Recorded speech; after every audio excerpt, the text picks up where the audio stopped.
国家报告国际审查会 Session 4.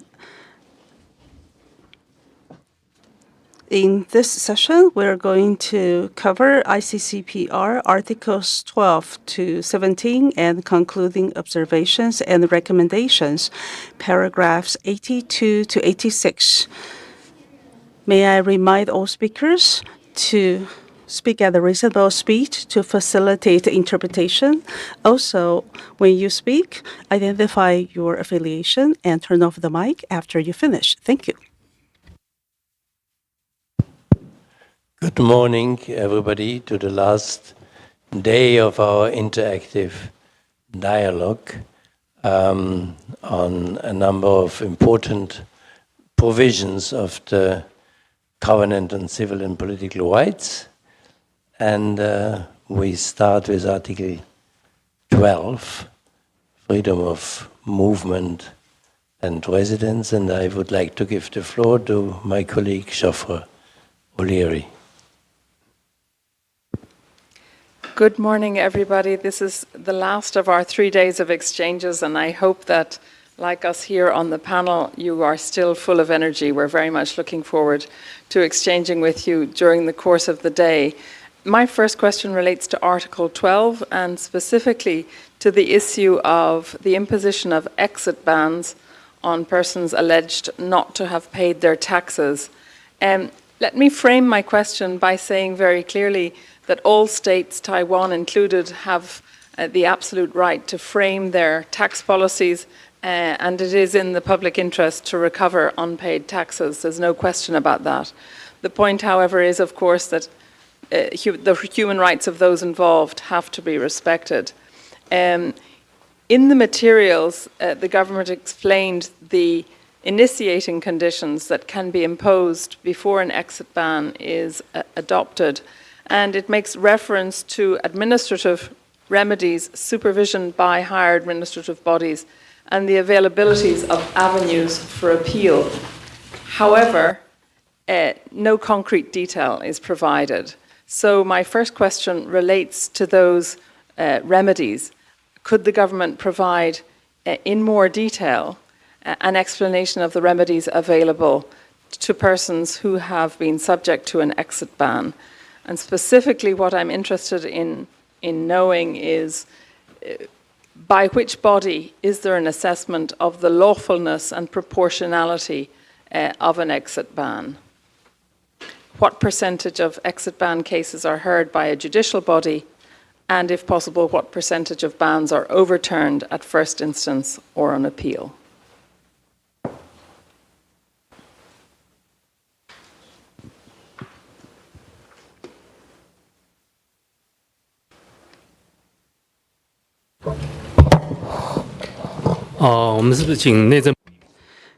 The National Immigration Agency, please. The NIA speaking. Because of tax arrears, usually the Ministry of Finance will send a letter to the NIA to exercise an exit ban. Basically, the person in charge of a profit-seeking enterprise or the plaintiff is found to be in need of an exit ban.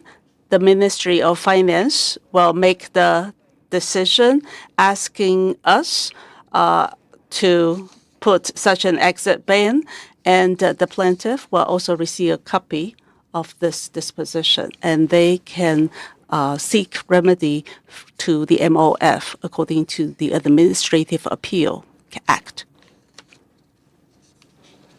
Correctly, the appeal is administrative. There's no judicial body involved in the assessment of the lawfulness of the exit ban and its proportionality.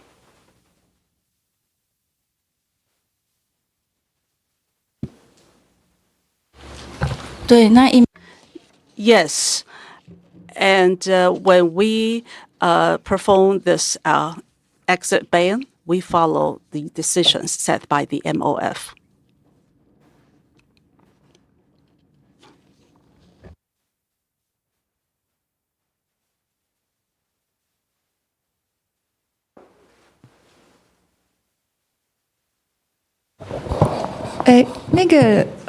移民我们现 So if their appeal is rejected, can they file for administrative appeals? Is that a kind of judicial relief? Maybe the colleague from the NIA can respond in more detail to the question. Well, regarding the administrative relief, everything will be done in accordance with the Administrative Appeal Act. But for administrative litigation, well, that be reviewed by the court. Because if there is administrative litigation, that is a form of judicial remedy. Is that right? Yes. To assess proportionality and lawfulness, and for how long can an exit ban be imposed, and during the duration of the ban, is there a periodic reassessment by the administration?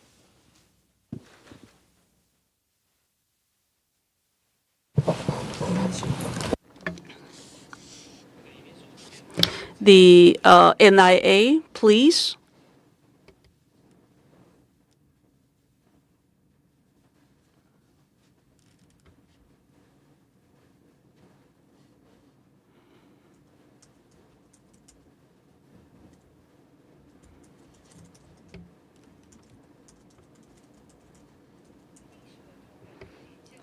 So, please, NIA, explain how long an exit ban can last. Does that depend on the severity of the situation? So the MOF would make a determination that there is a case of tax arrears, but can you determine how long the ban will be? Okay, thank you for the question on the exit bans for tax arrears. We simply exercise controls on entry and exit of the border. Therefore, it is the competent authorities that determines how long the ban will last. Thank you.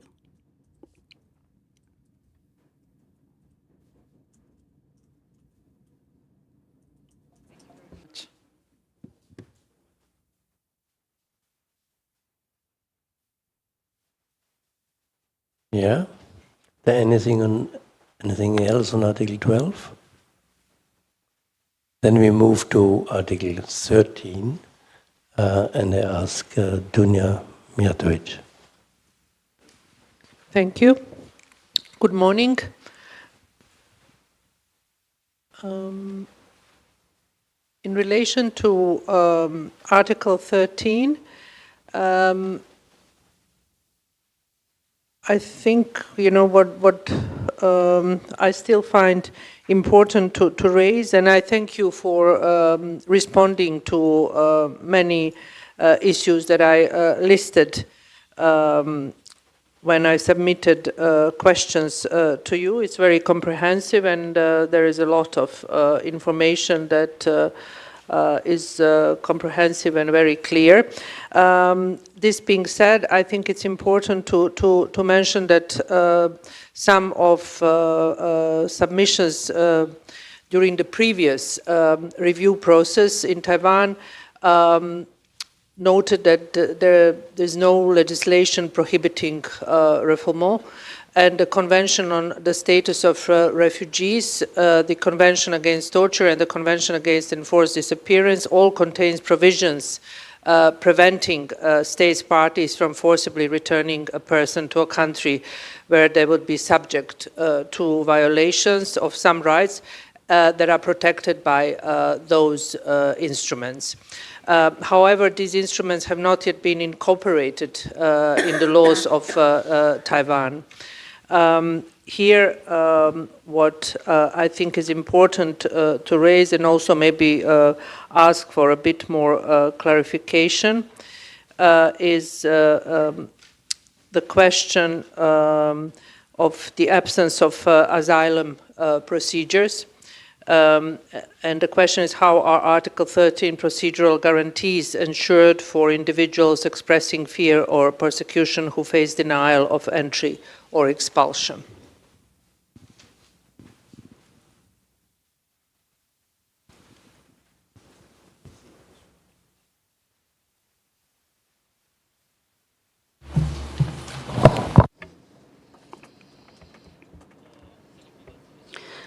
Well, the NIA, please.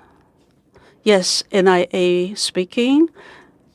Regarding the question about the asylum procedures, yes, we have received a number of applications in recent years. However, the legislation is still pending. Therefore, for applicants, we deal with them on a case-by-case basis. Currently, in the Executive Yuan, we do have a guideline, and according to which we will perform 3-phase review of those applications. Hopefully, we can help these applicants to return or to transfer to a third country. So I think we do have an interministerial mechanism in place to ensure the implementation of Article 13.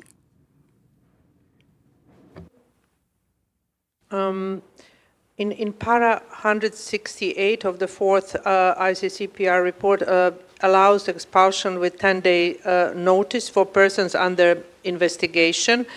How is the right to challenge expulsion before removal ensured? You provided data, and on that I do not have questions, but the main thing is like how is the right to challenge expulsion before removal ensured?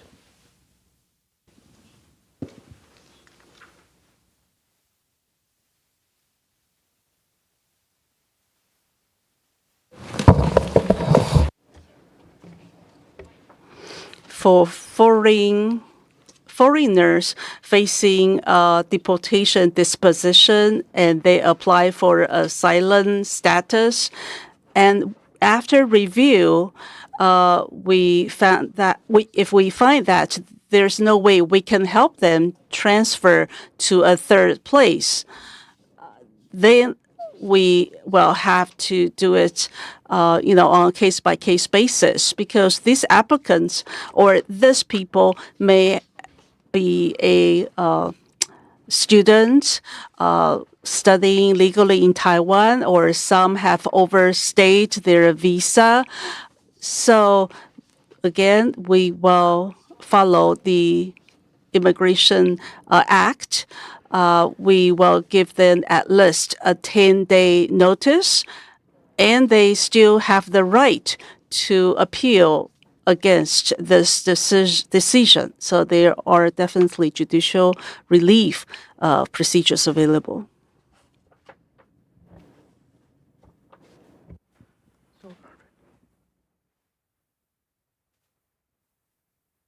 If I may add, I'm still not clear. I mean, you're right.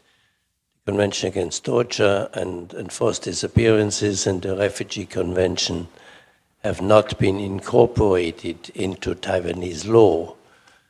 But Article 7 of the Covenant on Civil and Political Rights, which prohibits torture and other forms of cruel, inhuman, and degrading treatment, has been interpreted clearly as including the principle of non-refoulement.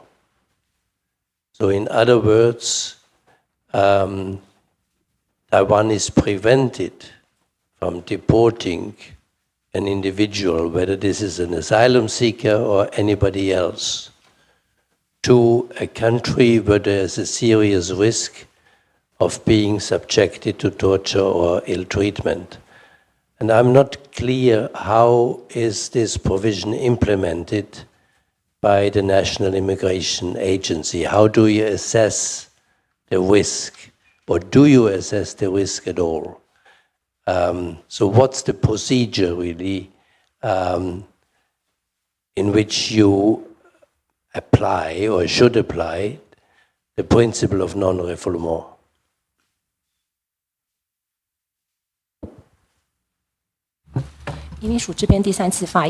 The NIA speaking in response to the question about how we can ensure the application of the principle of non-refoulement according to our Immigration Act for foreign nationals.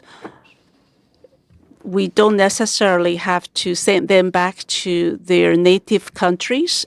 If they may face persecution, we will ask them which other countries or places they would like to go to. So we will make sure we know their intention and willingness. As for asylum seekers, for all the applicants we have received, it is true that we have not deported them back to their native countries. Rather, some of them have taken the initiative to ask to be deported to other countries. So for those who are to be deported, if there are cases when they really need to apply for asylum, we use our administrative resources to support them in other ways. Thank you. But are there cases, or if so, how many, and relating to which countries of origin, where asylum seekers who could not be sent back to their country of origin actually were granted some type of refugee status or protection and were not sent back to a third country. If they said, I don't want to be sent to a third country, and the third country perhaps would not agree to take this person. Do you have cases where these people could stay and can stay in Taiwan? And if so, under which residence title?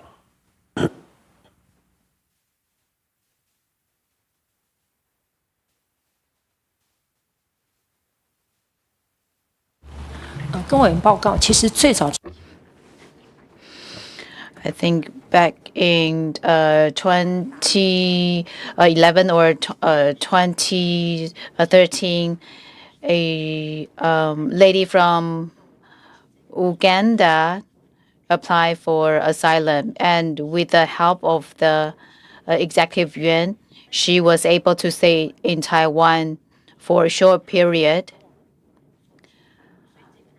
Then she was married to a Taiwanese citizen.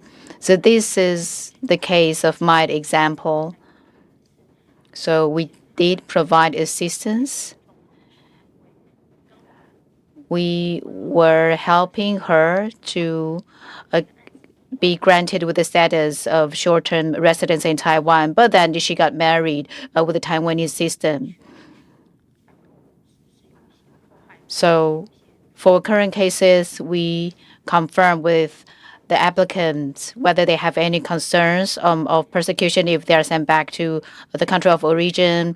Well, the evidence checking process is very long. In the past 2 years, we are in the process of assessing. Some applicants do receive the notification to leave Taiwan, but there are also cases which are still being processed. We're receiving petitions from the applicants still. So this is the current situation. and what we can do with the current political and economic resources, also considering the public polls which are still being integrated. So these are our current policies with the support of administrative agencies. Thank you. Dunya, are there other questions on Article 13? But as you will recall, the International Review Committee from, I think, the very beginning has recommended that in order to solve this, this issue, that whether or not you integrate the Geneva Refugee Convention, there should be some kind of refugee law or refugee act and refugee procedure. So why has that still not been adopted?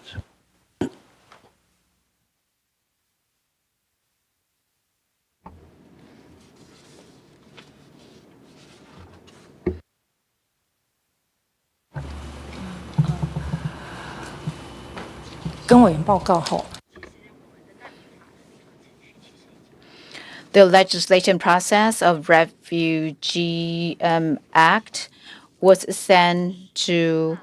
discussed from the 6 to 9 term of the legislatures, but there was never a consensus. Also, given the public opinions when it comes to refugee issues, we are still relying on interagency support. As for legislation, I think we are still waiting for a consensus in the legislature. Meanwhile, we will do what we can. As for applications or petition cases,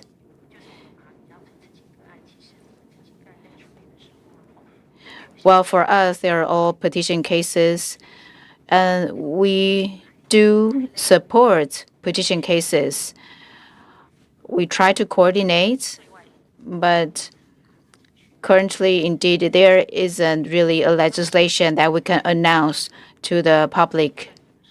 But as I said earlier, we have the 3-stage assessment mechanism. So first of all, with other agencies, we review the information provided by the applicant. Second, there are experts from the internal. So external experts and scholars would help examine such materials. And we also send our staff.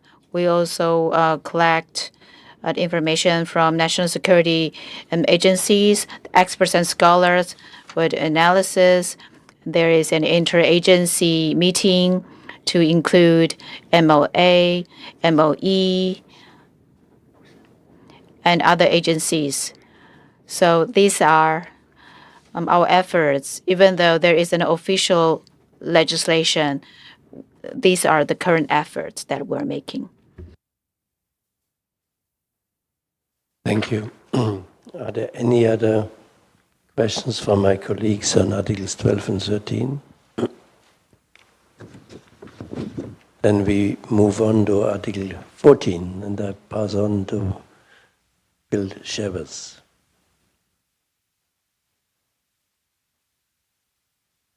Thank you very much, and good morning, everybody.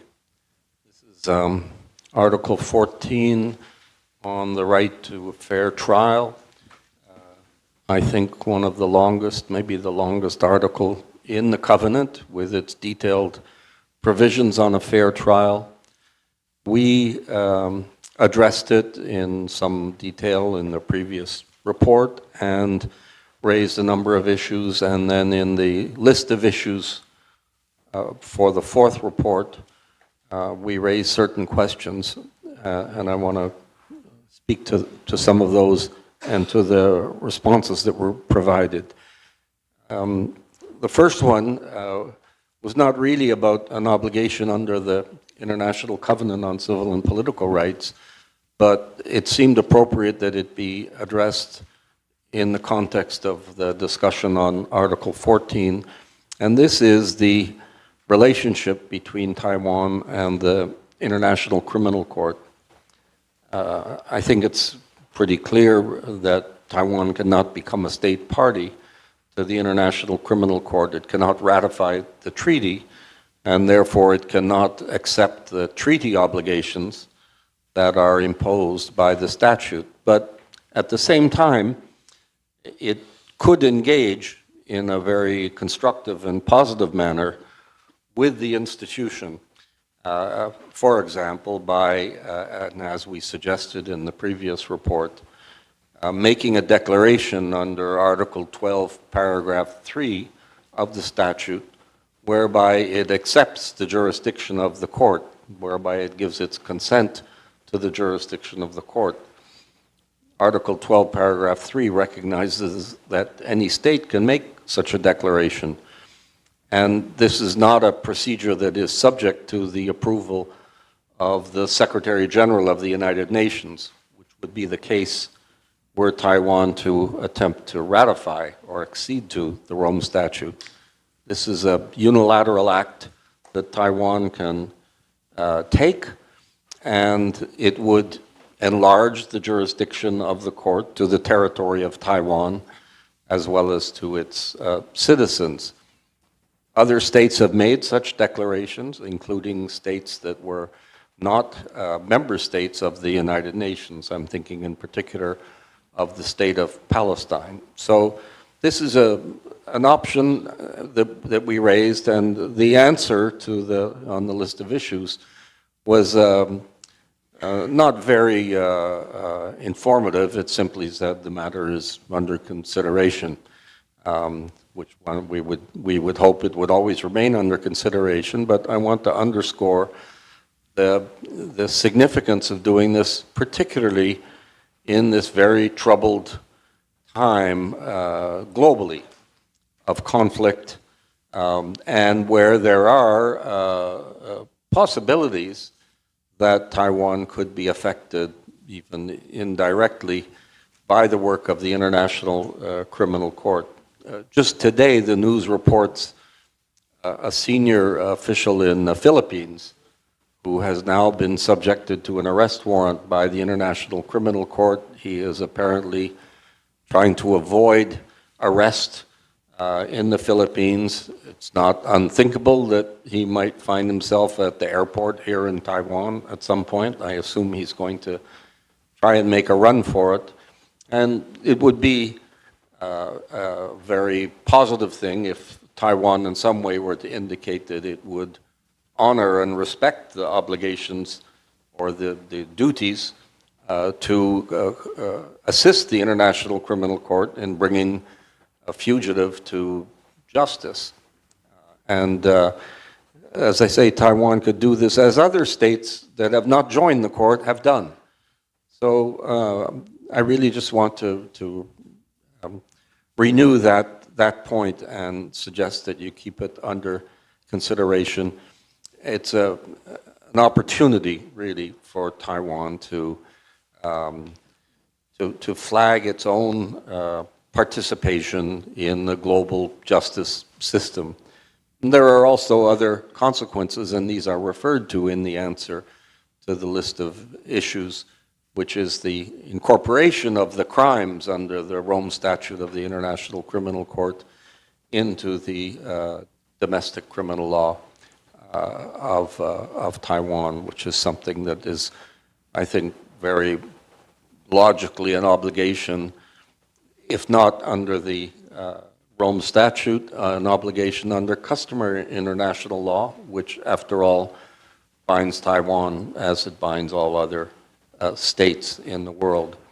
There's one other development of significance that also should be kept under study, and this is the ongoing work within the United Nations on the development of a treaty on crimes against humanity. This is a project that was proposed by the International Law Commission and has been now under consideration by the Sixth Committee of the General Assembly for a number of years, and it took a step forward in January of this year with a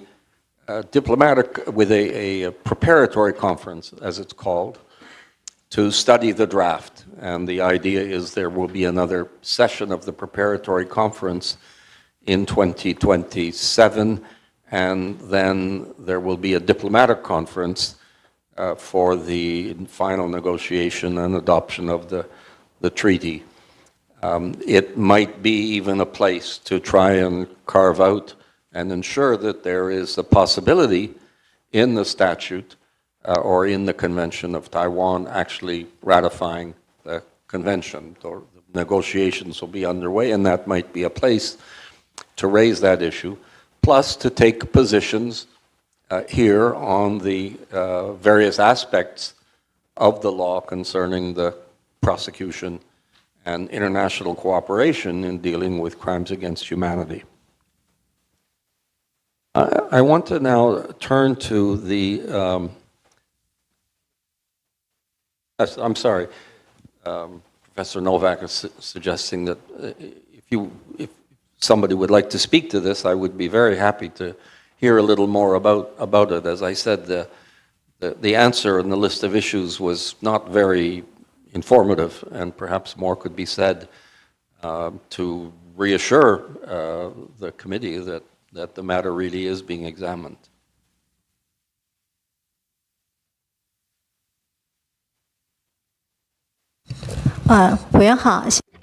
Good morning. The Department of Human Rights and Transitional Justice speaking on Rome Statute and making a declaration on it. Yes, we have heard your recommendation from last time, and we have held a number of meetings inviting representatives from different agencies, as well as law experts, scholars. After discussions at those meetings, if we want to make a declaration on Rome Statute, we need to think about whether we need to make necessary amendments. In other words, should we make a declaration before these amendments have completed, and in whose name can we make this declaration, and what preparations should we have made before making such a declaration?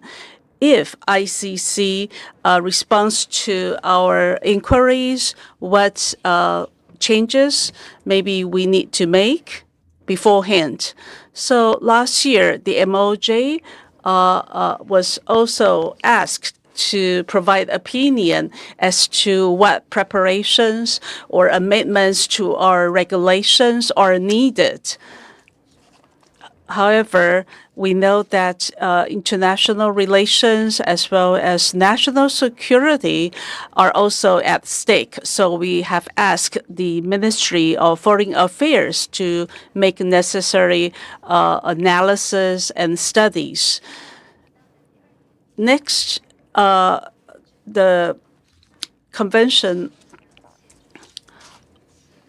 or the crime against humanity, we know that the UN is looking into this treaty, and its content is related to the Roman statute, but it's not identical. In terms of the crime against humanity, its definition is more aligned with the Rome Statute.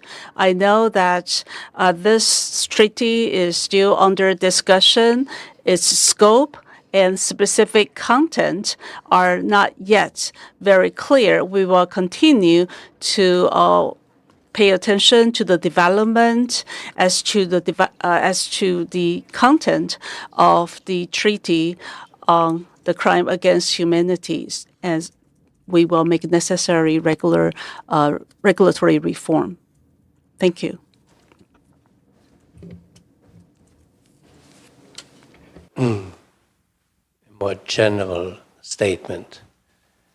what is the reason for all this work that the government of Taiwan has been doing in ratifying, implementing United Nations human rights treaties? It goes back to the early 2000s, when then President Chen has invited the International Commission of Jurists, a delegation of the International Commission of Jurists, of which I have been a member, in order to ask us what are possibilities that the Republic of Taiwan could actually have a closer relationship with the United Nations. And then we came up with a couple of recommendations. And we said, let's give it a try with ratifying United Nations human rights treaties that have an all states clause.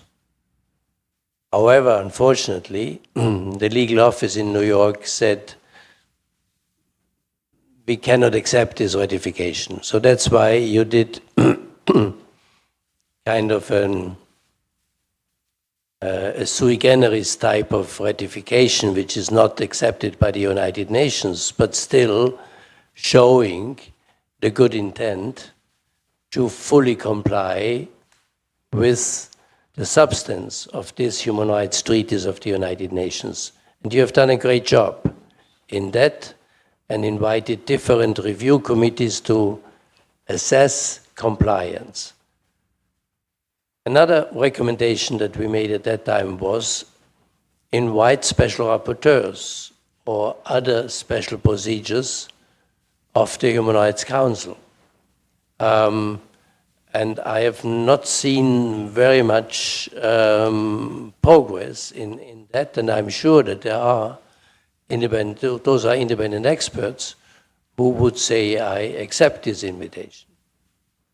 But this declaration under Article 12.3, I think is, although the Rome Statute is not strictly speaking a United Nations treaty, but it is closely related to the United Nations, which you can also see that the deposit of the instrument of ratification is with the Secretary General of the United Nations. But this gives a state, and we consider Taiwan to be a state, like also Palestine and others, give it the possibility to subject itself to the jurisdiction of a very, very important international body that is closely linked to the United Nations. And it would also mean that whoever commits on the territory of Taiwan any of those crimes, whether it's crimes against humanity, war crimes, genocide, aggression, that whoever commits that, also foreign nationals, would be subject to the jurisdiction of the International Criminal Court. So I know that this is more a political statement, but I recall simply the history of Taiwan's willingness to subject itself to United Nations or international human rights standards. And that's why I'm a little surprised that our recommendation, which we made 4 years ago, has not really been taken very seriously, let's put it that way. I'm just making, I don't need an answer now, but I think it is definitely in the interest, in my opinion, of Taiwan to make such a declaration.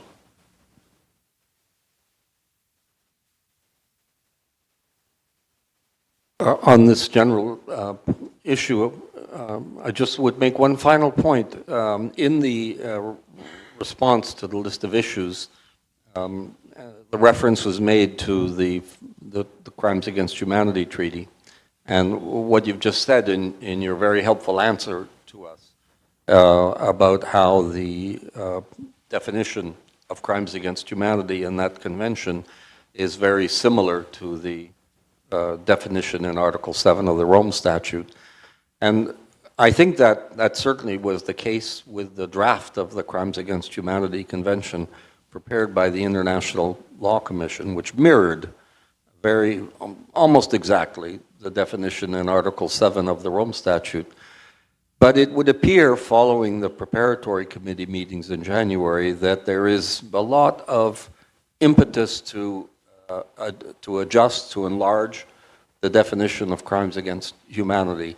And so I think that observation that is probably no longer entirely accurate, and you should keep a close eye on it. There are various proposals to add new crimes to the list, and it's a bit of a Pandora's box, because once you accept the idea that there can be one adjustment, then there will be many.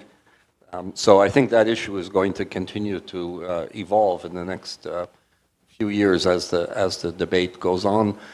Everybody recognizes that the definition of crimes against humanity adopted in the Rome Statute in 1998 is, well, it's almost 30 years old, and it needs to be refreshed somewhat, I think. Let me turn to a point now that was not addressed in our list of issues, and I hope that there will be somebody here who can comment on this. And it's a matter that we have not really devoted attention to so far in these proceedings, and that is the issue of the criminal justice system and violence against women. Violence against women in a general sense, and of course domestic violence in particular. It's a matter that has been of great concern in justice systems around the world, a matter of great concern in human rights monitoring institutions, including the European Court of Human Rights and the Human Rights Committee, the Inter-American Court of Human Rights, and elsewhere. And we would like to know more about how that problem or cluster of issues is being addressed, because if it's not considered a significant issue here in Taiwan, you would be rather unique on the planet. This is something that afflicts justice systems throughout the world, is a tendency to neglect violence against women, to a difficulty in giving it the special attention that it requires, the failure to investigate it properly, the difficulties in the prosecutions. Is there somebody here who could speak to us about this?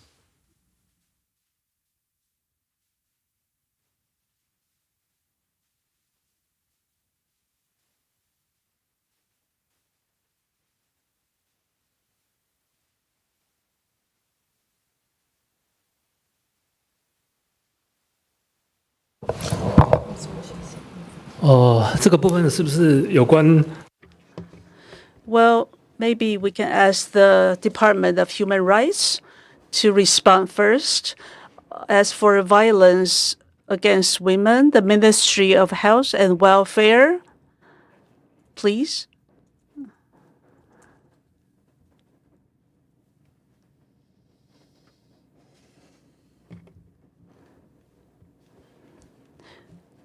The Department of Gender Equality under the Executive Yuan speaking.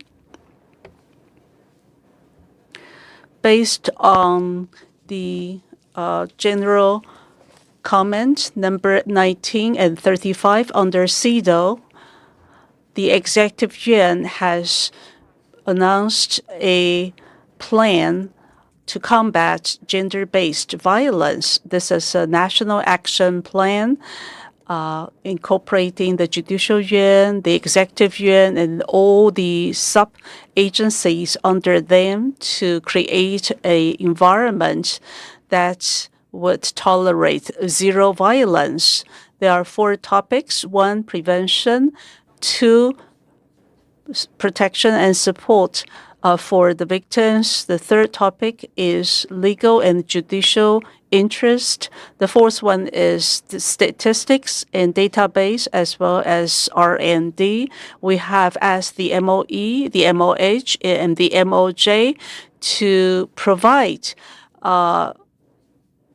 information on these 4 different topics. Yes, Chair. The Ministry of Health and Welfare speaking. On the fight against domestic violence, we have been adhering to the Domestic Violence Prevention Act. There is a 3-tiered preventive approach. The core of work includes 24-hour protection and reporting, because we have a 113 hotline.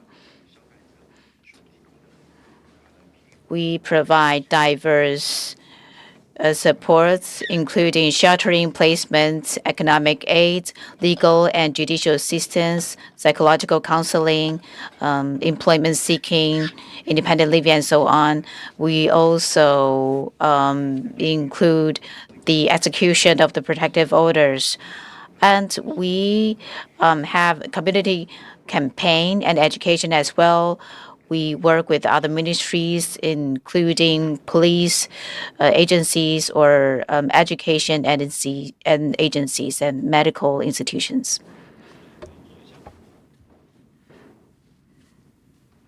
MOJ? Anything to add?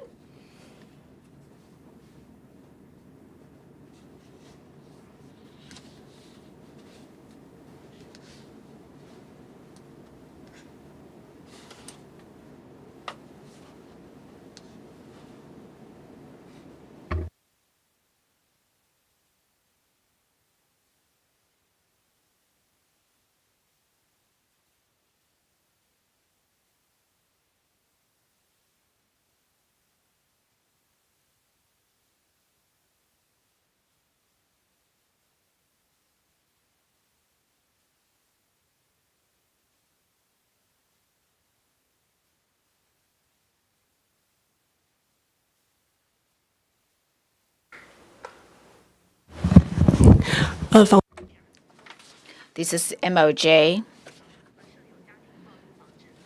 There is Domestic Violence Prevention Act. So under this act, there are civil supports, criminal proceedings, and social supports. And MOJ deals with the criminal proceedings. Once there are cases of domestic violence, and such incidents are reported to the police, the prosecutors would intervene, and the police will help the victims to apply for protective orders from the court so that he or she can be entitled by the protective order as soon as possible. If the violence has already gone so bad that the victim's life is in danger, we will send this case for criminal proceedings, and the prosecutors, after recognizing there is a grave danger, and then the defendant will be detained. If there's no detention and this defendant is bail, we will notify the victim the updated status of this case. MOJ and Ministry of Health and Welfare currently are studying whether we should use technology to monitor the defendants so that we can track his or her whereabouts in order to strengthen protection for victims. So for Taiwanese government, domestic violence is a very important issue, and the Legislative Yuan also spends time and resources in discussing and researching. So legislation in this regard has been continuously progressing. Other than that, we have a dedicated legislation that is the Protection Act for stalking and harassment. In addition to physical violence, if there are conflicts in the couples, whether married or not, it is possible that the incident is not as serious as domestic violence, yet one stalks the other and therefore induce fear in the victim. This act states administrative fines, and there could be criminal penalties as well. So in addition to the general law, there is this dedicated piece of legislation. There are different levels of addressing this issue. We hope that by that we can provide the most comprehensive protection. We also follow up the latest legislation around the world so that the people in Taiwan, whether they're in a family or whether they're in a couple relationship, they can all be protected from violence. Thank you. Anyone from Judicial Yuan? Judicial Yuan. On domestic violence, we issue protective orders under civil litigations. There are temporary, emergency, and regular protective orders. In 2025, 70% of the cases can get such protective orders. As for victims, the courts provide social workers to accompany the victims to be appearing at the courts, and the defendants and the victims and the witnesses will be separated in court when they entering or exiting the court. And there were 35,000 applications for protective orders. In order to verify the level of the risks, we create a diversion review system for high-risk cases. So after assessment, if some cases appear to be high-risk cases, we ask the court to expedite the trials or issue the protective orders as soon as possible. We also ask judges which issue domestic violence protective orders to receive annual education and join domestic violence meetings organized by local government. Thank you.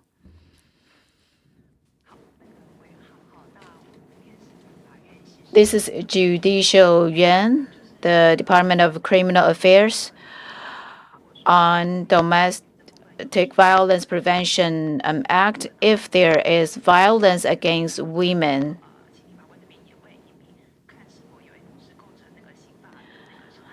the judge will determine whether there's also an offense of causing harm. And for people who violate protective orders, then based on the Domestic Violence Prevention Act, this is an offense as well. Based on the numbers I have right now,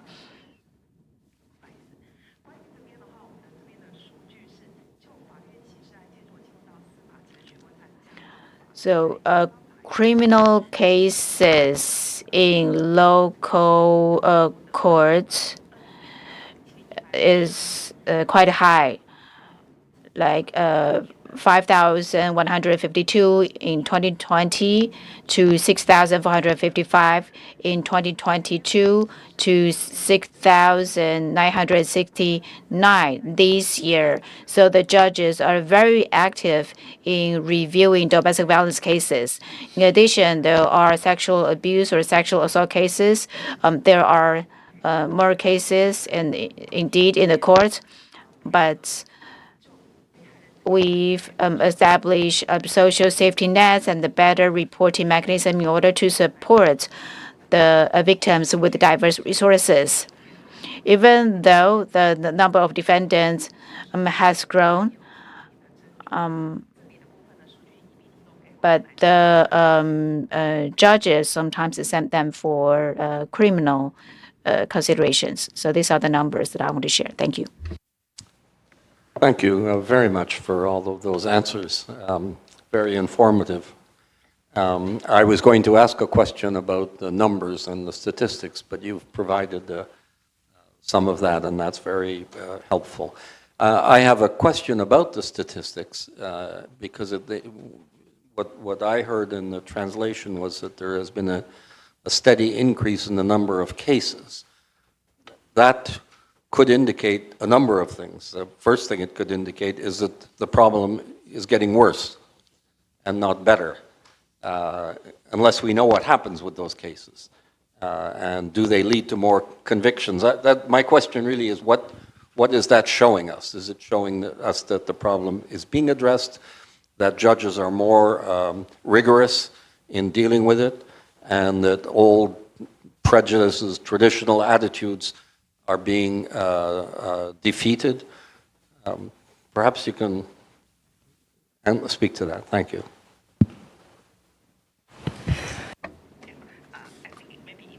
When concerned, this problem is very serious, and we also provide a very successful prevent the alert system. So you may can see the number increase, but it definitely means we have the successful alert system, and we also can connect other authorities to provide sufficient help to the 我讲中文好了，就是 I'll switch back to Mandarin.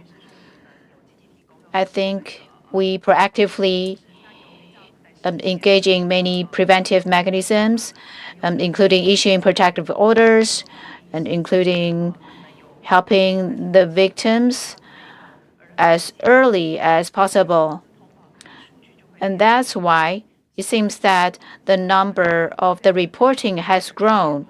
There are more defendants, but it doesn't necessarily mean that there is more violence. It is possible that the victims now are more aware of the approaches or mechanisms through which they can seek help. So once there is a suspicion of violence, they can immediately make the reporting, the defendants will be investigated, and that's probably why the number has been growing.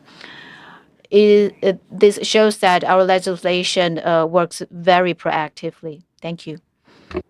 Would it be safe to say that women are safer today in Taiwan than they were 4 years ago when we did the third report?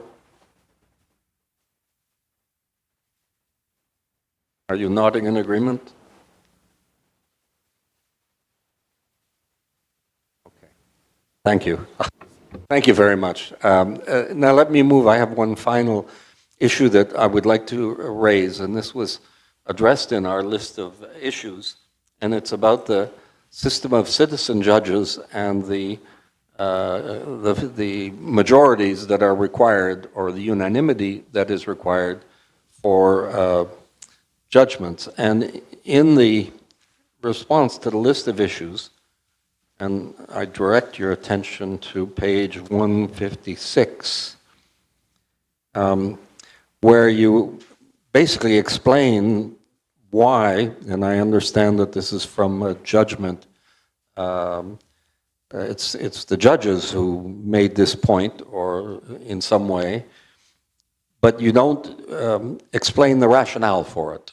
And this was what was in the list of issues, was to explain both how this works, but also why such a rule would exist, because it seems, does not seem logical. It would appear from reading the brief explanation that this is really almost a technical issue resulting from an oversight in the law or a narrow interpretation by judges.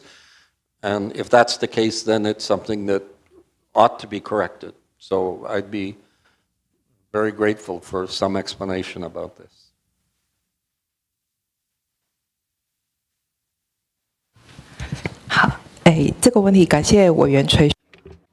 Thank you for your question. Citizen judges and the unanimous decision for death penalty cases were following Judgment 8 in 2024. The Constitutional Court Justice believed that the so-called unanimous consensus here follows a Judges Act. So judges of the collegial panel need to reach that unanimous decision. But in citizen judges' cases, if there is death penalty involved, the voting threshold is different. Before Judgment 8, the threshold is more than 2/3, including citizen judges' vote. And then because of Judgment 8, it is considered that death penalty cases requires more serious consideration. So professional judges, like the three of them, have to have unanimous decision, and plus 3 citizen judges also vote for a death penalty. Will such a decision be made? And this is in line with Judgment 8. Thank you for your question.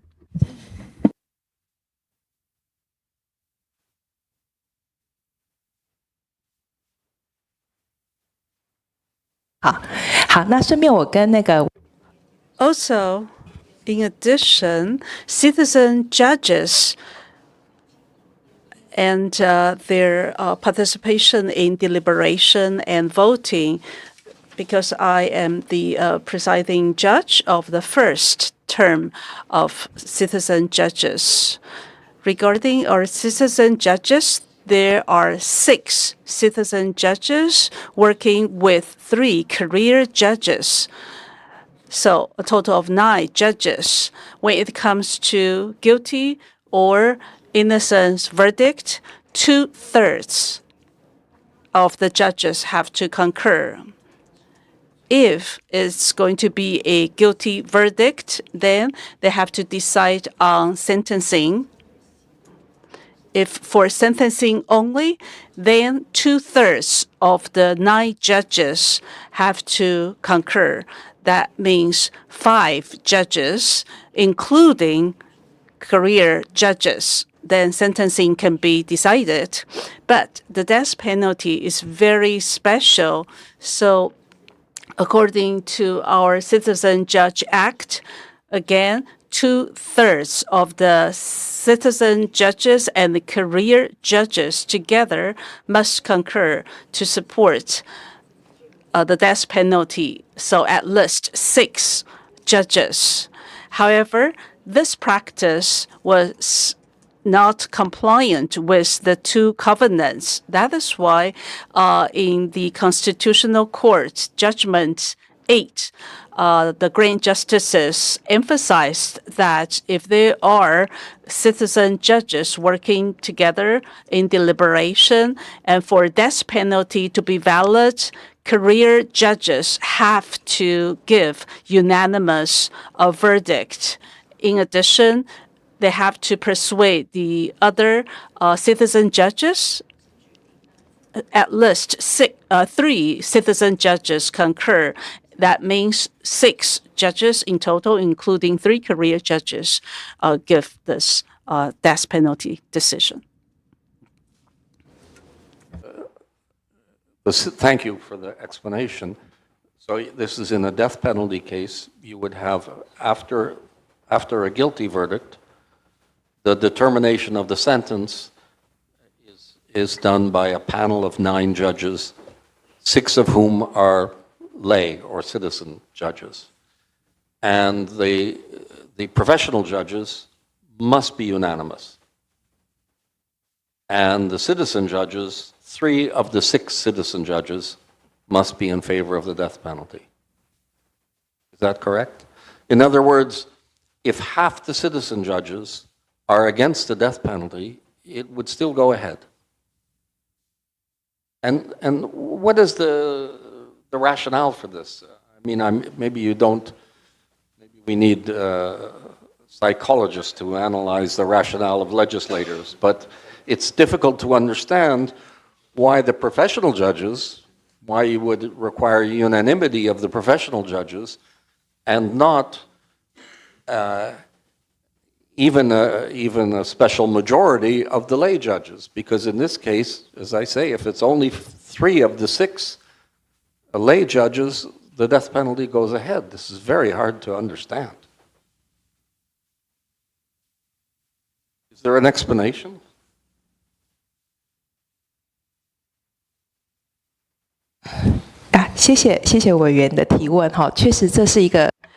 Thank you for your question. This may be indeed a concern. I personally think when we select citizen judges, the prosecutors, the defendants will choose citizen judges that they believe may be favorable to their case through the selection procedure.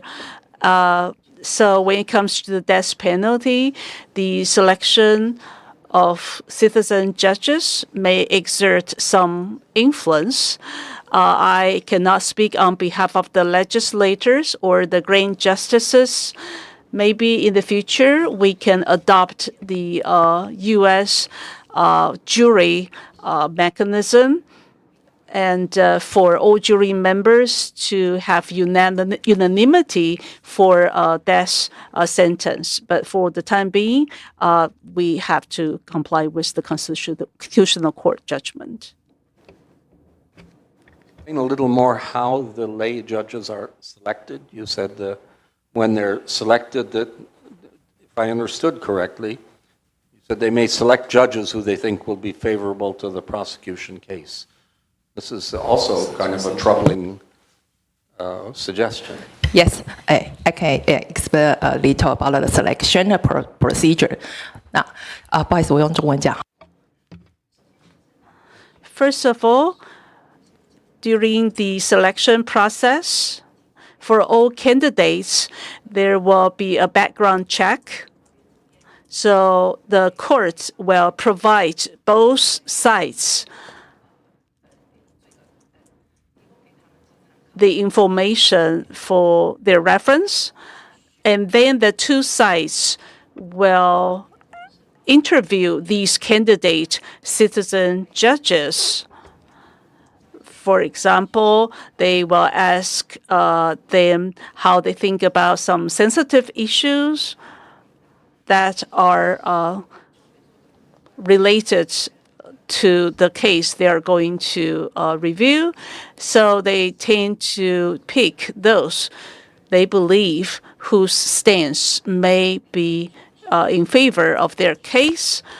According to our mechanism design, they can provide reasons why they choose or reject certain candidates. And basically, they can tell the judge, the career judge, why they want this one or doesn't want that one. However, they are also entitled to rejecting certain candidates without giving a reason. So if the candidate has a particular stance, for example, he supports the abolition, then from the prosecutor's perspective, they would not like to have that citizen judge. Basically, we want all citizen judges to be objective and impartial in fulfilling their duties, and they can work side by side with career judges. Thank you. Told yesterday that more than 80% of people in Taiwan support the death penalty. So I wouldn't think you have a big problem with jurors who are abolitionists, if that statistic is true. You know that in the United States, this is one of the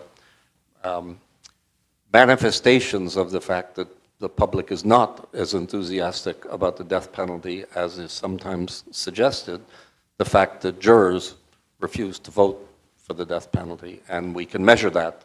And there have been studies by criminologists that demonstrate the reluctance of jurors, of course, where rules, whether there's a rule of either unanimity or of a very high majority, to rule for the death penalty, that juries are actually very reluctant to ask for the death penalty. But it is, as I say, troubling to this idea that if you have citizen jurors, if you have lay jurors, and that you would allow a death penalty to proceed even if 50% of them were not in favor of it. There's an example in the joint response that we were given by the several NGOs led by the Taiwan Alliance to End the Death Penalty. There is a case that's described, a very recent case, Chen Xiaoying. Does this ring a bell? It's described as a case of a woman who killed a police officer by in trying to avoid a roadside check, and she was driving under the influence of drugs, and she was sentenced to death, apparently, although they say the prosecutor did not consider her offense to be one of the most serious crimes, which I would tend to agree with, seeing as this is not a crime of premeditated homicide. And they say the defendant gave birth to a child, and that the court didn't consider that issue as a mitigating factor either. It seems it's on appeal, so perhaps it's inappropriate to discuss it, but if you have any information about this, I would be very pleased if you could share it with us. Again, it was raised by the NGOs in paragraph 70 of their submission.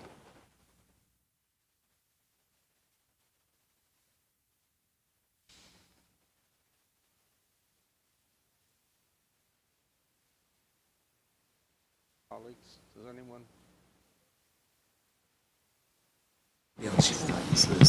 对，好，谢谢我那个委员。 Thank you for your question.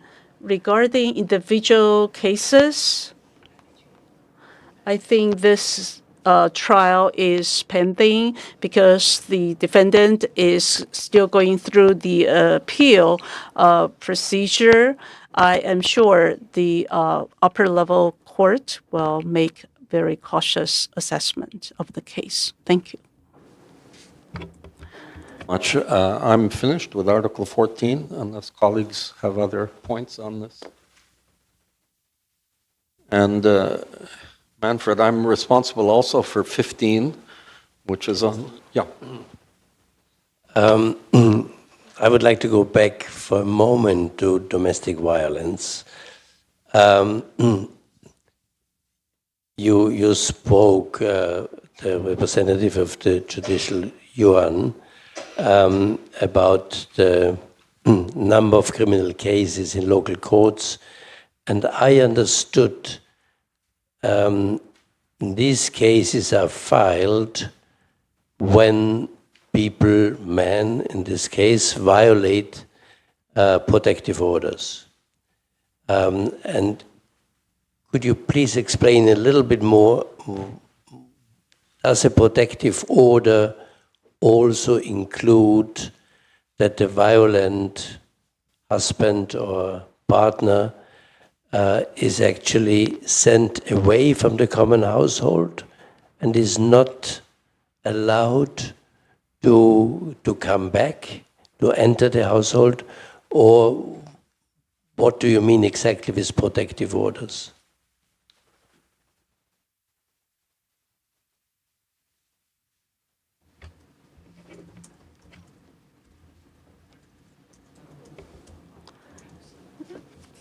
For civil protection orders, first of all, the perpetrator has to move away from home away from the spouse and children, and the perpetrator has to be away from the victim's residence, workplace, or places where the victim very often go to. Any kind of statistics, how many of these type of protective orders have been issued in the same years where you indicated the criminal cases, so those where the perpetrators were actually violating the protective orders?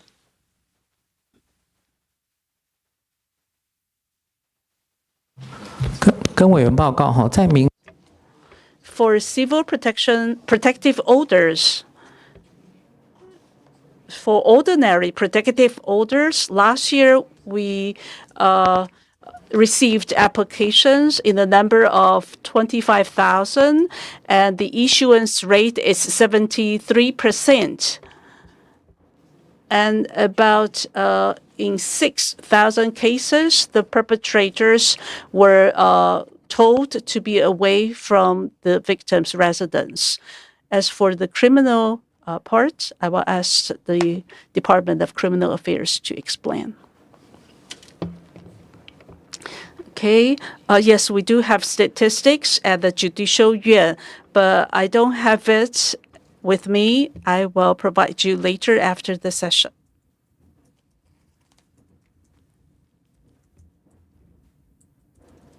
Much, if I reckon correctly, then most people who are under a protective order actually violate them. So, but perhaps my reckoning is wrong. So if you can provide these figures, and perhaps also what Professor Scheppers asked, I mean, these are the criminal cases filed by the local courts, but in how many cases have the perpetrators actually been found guilty and sentenced? Sentenced to what type of punishment would also be great if you could provide it. Thank you.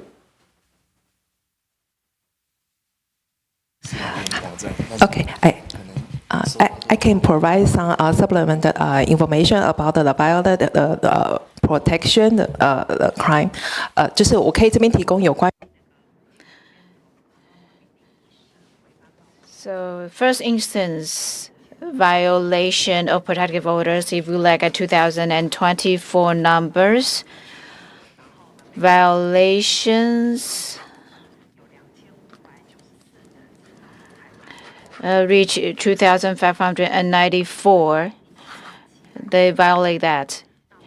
And 1,792 are sent for detention, and 582 of them are sent for imprisonment less than 1 year. So these are the people who violate protective orders. As for physical violence, mental violence, or verbal violence, in these kind of cases, 4,374 defendants. This is the number in the first instance. 1,691 people are sent for detention. 1,079 are sent for imprisonment of 1 year. At the second instance, violations of protective orders, 134 of them, and 43 of them are sent for detention, and another 43 are sent for imprisonment of 1 year. Thank you very much. In my opinion, these are very impressive figures compared to many other countries. So if you could have these figures in writing, I would be very grateful. Are there any other issues to be raised under Article 14? 15, 16, then we go to the right to privacy and family life, and I pass on to Professor O'Leary.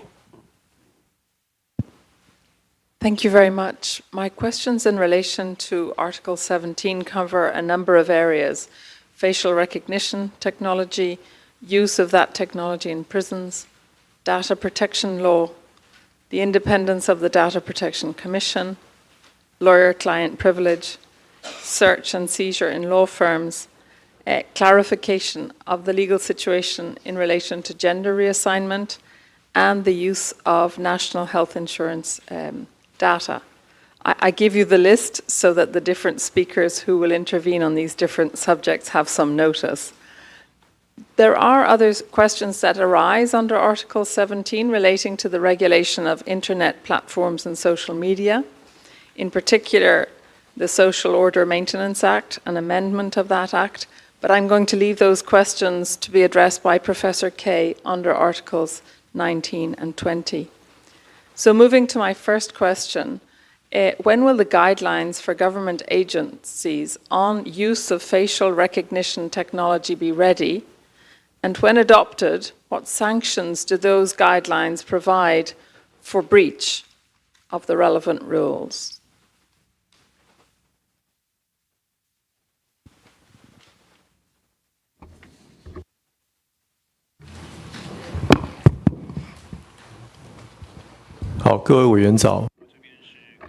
Good morning.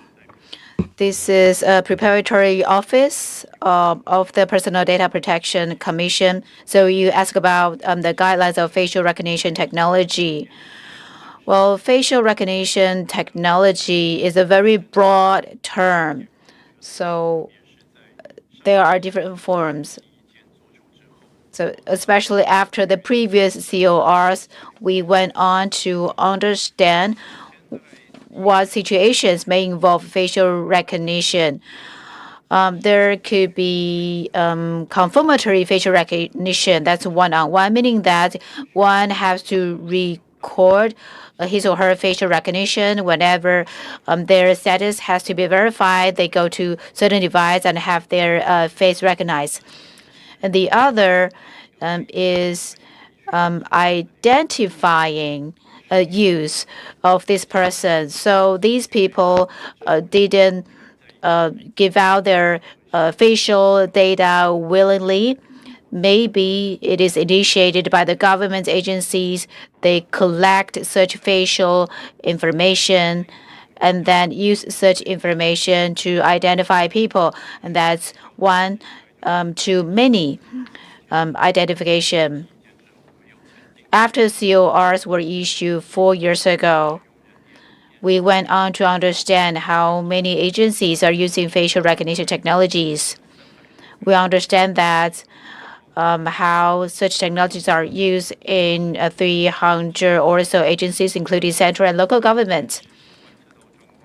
Per our observations, most government agencies, when using facial recognition, are using it to validate people's identity. Usually, it is within the agency when employees go to work. They no longer punch in, punch out, but they use facial recognition.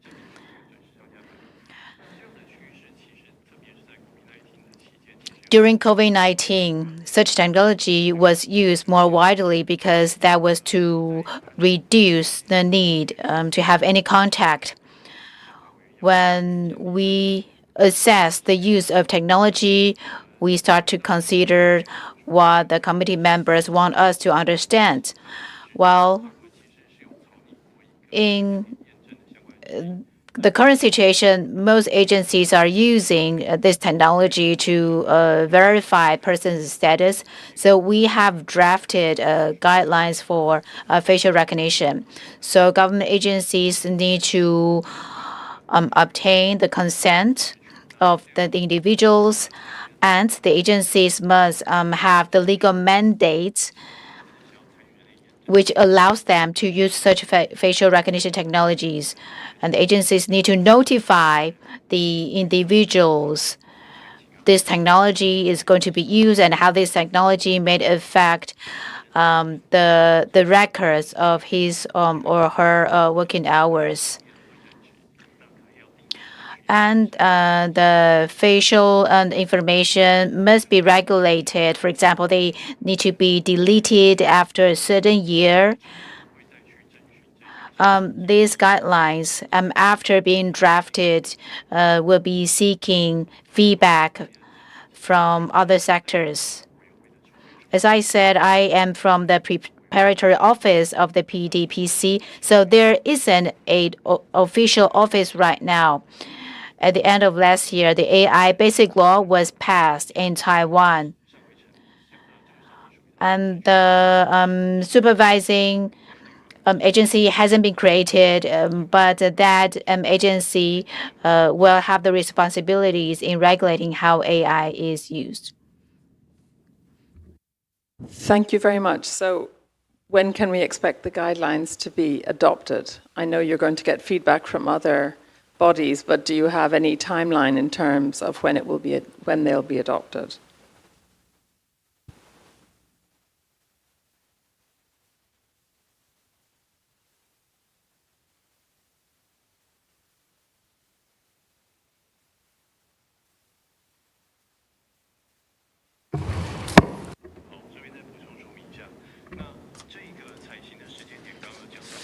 As for the time of adoption, it depends on the timeline of the creation of this commission.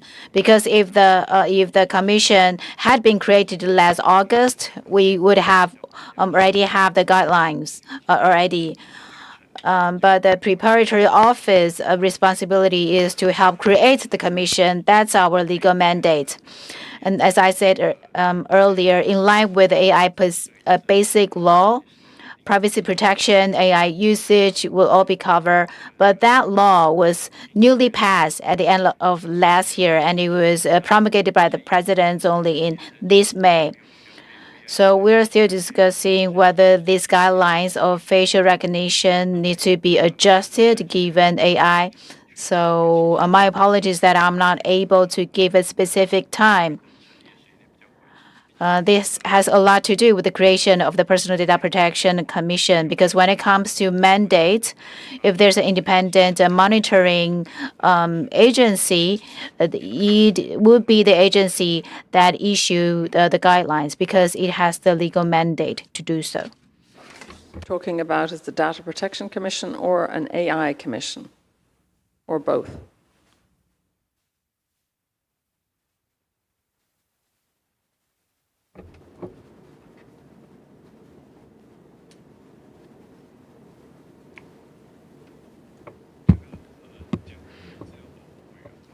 Personal Data Protection Commission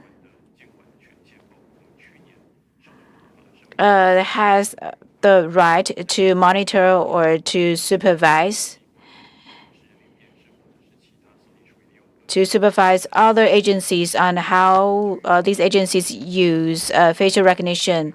I think AI Commission, that is not within the scope of my work. I think AI Commission or AI Basic Law falls under the scope of the Ministry of Digital Affairs. Very much. I'm going to pursue another question with you because your response has been very helpful, because you've distinguished between two types of facial recognition. One is confirming identity or status, but the other is identifying the person. This is something which is done without consent. So it's not the primary examples that you provided. And is binding legislation and the provision of remedies envisaged in relation to that other use of facial recognition technology, when the government agency, as you said, collects facial information and uses it to identify somebody? So is binding legislation envisaged in relation to that broader use of facial recognition technology?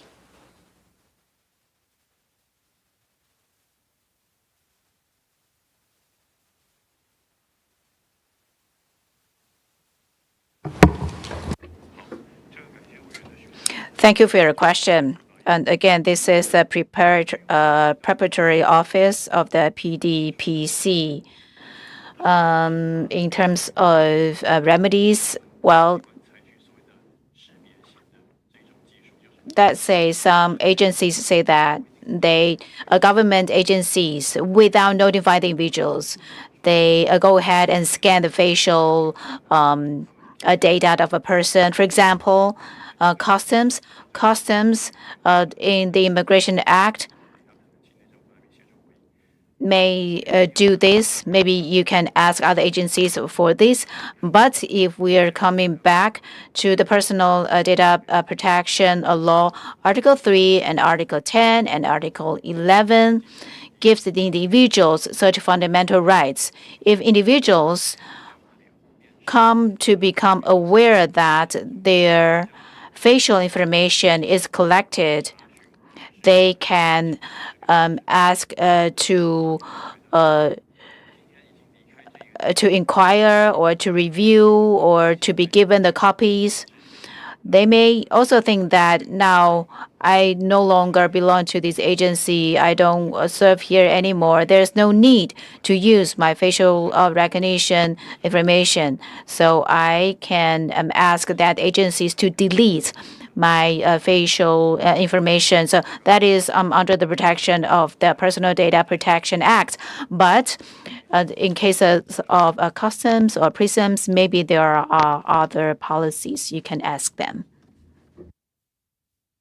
Thank you again for your very helpful response. Of course, the problem arises when the data subject doesn't know that they've been subject to facial recognition technology. So I'm going to go back to the central government agency and ask, is there binding legislation envisaged in relation to the use of facial recognition technology, or is it considered that the existing data protection legislation covers the relevant scenarios?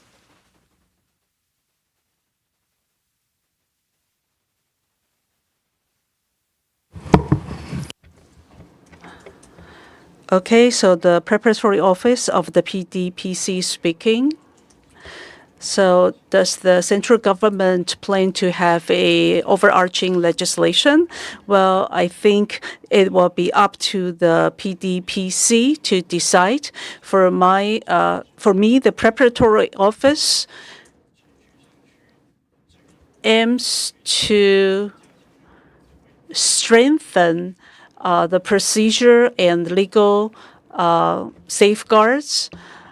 Also, we will leverage opportunities to engage with civic society organizations to collect information, and then we will relay such information to the PDPC.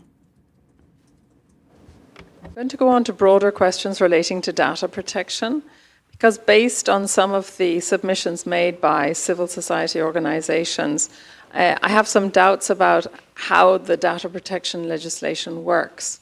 So can a court order suspension of the collection, processing, or use of data?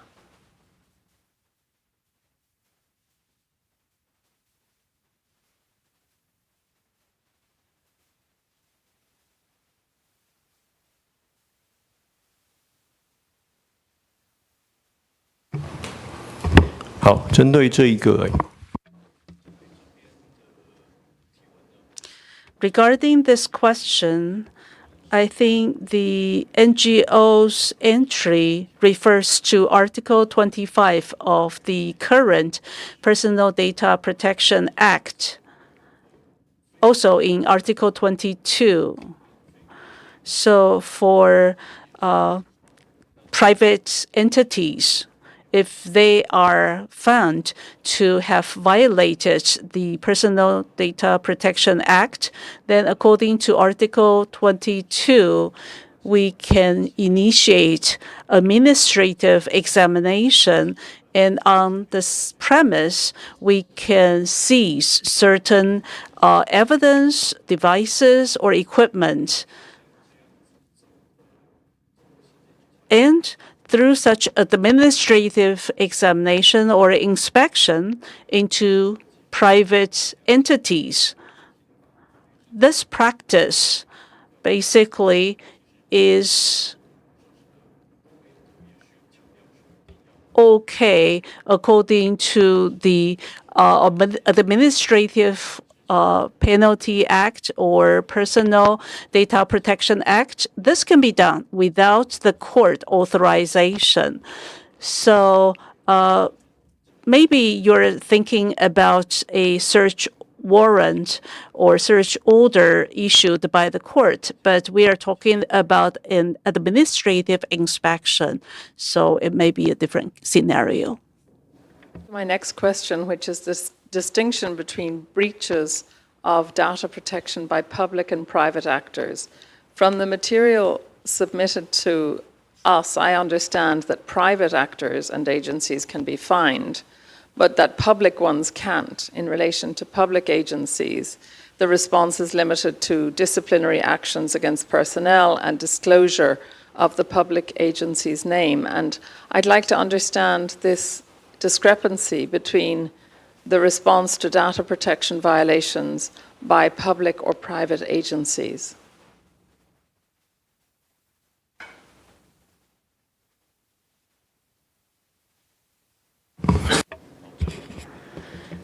Well, again, the preparatory office of the PDPC speaking, last year we amended the Personal Data Protection Act. We were thinking about whether administrative fines can be imposed on the public sector.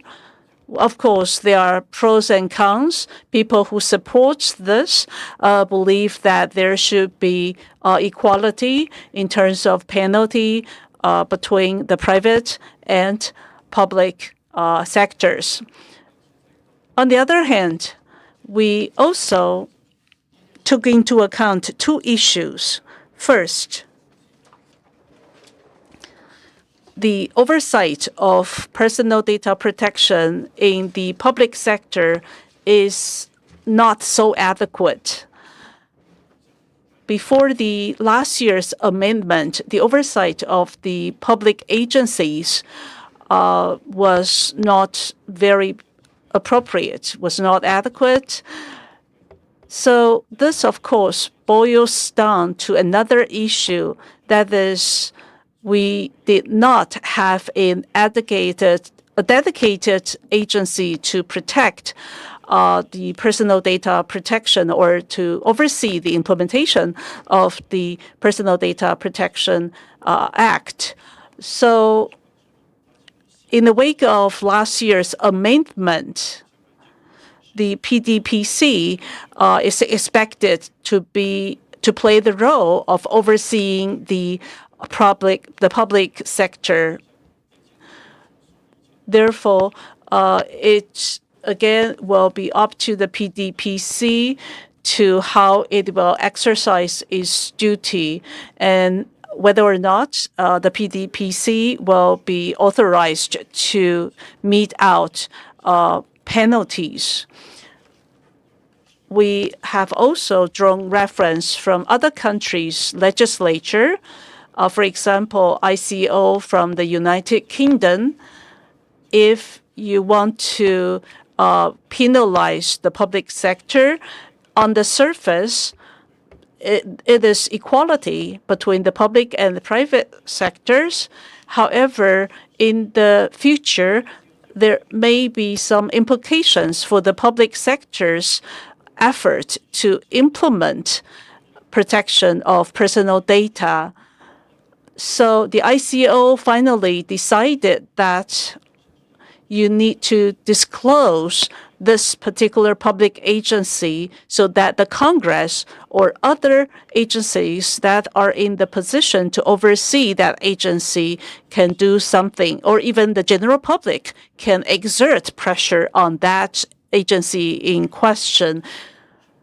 So last year, when we made amendments, we decided that we would not impose fines on the public sector for violation of the protection of personal data. But in the future, if the PDPC decides that other means needs to be adopted, then that will be a different story.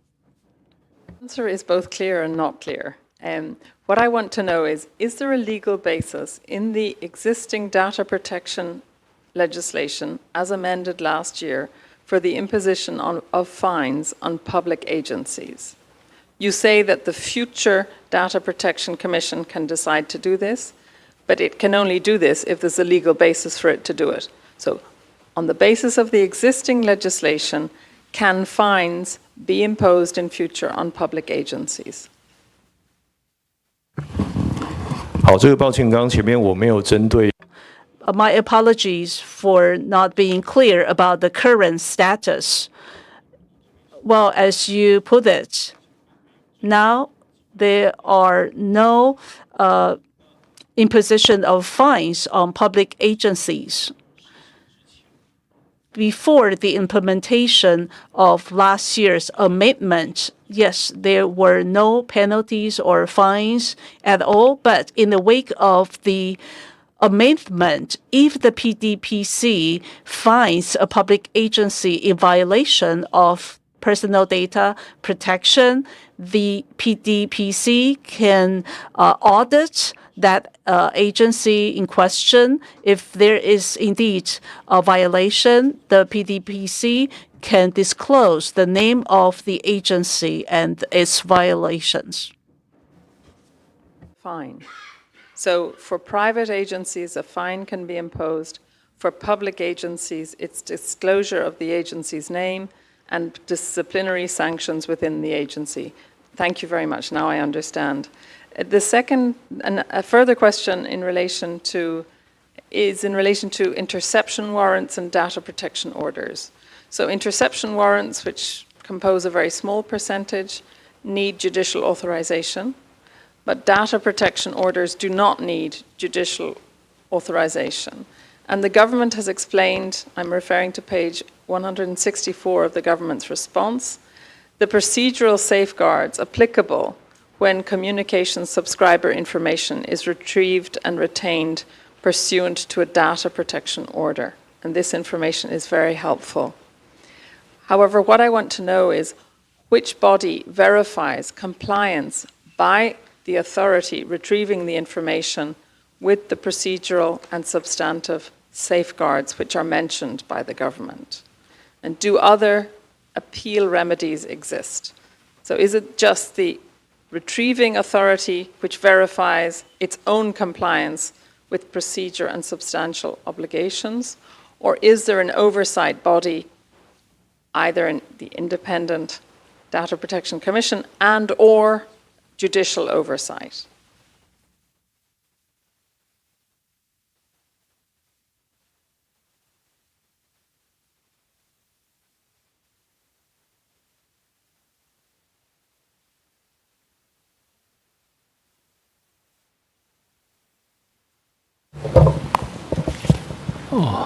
哦，这对搜索律师的部分是不是请我们检察司这边先回应一下事务所搜索的部分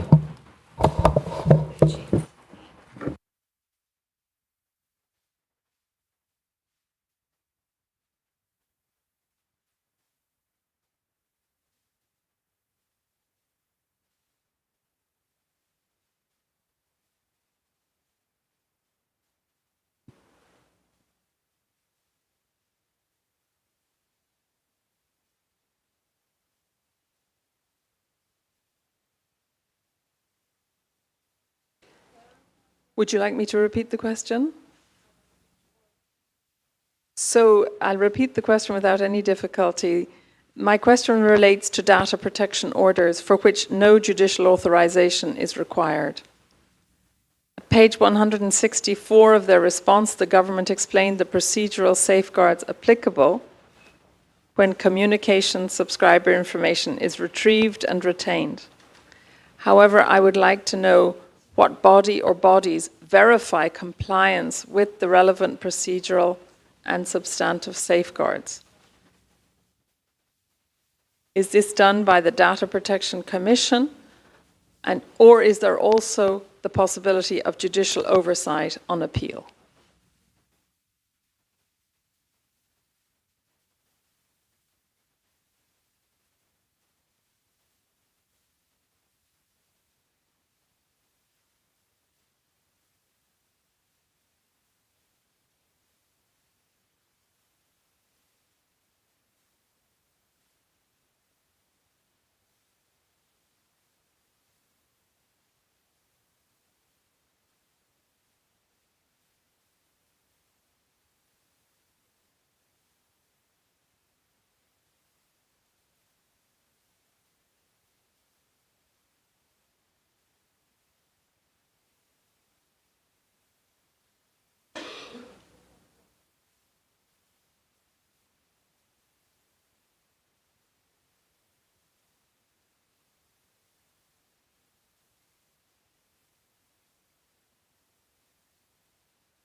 委员好哈，法务部检察师代表发言。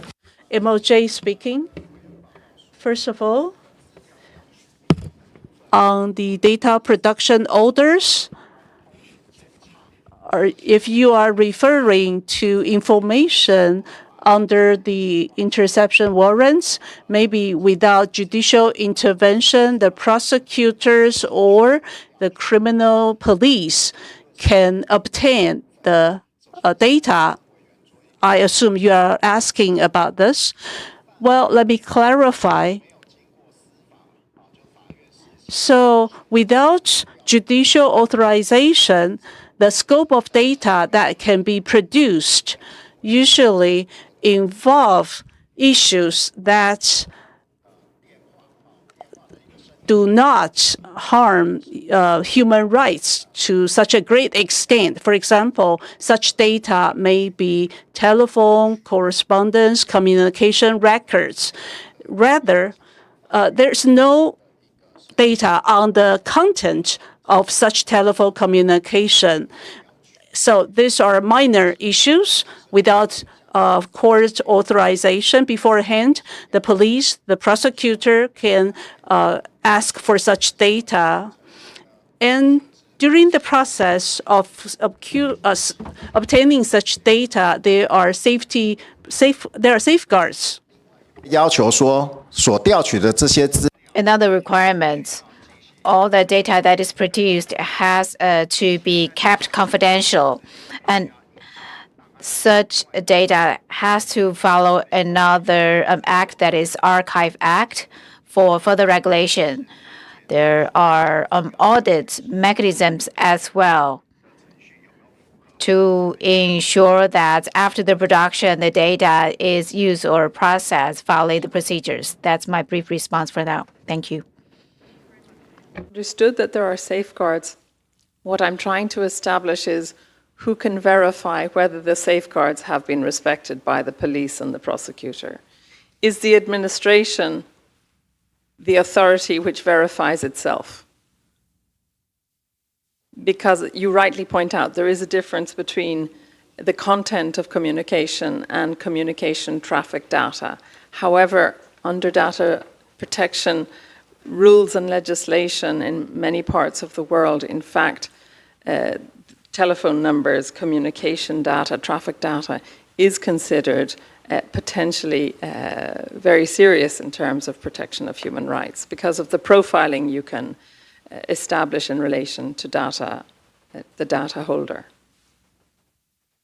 So it's a fairly simple question. Is this simply the administration that verifies its own compliance with its own procedures, or is there any possibility of judicial oversight or oversight by an independent data protection commission?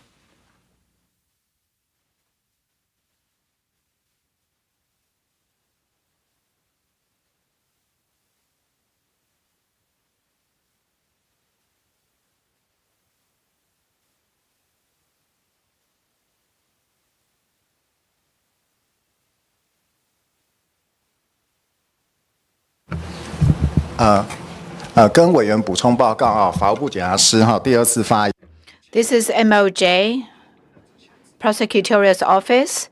So we spoke about data production. I think MOJ was mentioning criminal cases investigations.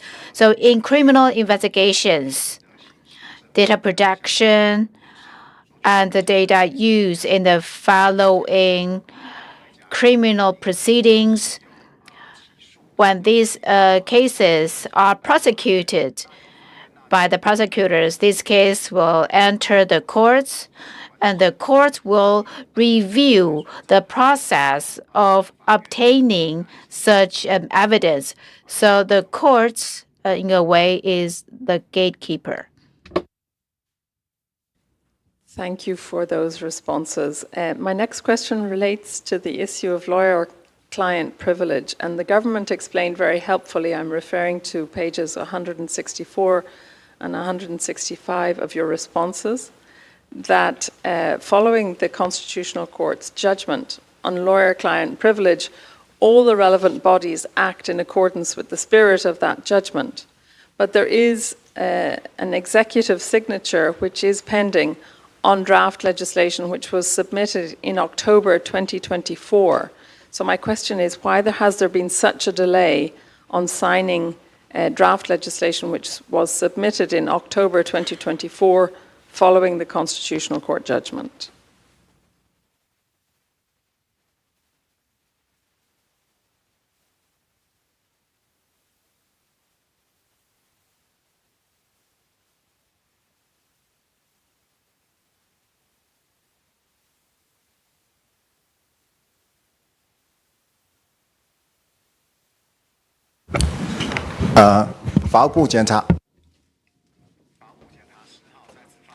MOJ Prosecutor's Office, after the judgment was passed and on the issue of searching law firms, MOJ through the Executive Yuan has made our opinions available, and the legislation drafted by the judicial has been sent to the legislature. So after the legislators make decisions, I think this legislation then can be finalized. Judicial Yuan, Department of Criminal Affairs, as the previous prosecutor said that searching the law firm, well, it is necessary to protect the rights of the lawyers, their right to work and the right to defense of the victims. So we follow Article 1134 in Criminal Procedure Act.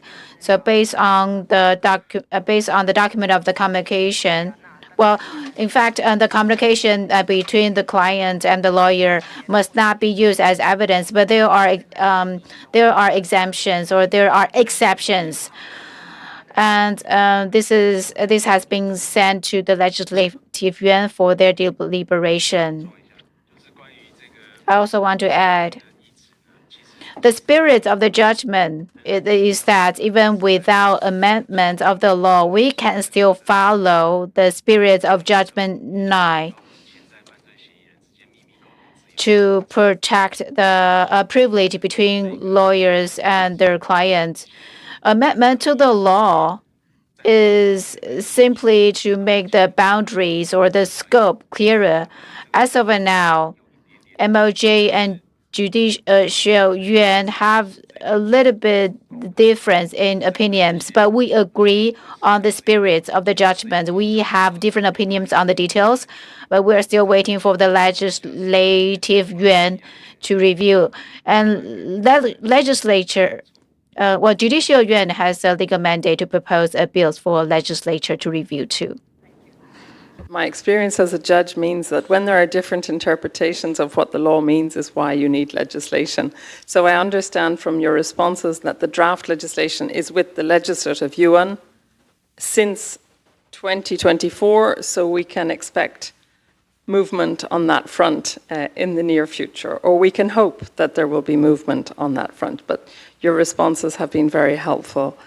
Thank you. My last question on data protection relates to the Data Protection Commission. If I understand, the Draft Organization Act has been adopted, but that the one outstanding thing is in relation to the Commission, or is it the other way around? So the data protection legislation is now fully amended and operational, or what is outstanding? Because from the submissions of the government, pages 167 to 168, I had understood that we were still waiting for an act to be promulgated. But in one of your responses, you referred to the fact that promulgation had occurred this May.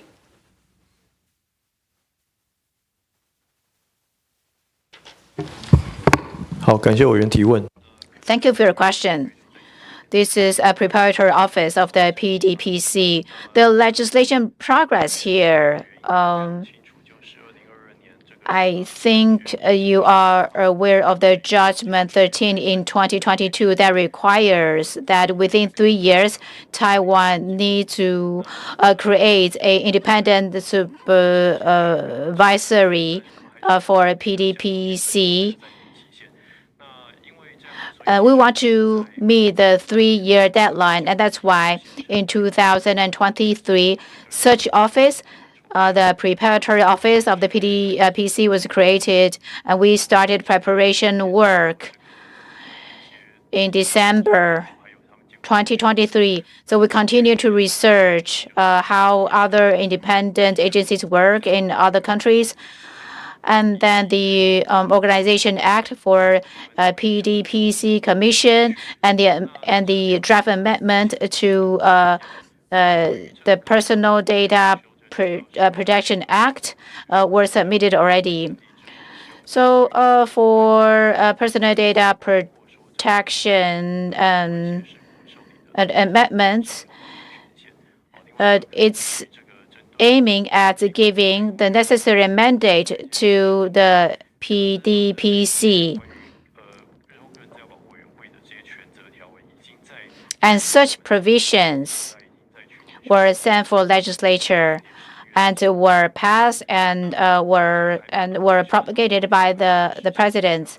And they are not implemented just yet because March last year, at the same time, we also sent for the Personal Data Protection Commission Organization Act. And the reason why we amend PDP Act is because we want to give the mandate to the commission. So I think the Organization Act was still being discussed in the legislature, and that's why the amendment, even though it was passed, it is not implemented just yet. Thank you very much for that clarification. I move to the issue of gender affirmation surgery. The Supreme Administrative Court, in a decision from September 2023, decided that gender affirmation surgery is no longer needed. And in the materials we received, we see that this is reflected in 9 lower court decisions since then. However, I understand that the competent ministry has not amended the relevant administrative order or enacted legislation regulating registration of gender change. And this has led to individuals having to litigate with all the cost and delay which that may entail. It also means, according to some civil society organizations, that the chances of individual success are dependent on individual judges' familiarity with gender identity issues and the ruling of the Supreme Administrative Court. So my question is as follows. Does the ministry envisage the law being changed to reflect clearly the decision of the Supreme Administrative Court, which decided that gender affirmation surgery was no longer necessary?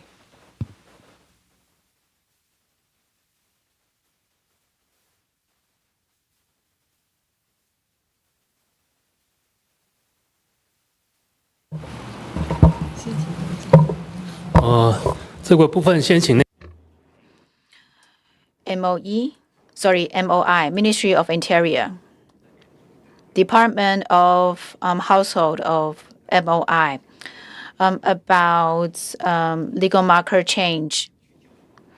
This is an issue that has been discussed for a long time. This issue covers so many different things: family relations, relation between parents and children, and using some public facilities.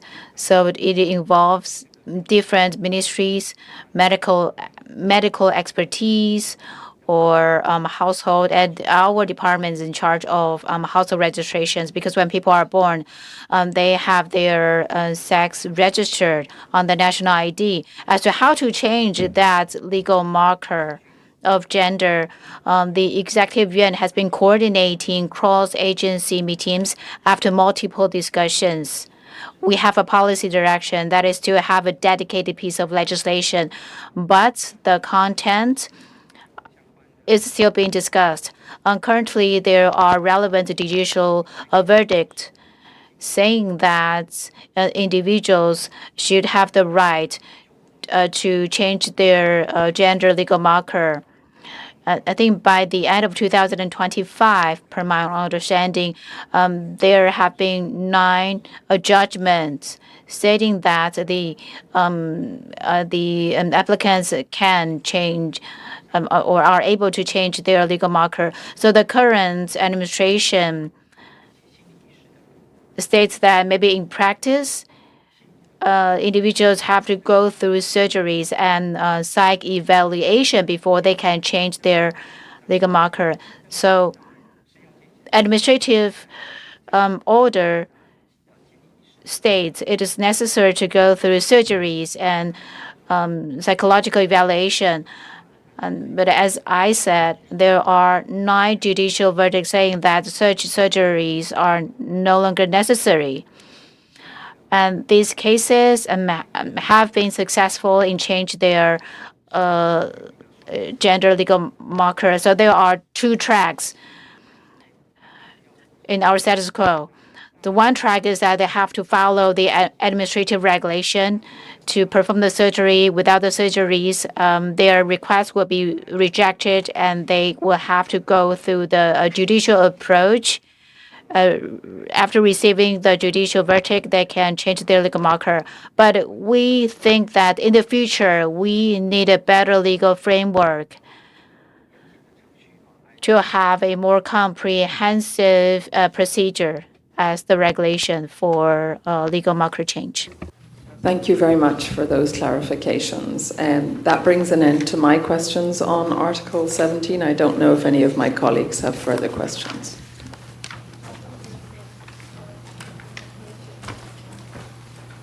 Thank you very much.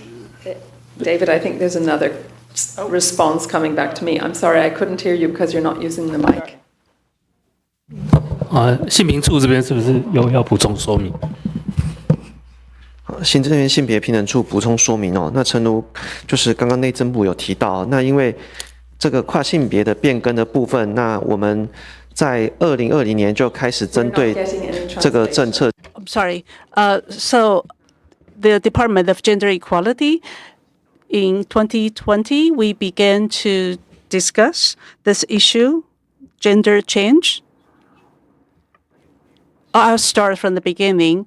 Regarding transgenders' gender change issue, in 2020, we began to hold relevant meetings for further discussions. As you heard from the MOI representative, this issue involves a lot of human rights, the right to reproduction, the right to family life, marriage, and parentage, as well as privacy. So this has a lot of implications for people's lives. So we held 7 consultation meetings inviting relevant ministries to look into the issue. And before the dedicated law was passed, we also oversaw relevant ministries to enhance their protection for transgender population. For example, the MOI has come up with a guideline for unisex or gender-friendly toilets, restrooms.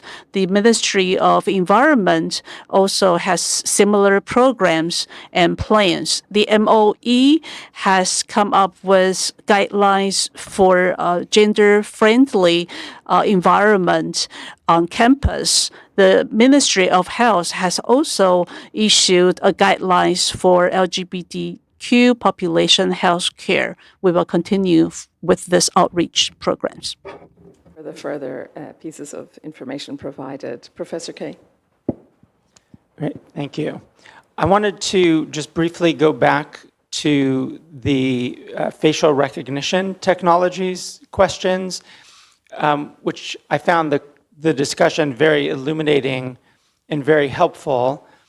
I'd be interested to know a little bit more about the technologies that the government deploys for facial recognition. In particular, to what extent are the technologies that the government is using off-the-shelf technologies that the government entirely has ownership over, or by contrast, are you using technologies by outsourcing their deployment to third parties in the private sector? And if that's the case, what kind of arrangements do you have with the private sector companies to ensure data protection, protection against abuse of the technologies, and so forth? Thank you.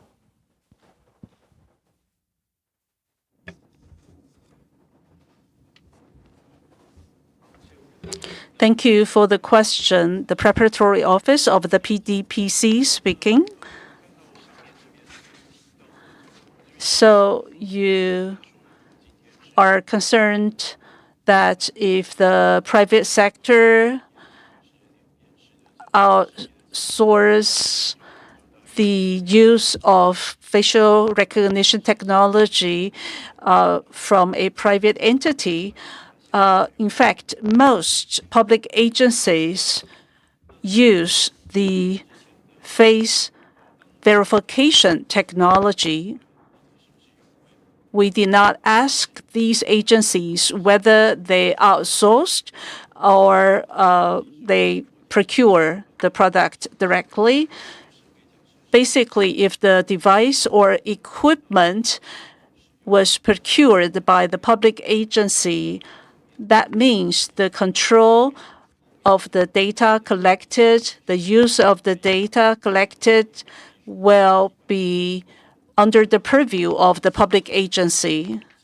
Based on our survey, they still implement some data protection measures because for all public agencies, they are required to abide by the ICT Security and Safety Management Act. So you also ask if this is totally outsourced service. So the agency did not just buy the equipment, rather the service is outsourced. Well, as far as I know, there are no such cases because for face identification technology that is used in customs, at the customs, they would have proprietary face identification technology. If they are indeed outsourced cases, then according to the current Personal Data Protection Act, the private entity, external entity, are also required to abide by the law providing data protection oversight mechanism, for example, access control, firewall.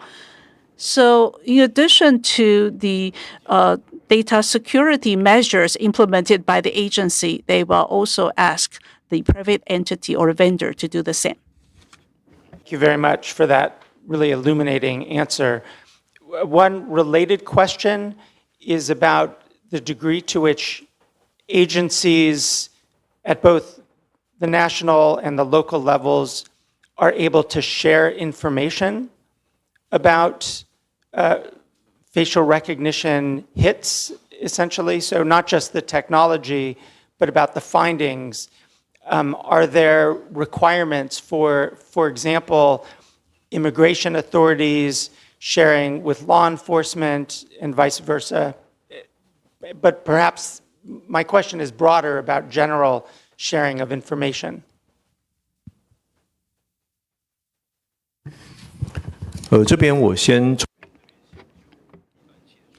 Well, if we are talking about the use of facial recognition technology, most of the time they are used for face verification to check people's attendance or absence, when they arrive in the office, when they leave the office. So the attendance record,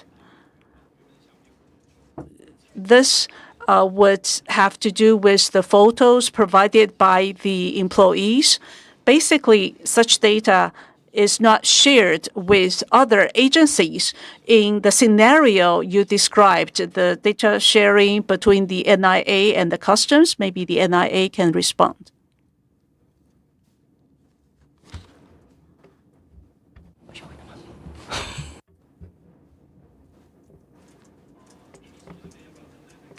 NIA, would you like to talk about data sharing with the enforcement?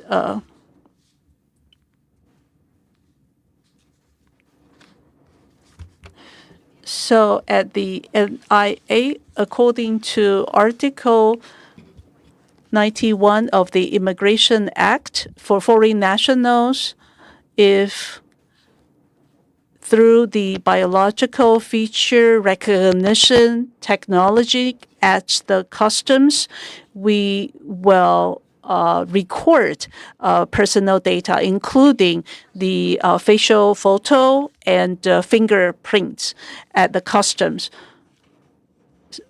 And if we want to use any of such data, we have to comply with the Personal Data Protection Act. So all we do at the customs basically is to keep a record of such biological features. Basically, in principle, we do not provide such data for other agencies.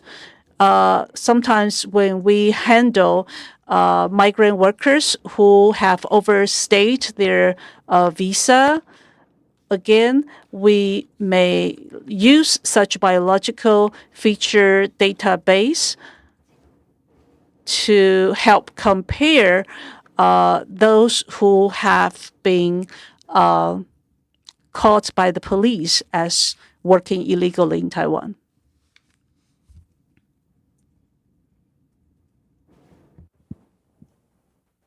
Thank you.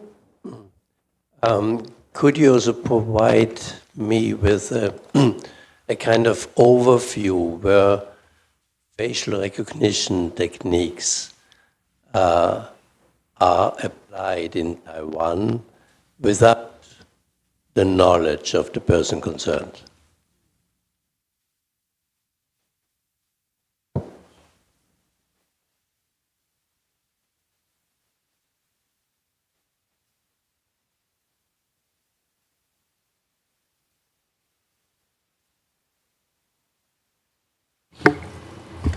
Thank you for the question. So again, the preparatory office of the PDPC, you are asking about the overall application of facial recognition technology in the public and the private sector. I don't think we are authorized to conduct such a large-scale study. As I said, in the public agency, usually we use this technology for face verification.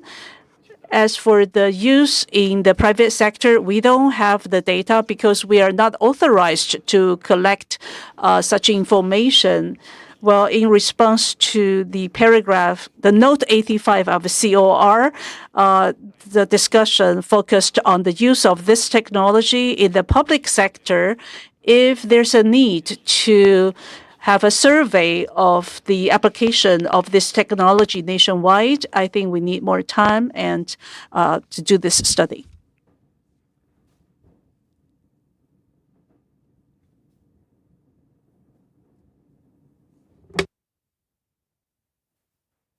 No, I'm referring to security-related facial recognition, whether this is in public transport, whether it's in places, etc., where I think in many countries facial recognition technology is actually used in order to prevent crime or to investigate in case a crime has been committed, etc. So I would simply like to understand what are the kind of situations in which public authorities use facial recognition.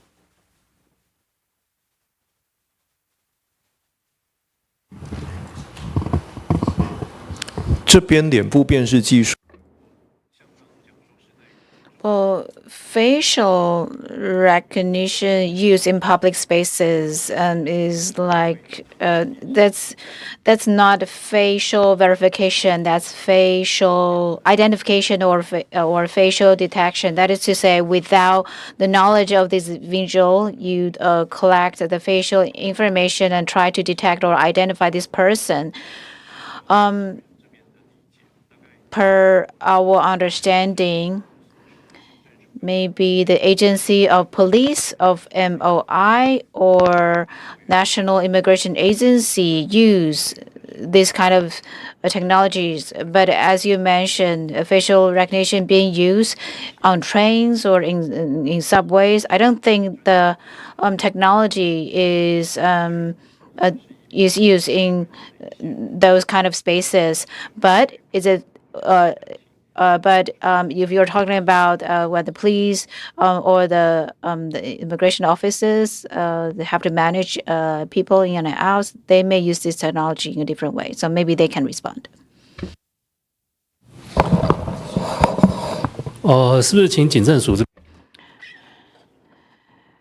Okay, National Agency of Police.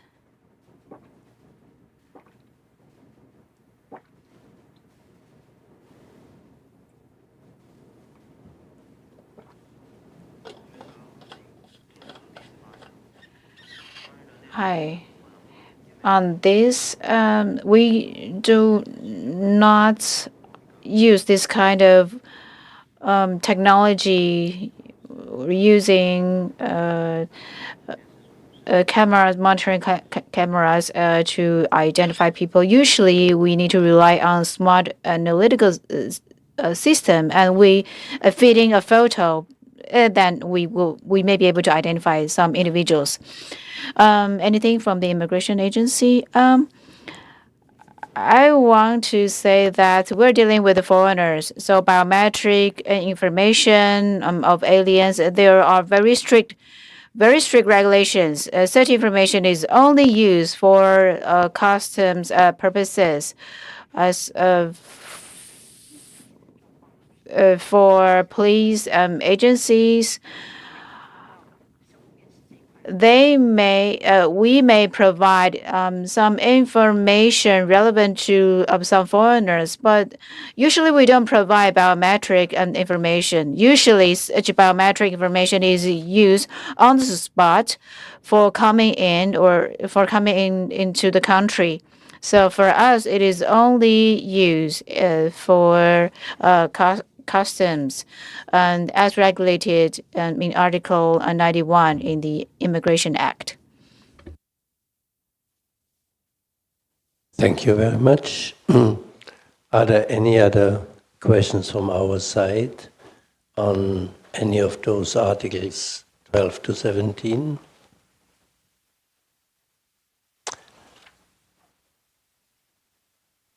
Is there any more other questions from your side or comments or explanations that you would like to add before we close this session?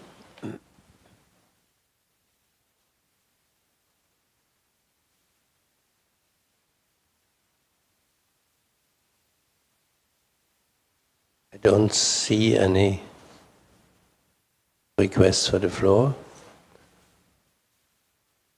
So then I thank you very much again for this very illuminative exchange of views that we have had on these quite important articles on whether it's fair trial and administration of justice or privacy or freedom of movement, etc. Thank you very much, and we have now a break, I think, until we have the next meeting with the non-governmental organizations, and we see you again in the afternoon. Thank you.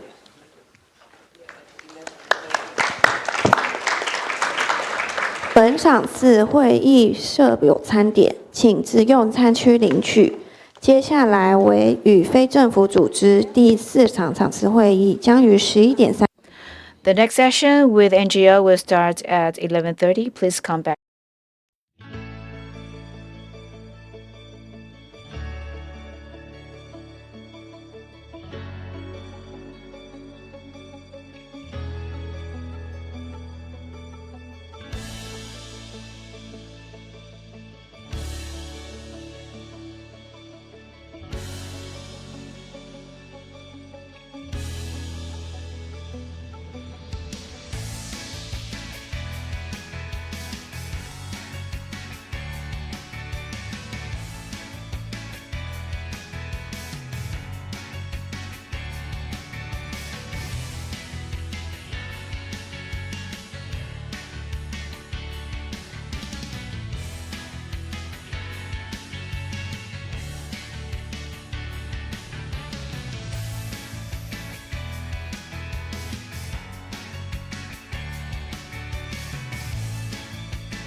国际审查会议与非政府组织之会议第4场次，会议开始。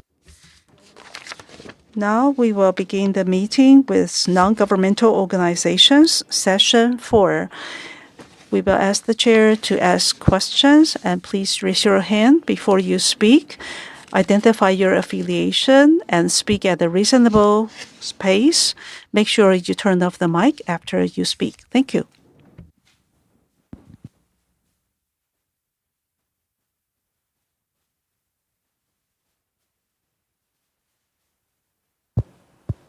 Yeah, now it works. Welcome again to this dialogue with civil society on Articles 12 to 17, freedom of movement, fair trial and access to justice, but also we had long discussions in relation to the right to privacy, data protection, etc., with the government. And again, I would like to start by asking you whether, having followed our discussion, whether there are any information that you feel were missing and that you would like to add, in addition to all the written submissions that we have received from you. Please. 1, 2, 3. Quite a lot here. Yeah, so we start here and then we go to this side. Thank you.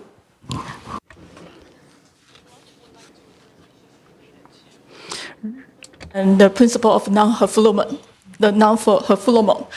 The replies from Taiwan's National Immigration Agency make one thing very clear. In cases involving asylum seekers, the government's priority is not about protection. The agency does not seriously ask whether the person, if returned or transferred elsewhere, would face torture, inhuman treatment, or unfair trial, religious persecution, or other irreparable harm. Instead, it focused on how to make them leave Taiwan as quickly as possible, preferably to a third country.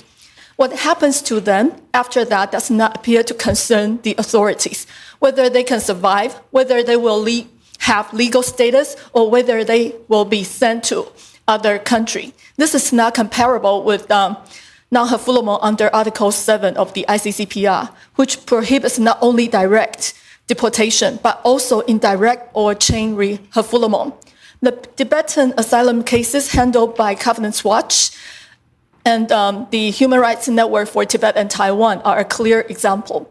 Some Tibetans fled from Tibet under Chinese control, traveled through Nepal and entered Taiwan with Nepalese or Indian passports.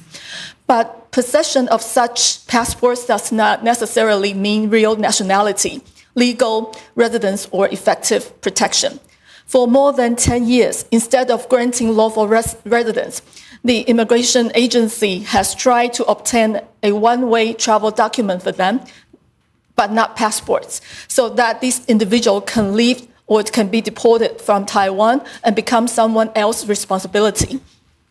And this pattern is not limited to Tibetans. We are now preparing a case involving a Haitian family with a 4-year-old boy. And Taiwan's own Ministry of Foreign Affairs has advised Taiwanese citizens to leave Haiti immediately. Yet this family's residence application may still be denied. This is not only a legal gap. This is also a question of political will and governmental mindset, whether Taiwan is willing to carry the obligation expected of any state that claims to uphold universal human rights.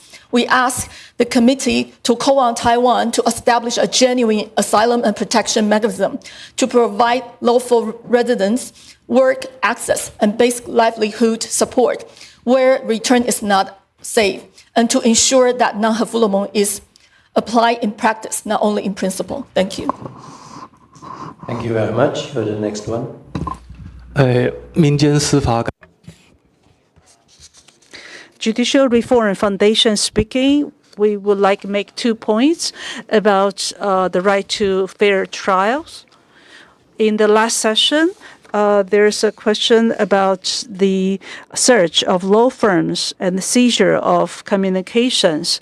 Unfortunately, according to our constitutional court judgment, of course, we need to respect the privilege between the counsel and the defendant, and it cannot be admitted as evidence. However, the judgment still believes that such a seizure of communication in a law firm does not require protection. And we discussed with other lawyers and agencies, and we know that in other countries, for example, in California, the United States, for any such search or seizure, basically, there are specific requirements. Direct touch or contact of the evidence should be avoided, and special safeguards must be established for the search of a law firm. Similar examples can be found in France. However, our government does not pay similar amount of attention to such special safeguards. In addition, I think we do not have sufficient safeguards for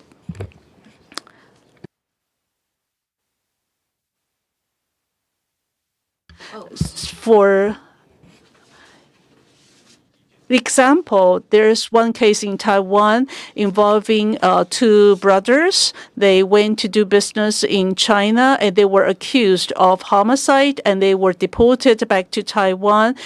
At that time, they were sentenced to death penalty. But the evidence was all the records made by the policemen in China, and even the investigation evidence was rendered by the Chinese police. So that's quite a scandal, and things have not changed so much.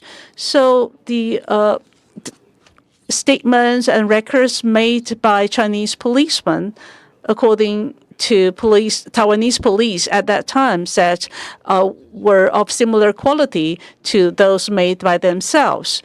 But we know that certain measures used by Chinese policemen may be illegal. So I think we need to protect the defendant's rights in determining the admissibility of evidence.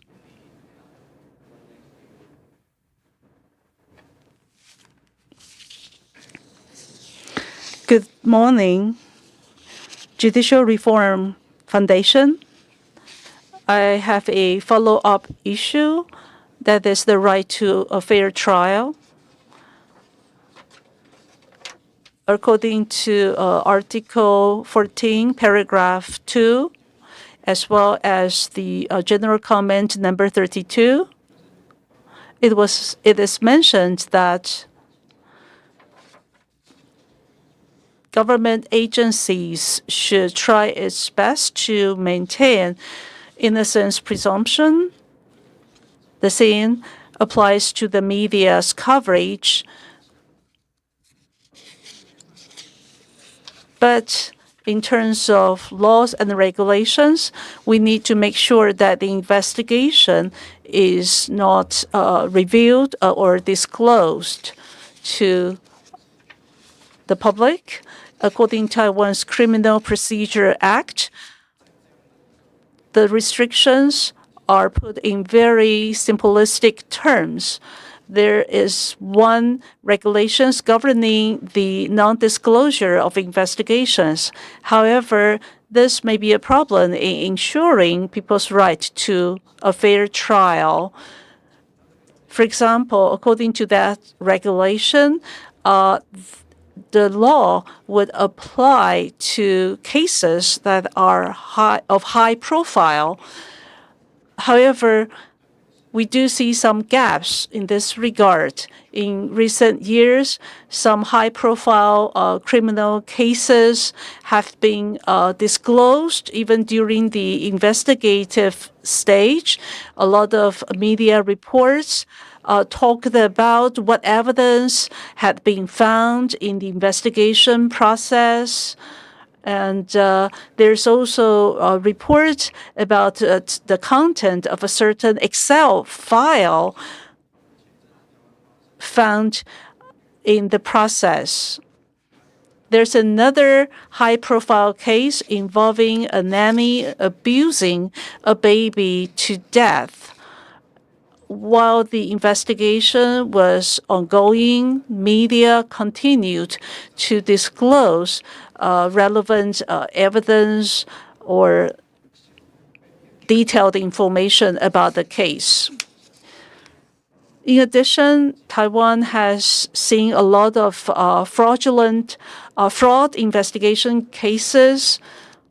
For example, Mr. Pan was lured to Cambodia by a fraudulent group, and his photo of being beaten up in Cambodia was also disclosed by the media. So I think that all impact the people's right to fair trial. The former Taipei Mayor Ke's case is another example. According to the regulation governing the non-disclosure of investigation, prosecutors are required to review media coverage.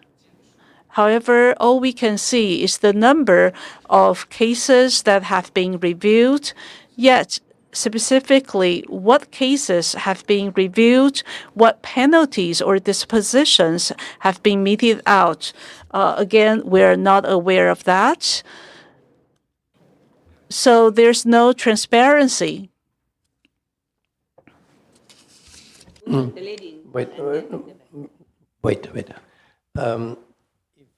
If my colleagues would have any kind of questions for clarification, etc., please always interfere.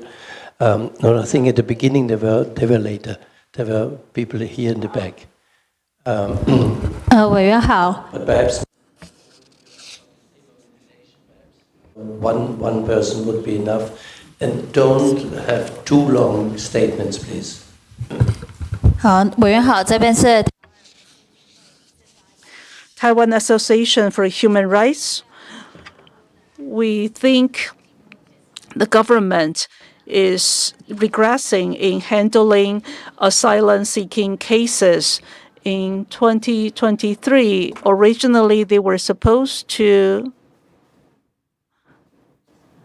In 2023, supposedly there's supposed to be a situation where non-Chinese, Hong Kong, Macau asylum seekers can apply asylum.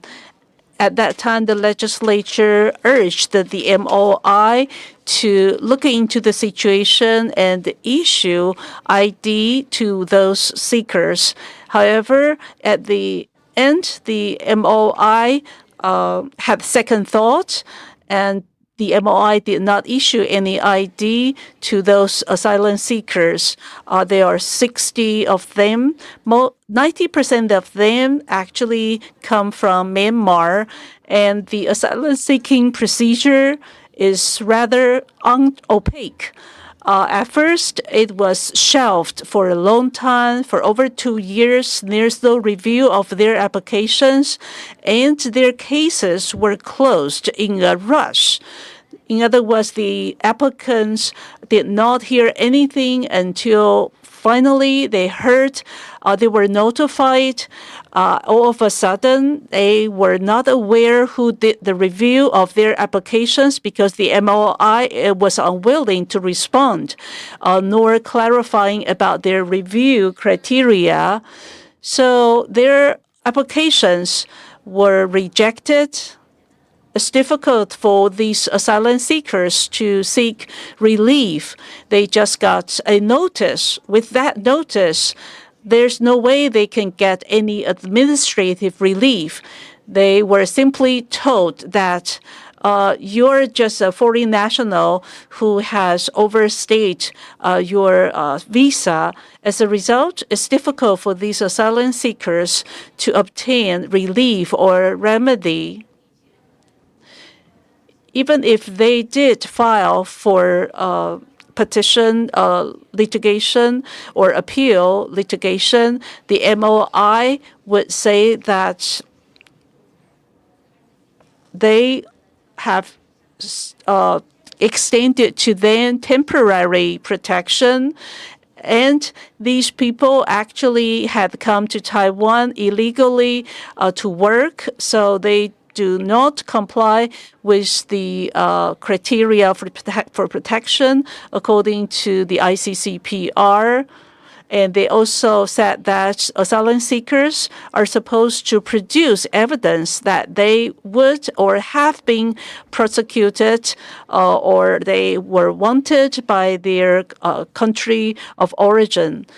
So I think we still need to make sure that domestic laws are aligned with the covenants.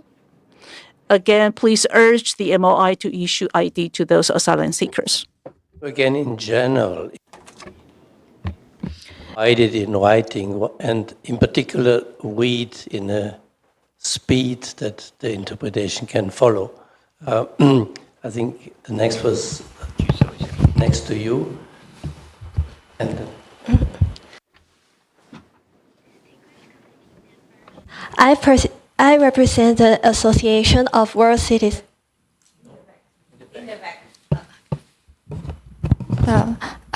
I would also like to respond to the reply from the immigration agency this morning. So the immigration agency claimed that they have the so-called three-stage review mechanism, and this mechanism actually fails to clearly establish its scope of the protection includes individuals should be protected under international law principle of non-refoulement. And at the same time, the authorities also have refused to publicly disclose the actual criteria and standards used in approving or rejecting protection claims. And the mechanism claims that the second stage review involves consultation with external experts and scholars. However, the National Immigration Agency has consistently also refused to disclose the identities, professional qualifications, or areas of expertise of those participating experts. And in recent rejection decisions, and the NIA also cited the opinions from those experts and claimed that those experts say that the experts' opinion has fundamentally violated the international principle of non-refoulement. So according to the statement that the experts consider that the applicants who only sought protection after overstaying their visas and after being apprehended for irregular work do not meet the international standard for protection eligibility. And due to the prolonged review process and extremely restrictive status determination, some asylum seekers were forced to sort out ways on their own. So the NIA has claimed that some asylum seekers are able to regularize their status through marriage and educational pathways. In practice, however, the NIA not only failed to provide meaningful assistance, but also create significant institutional barriers for those asylum seekers who wish to regularize their status through marriage and educational pathway. Some asylum seekers have lived with Taiwanese spouses for many years and have children together. However, due to the persecutions they face, they are unable to return to obtain like the required documents for marriage registration in Taiwan, such as the certificate of single status. And rather instead of providing alternative procedures or humanitarian assistance for those individuals, the NIA has, in some cases, detained such individuals and following the release, continued to pressuring them to obtain travel documents to leave Taiwan and disregard the risk of their being persecuted. And in terms of obtaining student status in Taiwan, some asylum seekers have already been formally admitted to the Taiwanese educational institutions and seek to regularize their status through study. However, the NIA continues to refuse the in-country conversion to student status for them. So as a result, the asylum seekers are required to leave Taiwan and reapply for student status from the third country, which means that they need to take a risk of being denied in re-entry. Thank you. Yeah. Again, there is no need to read out. You can simply give us, and I think you have already submitted this written document. Okay. Simply to save time, if you have written statements, provide them and don't read them out, please. I think you were also yes. Okay. I want to add information about agencies' response on how personal protection is implemented and on interception, warranty, and facial recognition on Personal Data Protection Act. And they say that such act does not impose any sanctions on government agencies when they violate personal data protection, but if they violate Standard Labor Act or other act, there are administrative fines. But if they violate Personal Data Protection Act, there is no fine. There's an order asking the agencies to delete the data. Second, on facial recognition, the NIA, the National the National Police Agency, they have technologies of using a small device and to monitor or to scan people in a public space. And in this small device, there is facial information from the household and agency. So they have the facial information of all the people in Taiwan. And the media says that the government already stopped doing so after 2021, but we don't know if that's real, because in 2021, the National Development Council was responsible for personal data protection, and they asked the National Police Agency to come up with some guideline. And in 2025, we heard from some police officers saying that, correct, that technology is no longer available, but the AIM police function is no longer available. Well, that is a facial recognition technology, but because of the fact that the police officers has household information and they can also link that information to other agencies' information, so there's abuse of inquiring into personal data of people. I think there was a report from Control Yuan last year because some police officer abuse access to the information and even sold the information to criminal groups. Also on facial recognition, from 2006 to 2021, our organization worked with volunteers and we look at the government procurement website and we input the keyword facial recognition to see what kind of facial recognition products were procured by the government. There were more than 100 between 206 to 221. Some procurement was for facial recognition database. Some procurement was for mobile devices. Some was commission research and development. And there were many agencies. And some devices were used to detect the temperature or people's faces during pandemic. And for correctional facilities, we see that the MOJ's Investigation Bureau did similar procurements, but we are not able to access information about after the procurement what these technologies or products are used for. As for things like CCTV on the streets, the Taiwan Association for Human Rights, our organization, also asked the National Police Agency, and they say they have a smart image screening service that is to screen the CCTV image from the streets, and that image cannot be used for facial or identity recognition, but it is able to recognize object, for example, the hairstyle of a person, the glasses, or the tattoos of a person. It doesn't have a very clear legal basis. And the National Police Agency, in addition to doing what I've described, they have other systems, for example, the AI crime detection and analysis system. The source of information is from internet platform. So again, no clear legal basis for them to do so. Lastly, I want to speak about an inception warrant.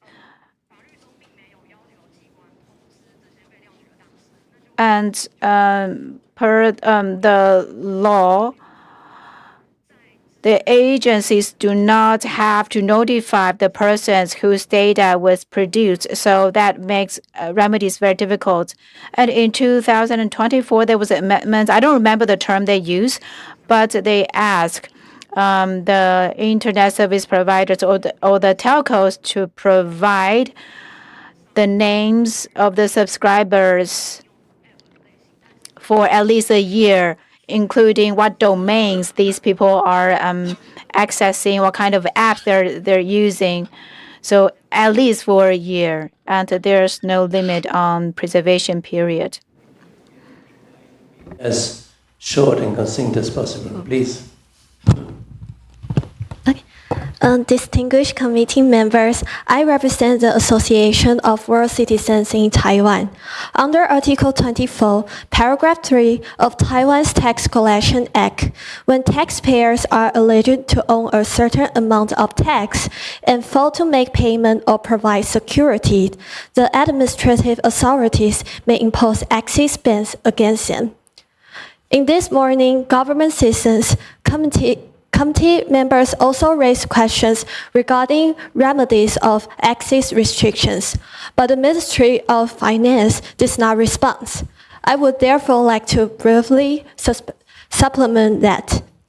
In practice, these serious restrictions on personal liberties does not require prior judicial reviews. Once the Ministry of Finance notifies the immigration authorities, the access bans takes immediately effect. And this immediate effect can, in practice, exert strong pressures on individuals, especially those whose work or companies are based overseas, and they may have been able to leave the country. Although administrative appeals and the litigations formally exist as remedies, they are often lengthy and ineffective, leaving affected individuals without prompt and effective interim relief. This system clearly requires urgent reviews and reform. Taiwan's tax enforcement cases reveal that some citizens have been subjected to access bans for as long as 1,482 days, more than 4 years. Although most of the tax bills were ultimately corrected to zero, the damage has already been done. When tax bills were issued, tax authorities has already imposed restrictions on the disposals of properties whose values substantially exceeded the disputed tax amount. Yet, access bans were still imposed. So calling into questions the compatibilities of such measures with the principles of proportionalities. The government response to the list of issues failed to acknowledge the serious structural deficiencies within the exit ban system. We respectfully urge the committee to provide concrete recommendations to ensure that exit ban measures are subject to effective oversight and accompanied by prompt and effective remedies so as to prevent violations of the right to freedoms of movement. Thank you. Thank you very much. Please, in the back. Again, if they are going to read something, please ask them to slow down. We didn't have the task. 发言。我这边有一个严重抗议，就是在这个会。Okay, I would like to protest that in this review, certain civic society organization used a case that is still under trial as an example for discussion with the reviewers. I disapprove of such an act, and I want to protest against that. I am a retired policeman. My son was involved in the case raised by that NGO.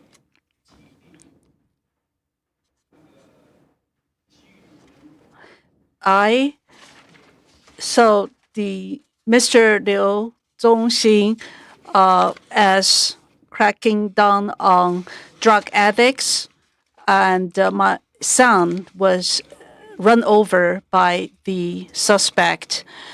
My son was killed by the drug addict. I'm the father. I would like to express my views about human rights. Everyone is entitled to inalienable right to life, which should be protected by the state and law. No one can hurt or deprive anyone's life. The law should be the bottom line to help people who are good and punish people who are evil. In my opinion, the true essence of human rights protection is not just to protect the perpetrators, offenders' right. The innocent, the victims' human rights should also be protected. Judicial justice only prevails when those who breach the law are brought to justice, put behind the bar, and the society need to know that if you intentionally deprive someone of their life, you have to pay for it. That is the proportionality principle. Otherwise, what will happen to our society?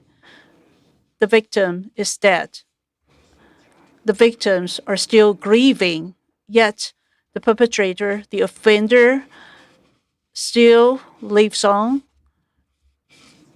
They continue to eat and sleep, and some private civic society or groups are continuing to help the offender with criminal litigation, trying to mitigating their sentences. So what about the victims' human rights?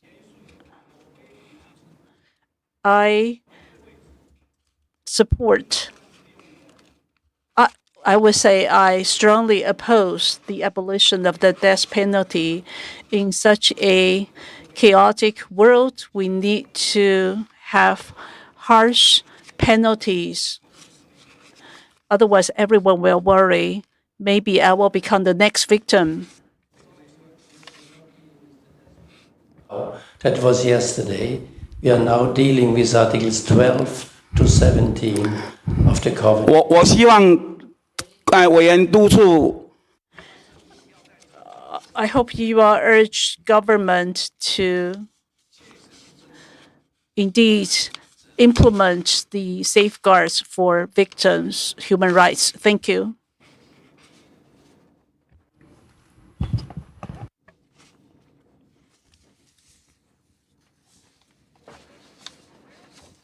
I represent the Taiwan Association of Financial Criminal Law Study, and I'd like to add some information about Taiwan's exit ban severely violates the freedom to travel.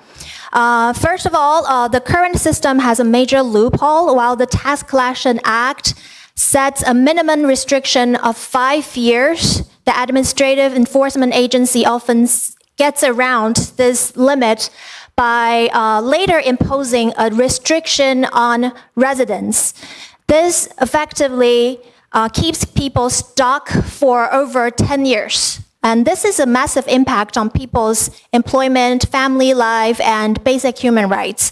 For example, we look into a case of Mr. Zhong, who received a wrong tax bill and was banned from leaving the country, leaving him trapped abroad for almost 9 years. He couldn't reunite with his family. Even though he finally won the case and receives a refund, the damage to his family and him and his freedom can never be fixed. So finally, our suggestion is travel restriction should not be used merely as an administrative tool to secure tax revenue.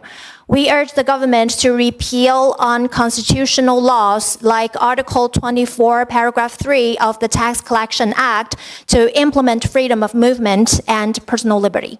Thank you. Thank you very much. You?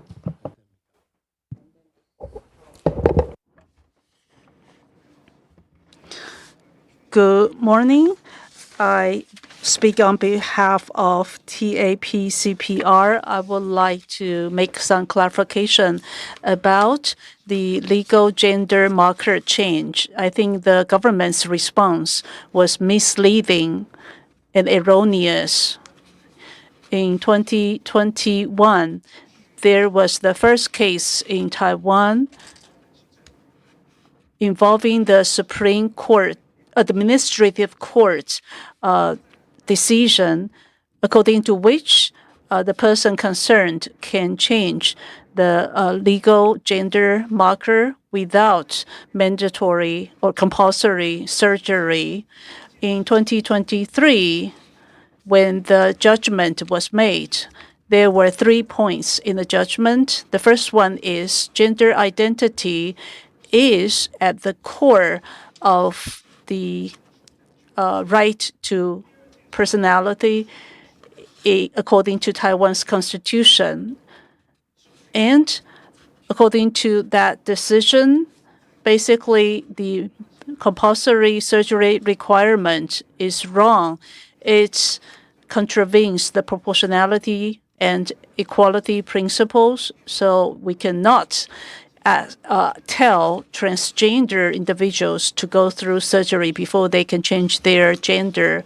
The third point made by the decision is there's nothing in Taiwan's Household Registration Act saying that the sex or gender on the household registration is confined to biological sex.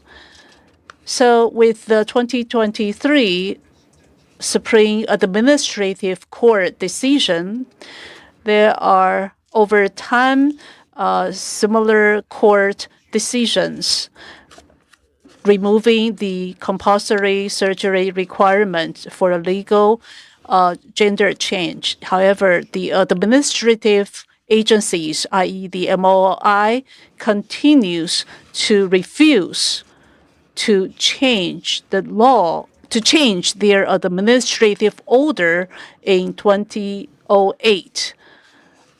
It's not a dual-track system. The government agency is aware of that. The judiciary has made very clear instructions. The surgery requirement must be decoupled from the legal change of gender marker. And please look at our parallel report, our submission, TACPR's submission in the parallel report. Please urge the government to amend the executive order of 2008 and remove the compulsory surgery requirement. Thank you. Question, which is that the Supreme Administrative Court decision dates from 2023. That's correct. 是的，2023年的 Yes, that's right, September 2023. Cases where the Supreme Administrative Court decision has been followed by other courts. 包含在最高行政法。 In fact, before the Supreme Administrative Court, before and after, there have been over 10 court decisions. I would say 11, 12, or 13. I'm sure there will be more down the road because I am taking care of 5 to 6 administrative appeal cases. The timeline wasn't clear, but now I understand there were decisions before the Supreme Administrative Court. The Supreme Administrative Court clarified the law in relation to the Constitution in 2023, and now there have been decisions after. Can I also ask for a clarification from the previous speaker from the Taiwanese Association of Financial Criminal Law Studies? Until now, we've been talking about exit bans, but in fact, you think we should talk about travel bans because it's exit and re-entry into the country, which is at issue. The ban can also be imposed when someone is outside the jurisdiction, and it can be continued, if I understand, via residence restrictions. I mean, exit ban. 我指的是出境限制。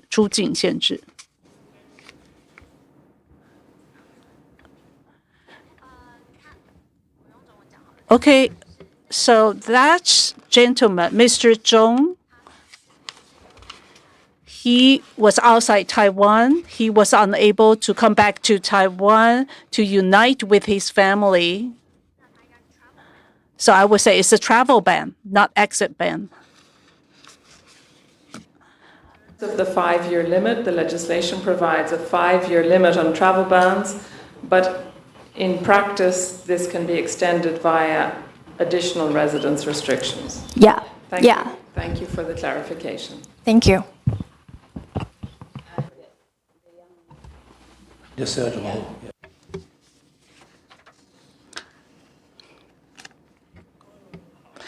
Good morning. Research Center of Criminal Law and the Department of Law at Athletia University.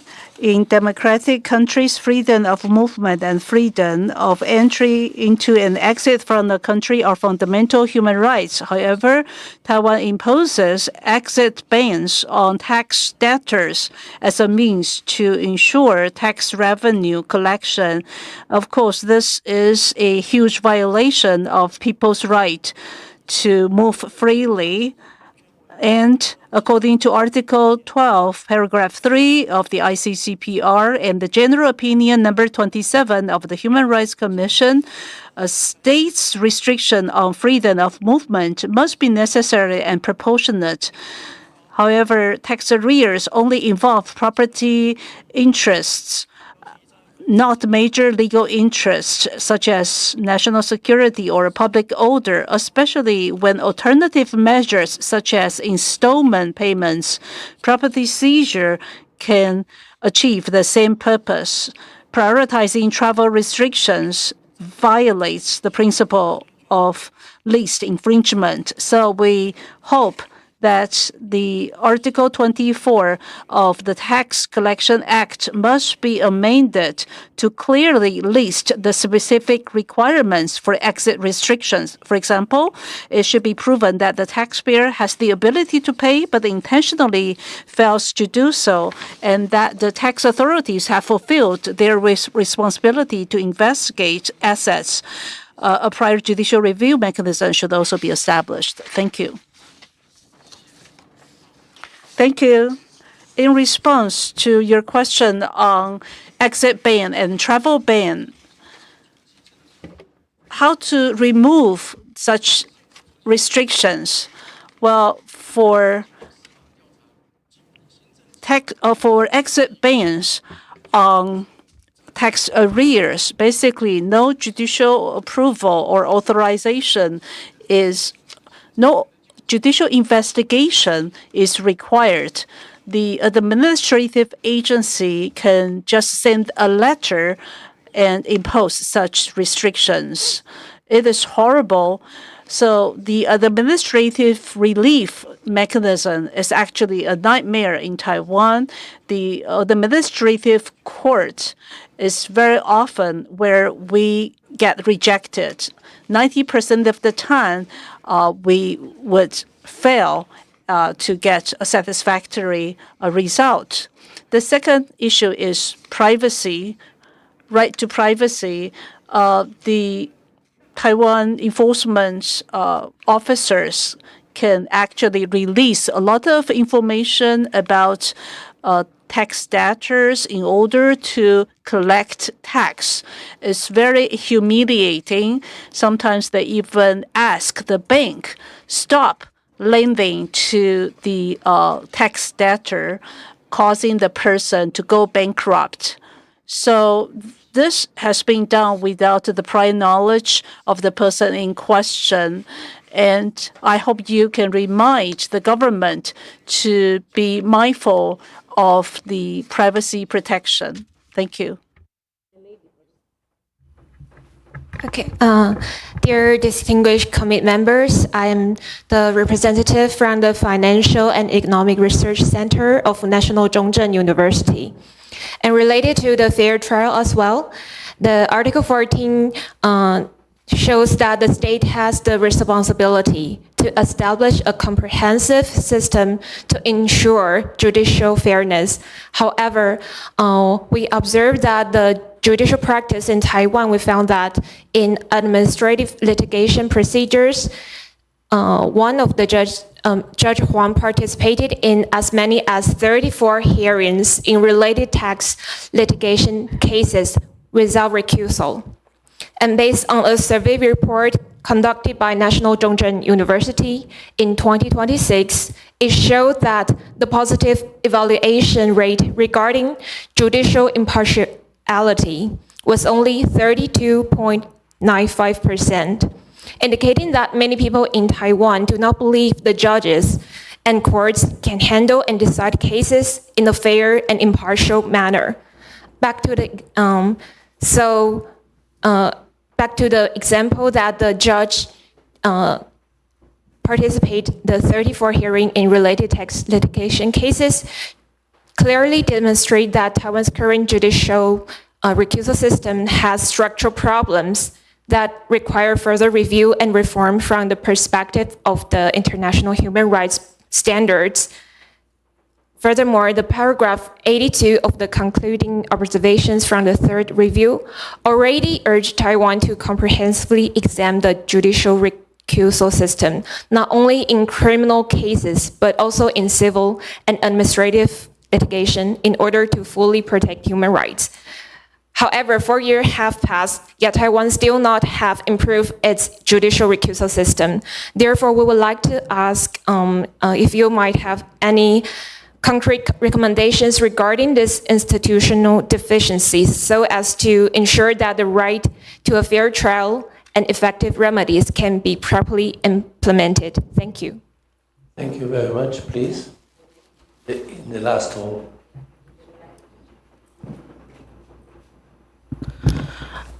主席、各位委员，大家好。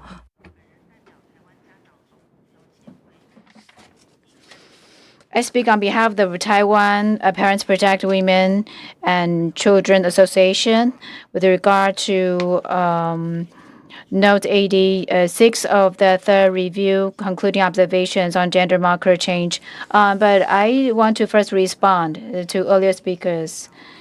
I think in Constitution Article 7, there isn't such a concept of gender identity because when the Constitution was created, sex or biological sex was included in the legal basis. And in the constitutional judgment fall in 2023. The Constitutional Court decided not to take in that case into interpreting Constitution. Oh, I think I want to read our Constitution. Give me a moment. This is the article from Constitution, Article 7. People of ROC, regardless of gender, religious, race, and status, they are all treated equal. There is nothing about gender identification or self-identification of gender here. Now, coming back to your COR from the third review, I think you recommended to remove the mandatory requirement of surgery for gender legal marker change. We understand that this is to protect the human rights of transgender people.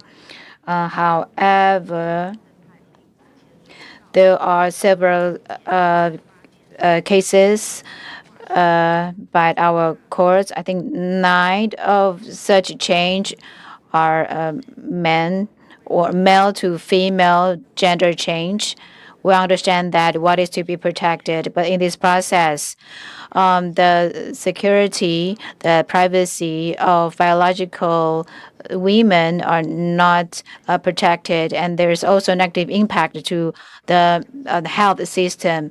We are very distressed and worried. We understand and believe that conventions should provide the rights of the transgender people and the right for self-identity issue, also protect biological women and their safety in changing room, in toilets, because biological women are fearful of people with masculine biological attributes. They have muscles, they are stronger, and this fear is real.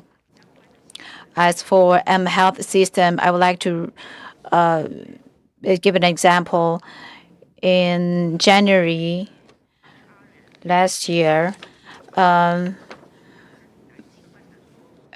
French gynecologist, Dr. Victor Archarian, told a biological male patient who had not undergone any surgery, "I lack the medical training to treat transgender patients, but I can refer you to specialist services." So this is not rejection because the doctor wants to refer this person to a better clinic. But the doctor was suspended for 1 month with 5 months probation by the French Medical Council with a warning that any repeat would bring harsher sanctions. This is the origin of the chilling fact. When even a good faith referral is punished because legal boundaries are undefined, gynecologists will not dare exercise their professional autonomy grounded in biological and medical fact. The ones who ultimately suffer are all biological women who depend on gynecological care. So we hope that you require the government to establish medically grounded gender evaluation standards and to enshrine in law explicit protections for female designated spaces so that Taiwan's gender policies do not deepen social division and conflict among its people. Thank you. Are there still any questions from my colleagues? No. Yeah. Then we have 2 more, and then we have to close.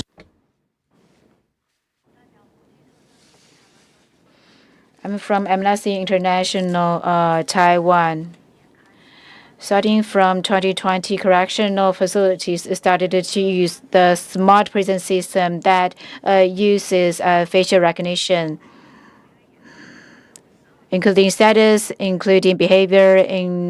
The initial investigation in 2021 shows that 12 correctional facilities use that not only for punch in, punch out, but also for purchasing things or medical appointments have to go through this system. And in addition to correctional facilities, we're seeing educational facilities are using that as well. Some schools use that. Biometric guidelines have been published by MOE, but this is a voluntary regulation. So if information is leaked, there isn't a very clear legal structure to ask for accountability. Another thing, algorithm of social media. Many social media platforms continue to collect, profile, and utilize the data of children of Taiwan, and they commercialize such data.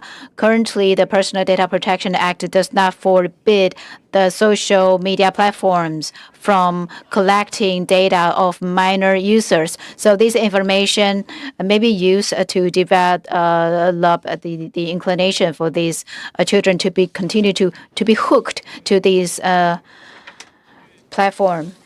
This is Taiwan Alliance to End the Death Penalty. I think you asked about citizen judges.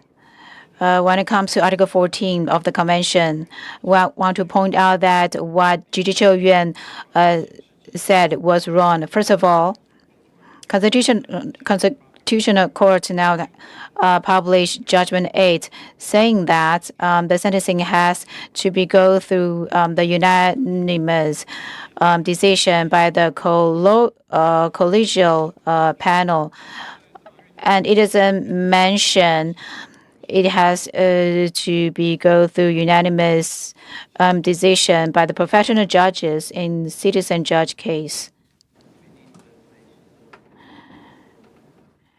Sorry， 我再说明一次好了在宪法法庭113宪判8。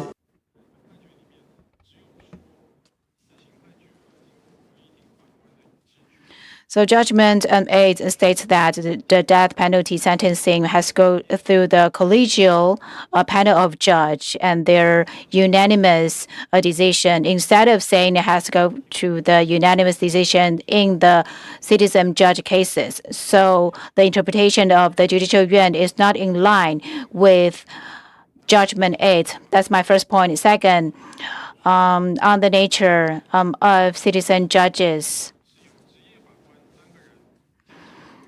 In such cases, there are 3 professional judges and 6 citizen judges. Citizen judges are judges. In the collegial panel, they are judges.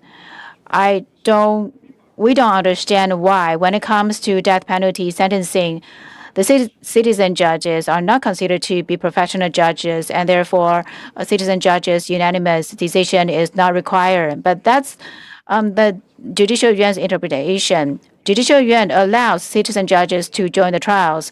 However, when it comes to death penalty sentencing, Judicial Yuan considers these citizen judges not the judges. We think these interpretations are conflictory. And I think the chair mentioned that there isn't a very clear rationale by the Judicial Yuan. My third point and my last point. In the current citizen judge system, almost all the death penalty cases have to be trial at citizen judge courts. But Judicial Yuan's interpretation is that death penalty cases doesn't require the unanimous decision of citizen judges. That is to say that the Judicial Yuan is taking away the elements of the Constitutional Court judgments, because the constitutional judgment says that there has to be unanimous decision. So we ask that the unanimous decision has to be for all the judges. How are the citizen judges selected? Who selects them?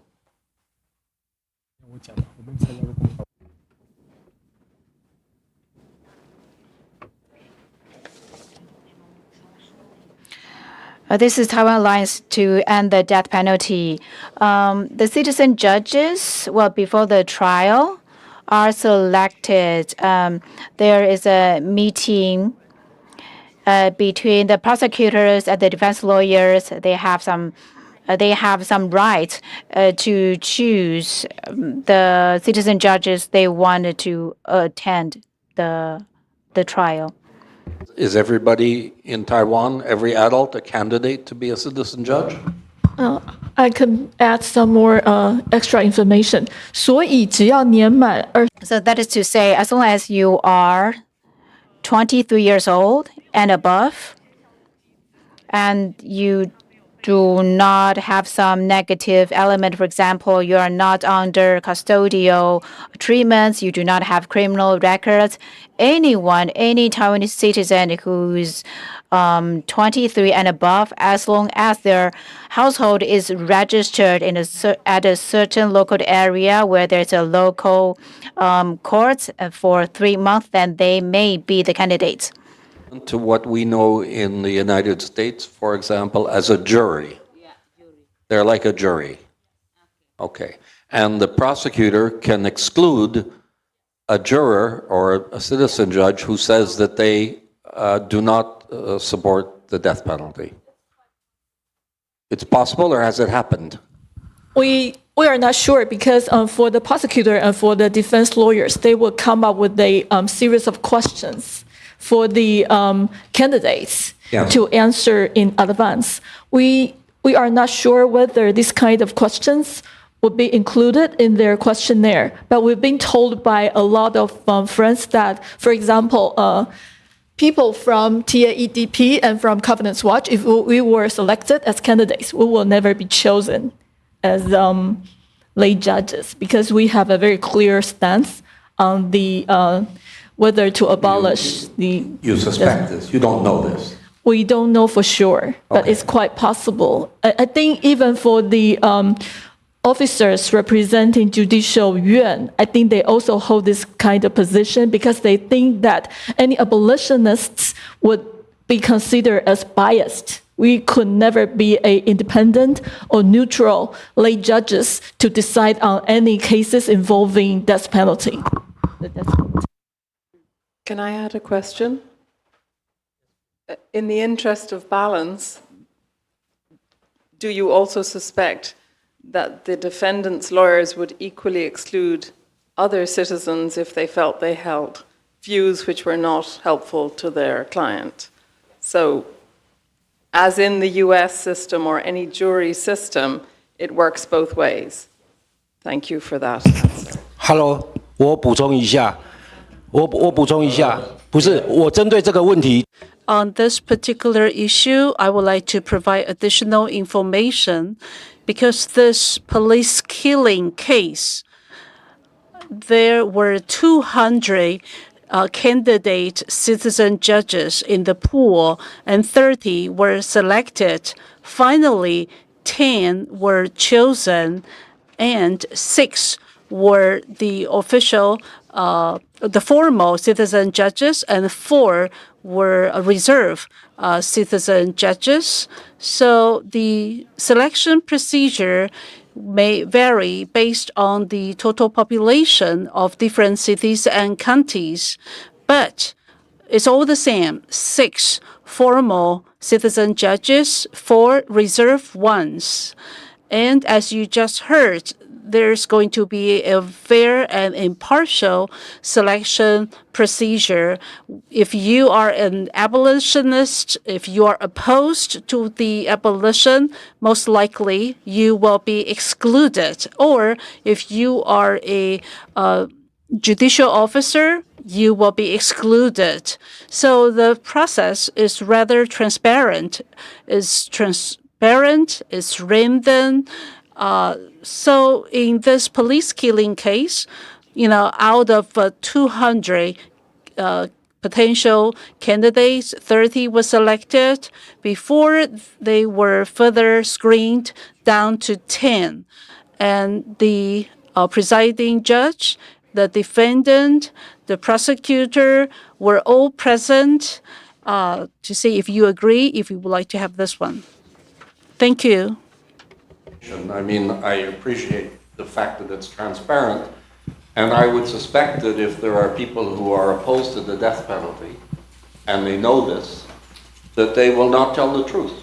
They'll simply say that they don't have a position on the death penalty or that they are in favor of it, and they'll be selected.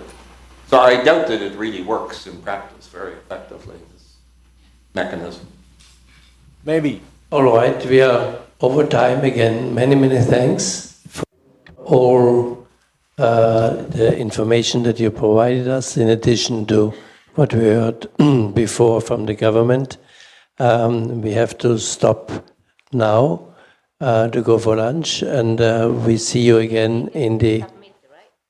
Of course, you can always submit written information, and we see you again in the afternoon. Thank you. 不好意思，我补充一下，刚才钟先生的案件，他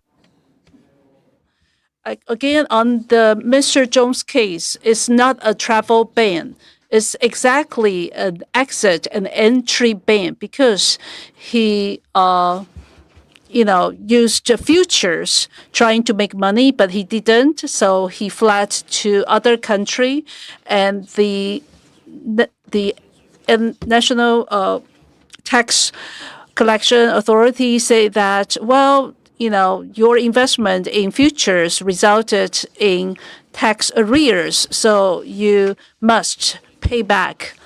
And at that time, his daughter was 3 years old. I just want to confirm this is an exit and entry ban, not a travel ban. Thank you. 本场次结束，会议备有餐点，请至用餐区领取。下场次会议将于下午2点。The next session will begin at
on civil and political rights. That means Articles 18 to 25, freedom of religion, all the political freedoms of speech, assembly, association, but also family rights, rights of the child, and the right to political participation in government. So we start with Article 18, freedom of thought, conscience, religion, and I pass the floor to my colleague, Dunja Mijatovic.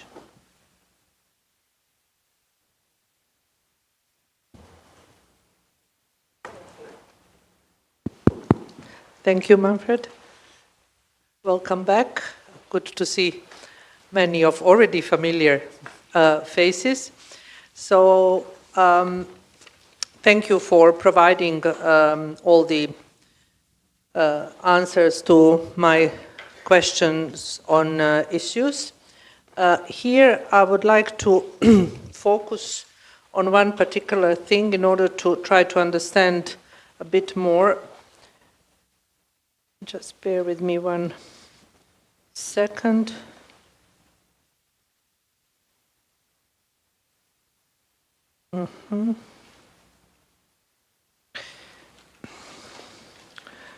So,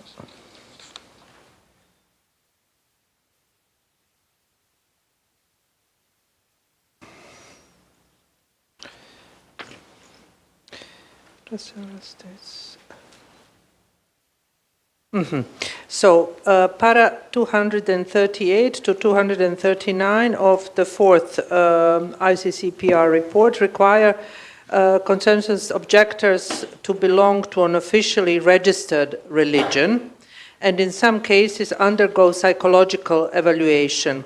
So, my question would be, on how is non-discrimination ensured in line with Article 18 and general comment number 22 when it comes to this psychological evaluation.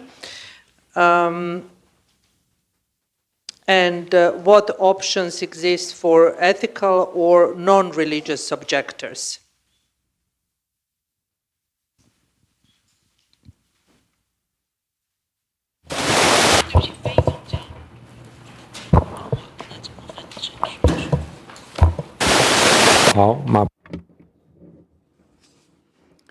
Okay, so the alternative military service department under the MOI, please. Yes, the alternative military service department, in response to the conscientious objectors for religious reasons or beliefs, potential draftee may refuse to serve the military service based on his religious belief, and this will be seen as a priority in order of handling. And this potential draftee has to show that he had been following this religious belief for over 2 years, thus rendering his mental state unfit for ordinary military service, so he can file an application. We have a review committee under the MOI to review this statement by the potential draftee. If necessary, we will have an interview. If there's still any doubt, we will observe him for some period of time. If we believe this potential draftee, indeed, as he describes, is mentally unfit to do the ordinary military service, yes, he can perform alternative military service. Since 2000, 1,169 of them have applied to do alternative military service on religious grounds. As Jehovah's Witnesses, there are also 1,064 of them who have applied for alternative military services. So between 2021 to 2026, the approval rate is almost over 99%. So the criteria basically includes he has been following the religious belief for over 2 years. That's the basic threshold. If there are other special conditions, we can also review his conditions to determine whether he is qualified to perform alternative military service on religious grounds. In fact, since we have this alternative religious military service in place, South Korea has sent delegations to come to learn from our experience. As for the Jehovah's Witness religious sect, in 2017, the head of their Taiwan chapter also came to our department for a visit, and he also shot a video to record how we approve the alternative military service on religious grounds to show the whole world. So I believe we have taken into account the needs of potential draftees to object doing military service on religious grounds. So we do respect their right to religions.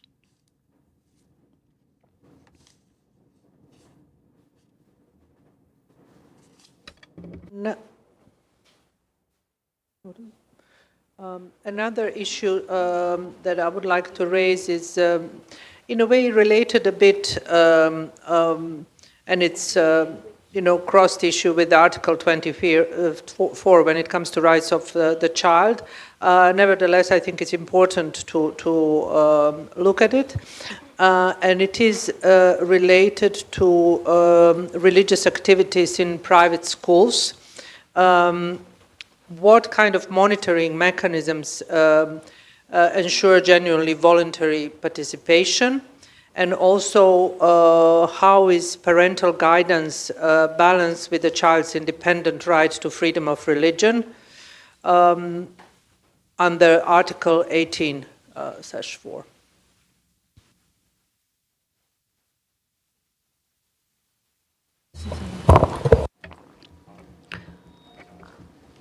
The Ministry of Education, please. MOE speaking. Thank you for your question.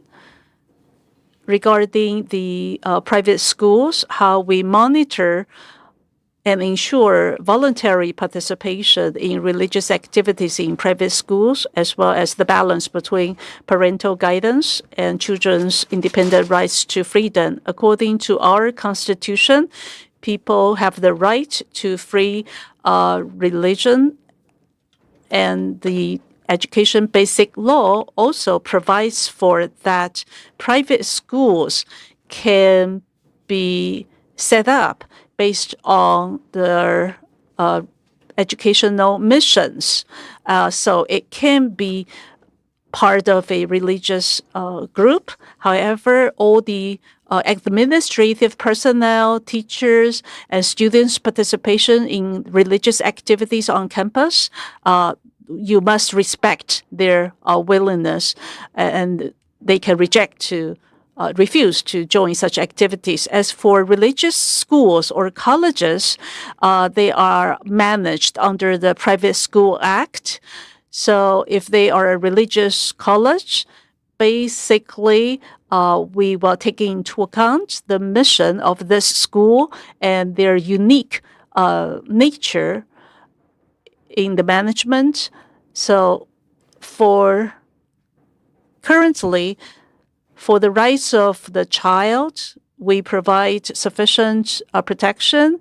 The parents, of course, need to teach and look after their children. At the same time, they also need to pay attention to the children's religious belief development. In other words, based on familial responsibility, parents can provide religious belief and guidance for underage children. However, as they grow and mature mentally and intellectually, parents need to respect their children's religious freedom without any coercion or undue restrictions.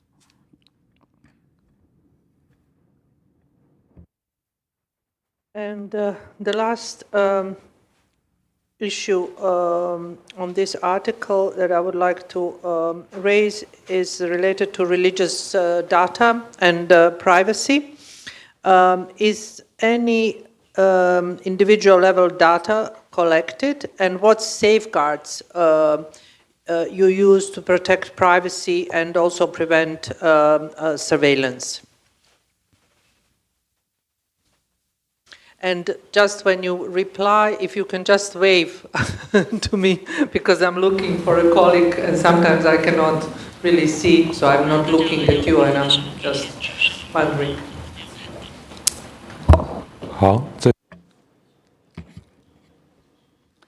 So MOI. So regarding the privacy protection within religious groups, basically we follow the Personal Data Protection Act. There are no special rules regarding members of religious groups. Basically, we believe all religious groups should take the responsibility to respect the privacy of their members.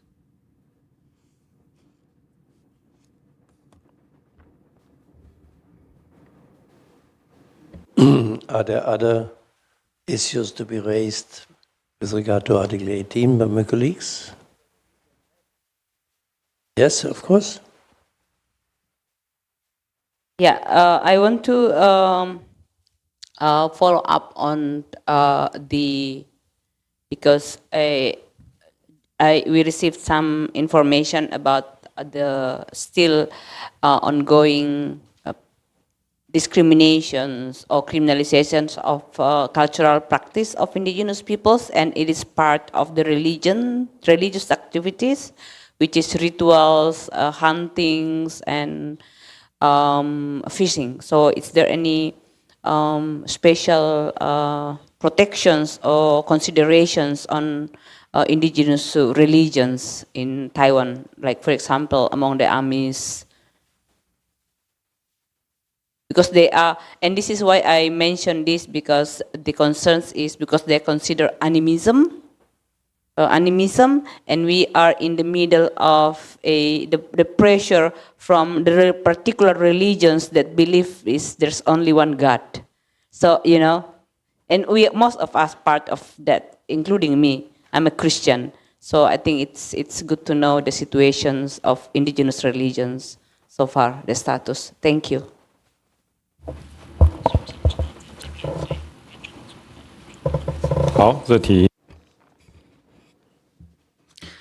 The CIP, please.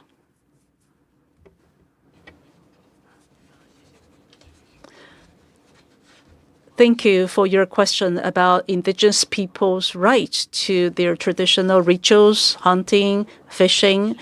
According to Article 19 of the Indigenous Peoples Basic Law, if indigenous peoples, based on their traditional culture, rituals, or non-profit subsistence needs, they can use natural resources, including animals, plants, minerals, land, and water. You talk about hunting practice. According to our Wildlife Conservation Act, indigenous peoples, according to their traditional culture and ritual needs, may apply to hunt and kill wildlife. And usually there are several types. The first one is periodic traditional ritual activities, and they have to apply for, they have to make prior applications for such hunting activities and ritual activities. However, if we are talking about non-periodic hunting activities, for example, someone passes away in the household and hunting is needed, then we do allow for flexibility. They can go hunting first, and afterwards they file applications with the competent authorities. So, according to relevant laws, we enacted with the Ministry of Culture. There are reasonable accommodations made to meet the needs of indigenous peoples to go for hunting. Yesterday, I also said that according to the JY interpretation number 803, indigenous peoples are definitely guaranteed their right by the Constitution to lead their traditional life, protecting their traditional culture in hunting and other ritual activities.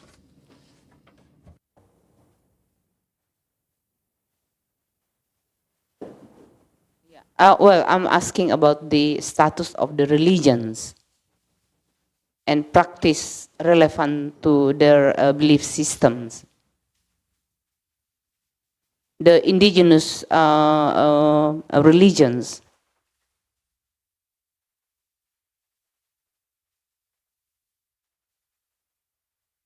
Are they, for example, like in my country, indigenous religions are not recognized, so we cannot register. We cannot get our birth certificate if we belong to indigenous religions. We have to follow Christian, Buddhism, Hinduism, Catholic, Islam. So we are not recognized. Our indigenous religions are not recognized. So we cannot become the citizen of Indonesia if we still follow indigenous religions. So how is the situations now? Can they register under the indigenous religions?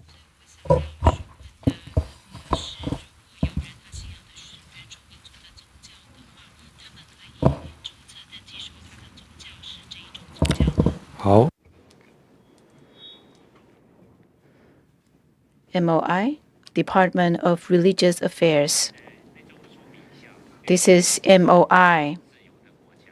Taiwan is a country of religious freedom. All kinds of religions are all respected. So I don't think that issue you mentioned occurs in Taiwan. Most of the indigenous peoples believe in Christians or Catholic.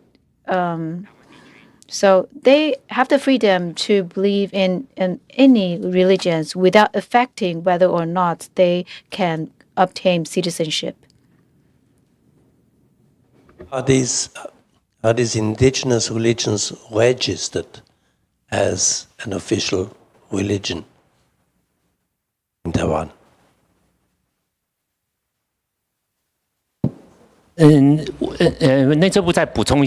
This is MOI. Because indigenous people may pray to their ancestors. They call them the ancestral spirits. But this is not a religion. Most of the religious peoples in Taiwan are Christians or Catholics, but religions are not registered on Taiwan's national ID. Personal religions is not put on the national ID in Taiwan. Thank you very much. Anything else on Article 18? If not, then we come to Articles 19 and 20, freedom of expression, etc.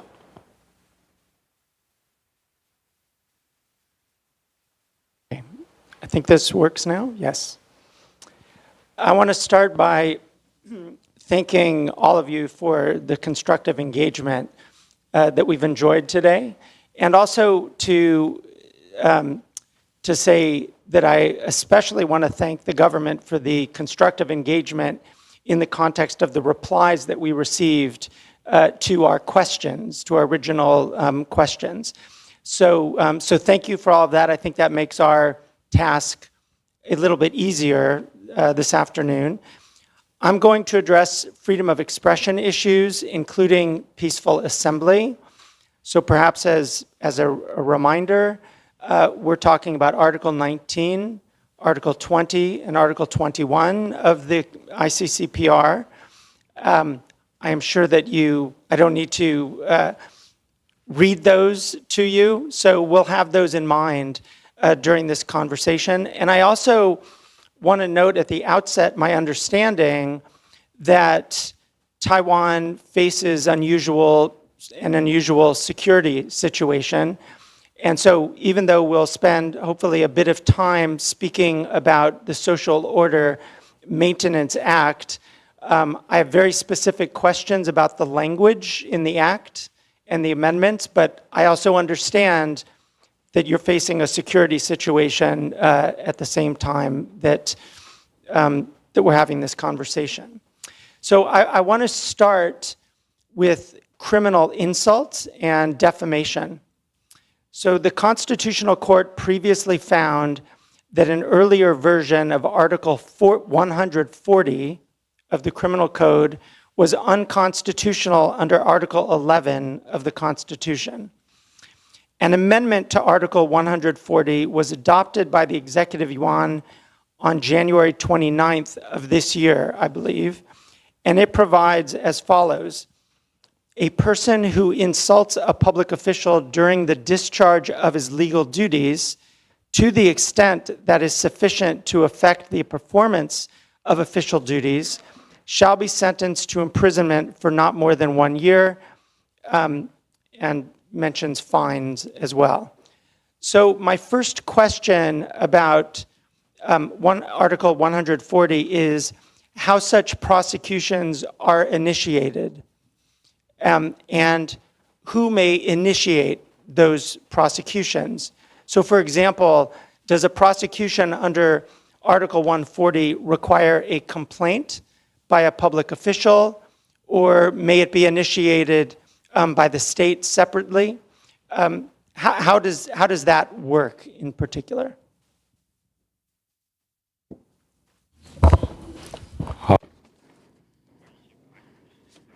Okay, about Article 140 on the Criminal Code, who can initiate that? MOJ, Prosecutorial Office. Thank you for your questions. Article 140 in Criminal Codes has two separate things. That is insulting the duty and insulting the public workers. As you know, that on May 24th, 2024, insulting the duty was announced unconstitutional. It's not effective. As for insulting the civil workers, there is the narrowing of interpretation by the Constitutional Court. That is to say, the purpose is to affect a public work, and such behavior is large enough to affect the implementation of the public work. And the draft amendment was sent to the legislature on April 17, 2026. So certain behavior serious enough to affect the implementation of the work. So it is the element is not to stop the work, but to affect the work. So affecting work is the elements. We ask the public workers to stop the people from engaging in their behaviors. If the people do not follow, then we may assume that their subjective purpose is to affect public work. And if there is physical contact, for example, people spit on public employees, that may consider to be enough to affecting the implementation of the work. If there are no physical contact, if people flip their finger, there's no physical contact, and then we need to consider the matter looking at the entire context.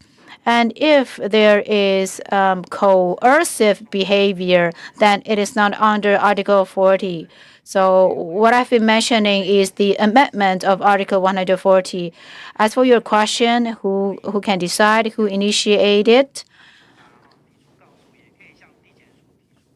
People can file complaint to police officers or to the prosecutor's office, and the prosecutors will investigate. And if all the elements are in place, then this prosecution will start in the courts, or it could be conditional. Defer prosecution if it is a minor offense. So if it is a minor offense, maybe the people will be asked to apologize to the police officers in the courts, or they may need to pay a certain amount of money to the country. So these are for minor offenses. I will also like to add, because you asked about how people can initiate Article 140 on the Criminal Code. In Taiwan, people may file complaints, or they may turn themselves in. Then prosecutors can initiate investigation. But Article 140 is an offense that doesn't have to rely on complaint, meaning that even though no victims filed a complaint, but other people report the matter, or due to other reasons, such behavior is known, prosecutors can start investigation. Police officers can transfer the suspect, and after collecting evidence and investigation, and prosecutors believe the person has broken Article 140, the prosecutors then will start a prosecution. They follow the general prosecution procedure, or we have the streamlined or simplified procedure. But in any way, this is sent to the court. However, due to special conditions, the prosecutors may decide not to prosecute and defer prosecution disposition to the defendant. Many public officials in the room, so I think we have to be very careful. Huh? Yes. Thank you for that response. 谢谢您的回复。我可能要稍微退几步，我来问一下第140条，它有没有定义侮辱？还是说在刑法的其他条款有关于侮辱的定义？我知道刚刚的回应有提到说有肢体上的碰触，比如说吐口水啊。Interference, but even before we get to interference, what exactly is insult under the criminal code?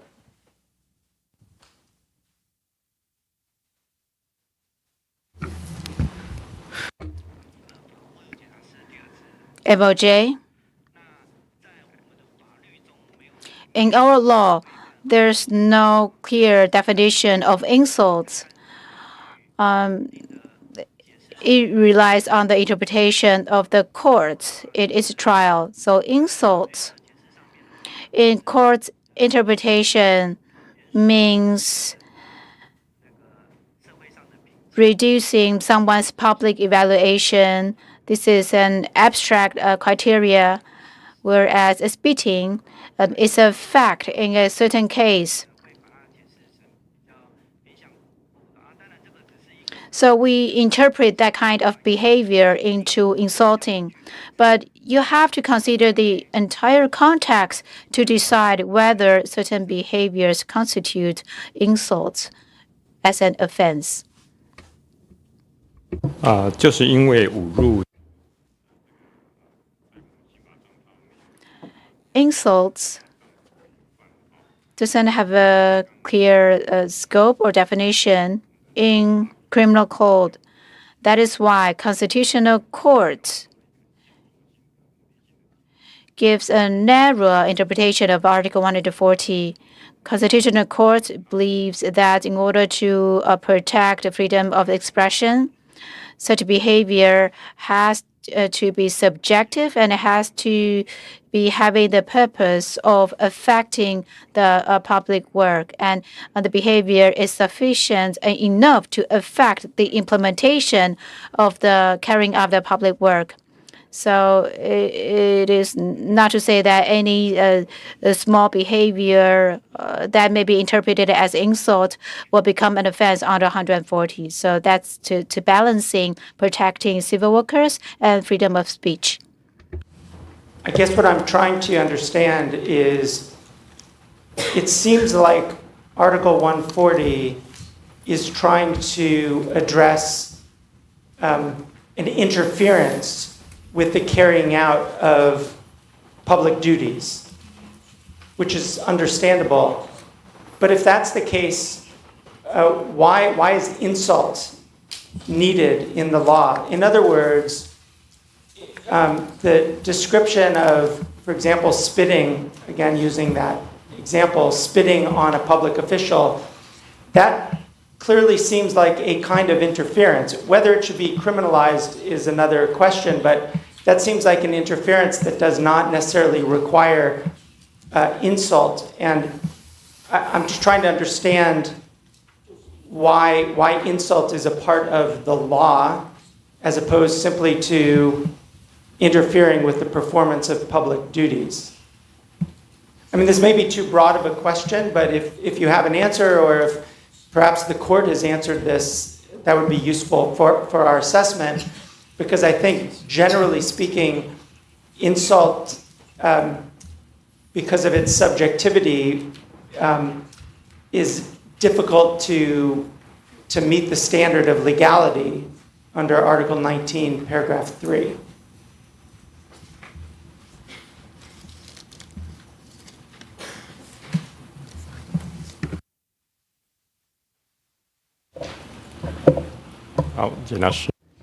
Okay, MOJ.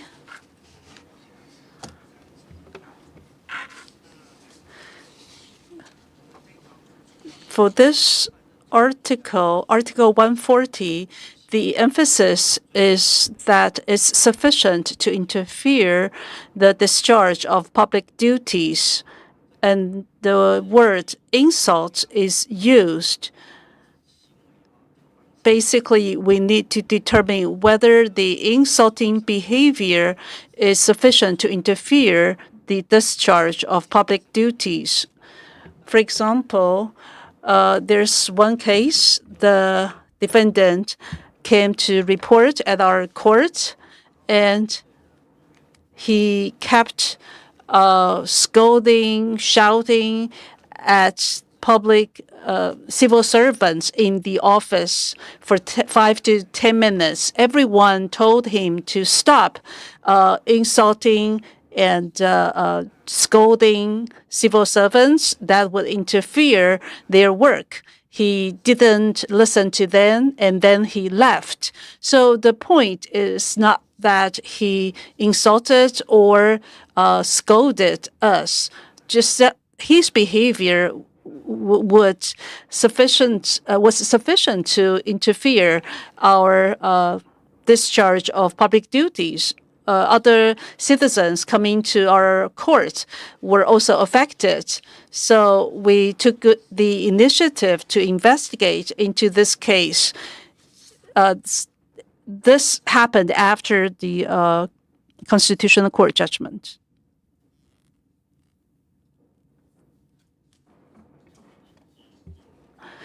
Our criminal system criminalizes insult because we would like to provide some tiered protection for our people, especially for civil servants. We also have this Article 140 to protect them as they perform their duties. For other members of the general public, there are similar protections.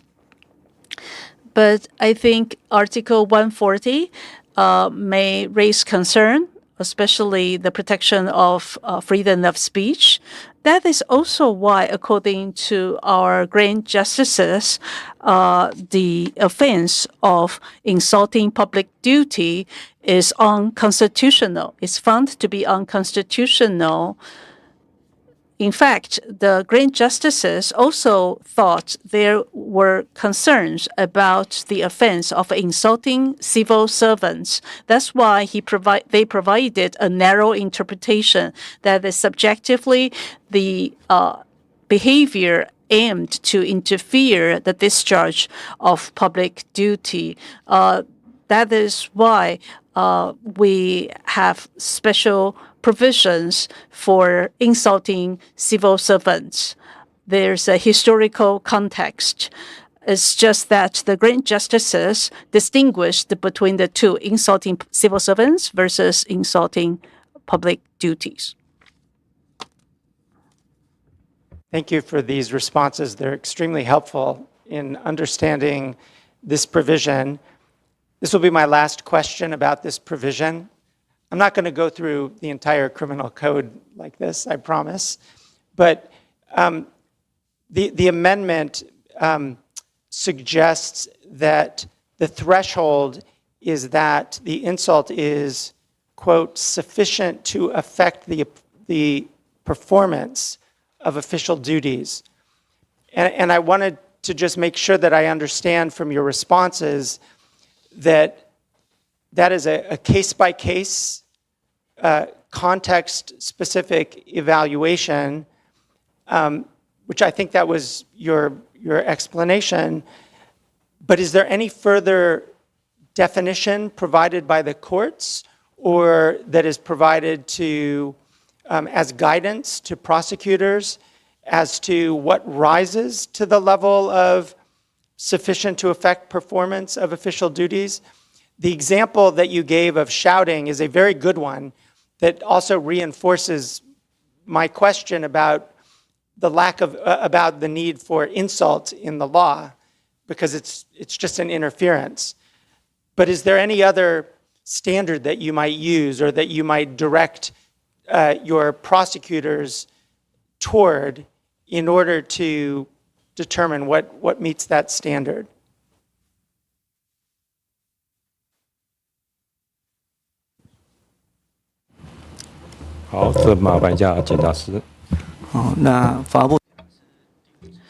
MOJ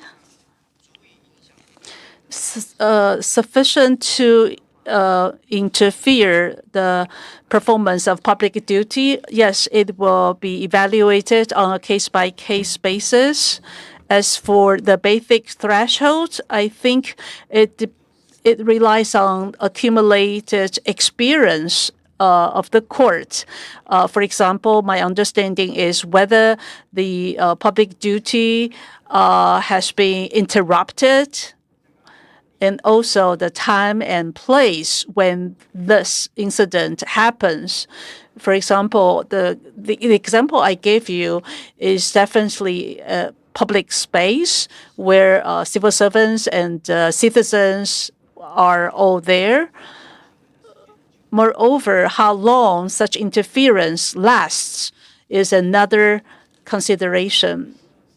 These all contribute to the determination whether that act is sufficient to interfere the discharge of public duties. After all, this is a relatively abstract legal concept. It's difficult to give very prescriptive regulations. Thank you. This has been very helpful. I appreciate. And just to be clear, I think many times around the world, laws governing insult are used by public officials to restrict criticism. What I understand from your description and explanation of the law is that it's much more specific and would be difficult to use in those circumstances. But I wanted to make sure that that was the understanding. I do think there still may be an issue of chilling criticism if the public doesn't understand the nature of the implementation, but I appreciate your explanation of how it would be implemented. David, may I just for my own clarification, but it clearly means that if the public official is off duty, Article 140 doesn't apply. Am I correct?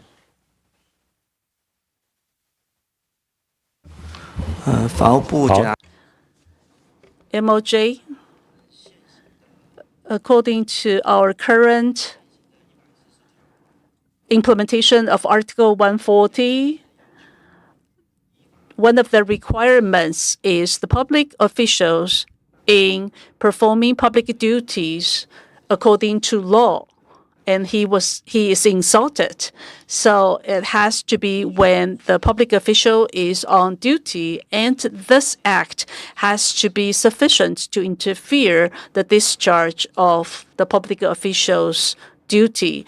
So there are very restrictive interpretation and stringent requirements to protect freedom of speech and human rights at the same time.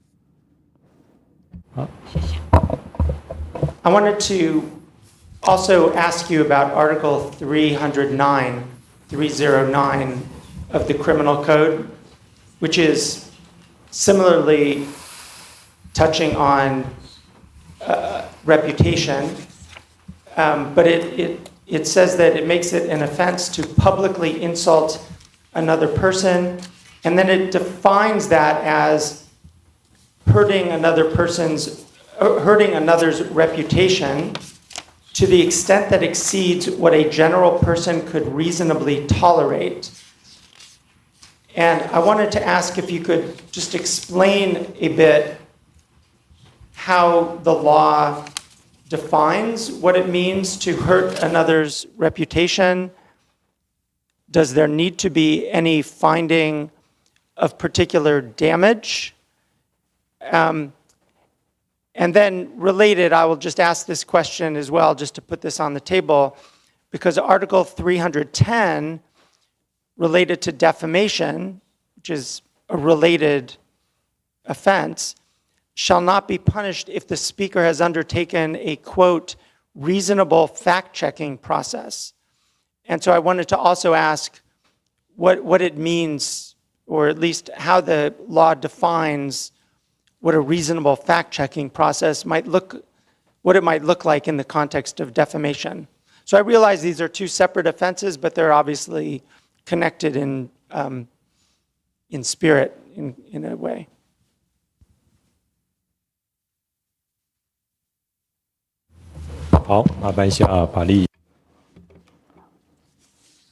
MOJ, regarding public insult and its definition, according to the Constitutional Court Judgment number 3 of 2024, in reviewing the offense of public insults, some legal explanations were provided. That is, given the expressive context, the person concerned intentionally deliver derogatory remarks about other people, and that exceeds the level tolerable to ordinary people, then there's a need to weigh whether such remarks, or what impact such remarks may have other people's reputation, as well as whether such remarks may facilitate debate in the public sphere about public affairs, or is part of artistic or literary expression, or such remarks actually have positive values in the academic field. And at the end of the day, a person's right to reputation should be above other person's freedom to speech, free speech. then that's how the scope of freedom of speech is defined in that judgment. In other words, on the surface, literally speaking, something may sound insulting. For example, the four-letter word in Taiwan would be gan. This is an insulting word, just like FUCK in English. However, you still have to take into account the overall context when such a word is uttered. Maybe it's just this person's verbal tick, or colleagues around this person are very used to this person saying this word, and he doesn't really mean to insult his colleagues. So we cannot simply judge by the utterance of this word to see if the intent of insult is involved. In other words, this is a rather restrictive interpretation of insult, according to the judgment. As for defamation, the determination criteria, in practice, maybe we need to rely on two criteria. First, is this remark based on fact? Is that a factual statement? Secondly, is it a expression of this person's opinion? If it's a factual statement, we also have to see if this statement has to do with public interest. Other than that,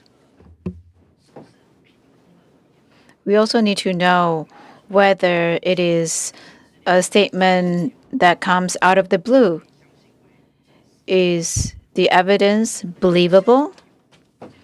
Because of enough reasons, and these reasons do not have to be objectively true, as long as it is within reasonable scope and the person has done his obligation in verifying. Then we assume that this person believes what he or she said is true. So there wouldn't be defamation offense. As for expressing opinions, maybe this person is making a comment to matters that should be receiving public opinions, and the purpose is not to damage others' reputation, or the only purpose, then there is no offense of defamation. So on the surface, it seems that defamation means to giving derogatory remarks to others, people's reputation. But given the constitutional interpretation, such legal review has to be done first before we can ensure whether the elements of defamation are in place.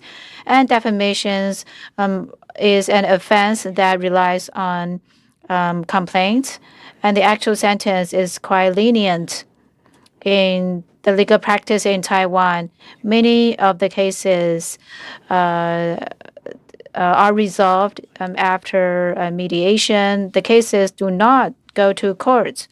Even there is a guilty verdict, the sentence is quite lenient, like custody, fine, or sentence that can be replaced by fine. So 99.9% of the cases are resolved in this way. And therefore, the state does not use imprisonment as an approach to limit people's freedom of speech. Thank you. I will also add by saying about defamation. Well, in Taiwan, our criminal code says that if you can prove that what you say is true, then it doesn't constitute the offense of defamation.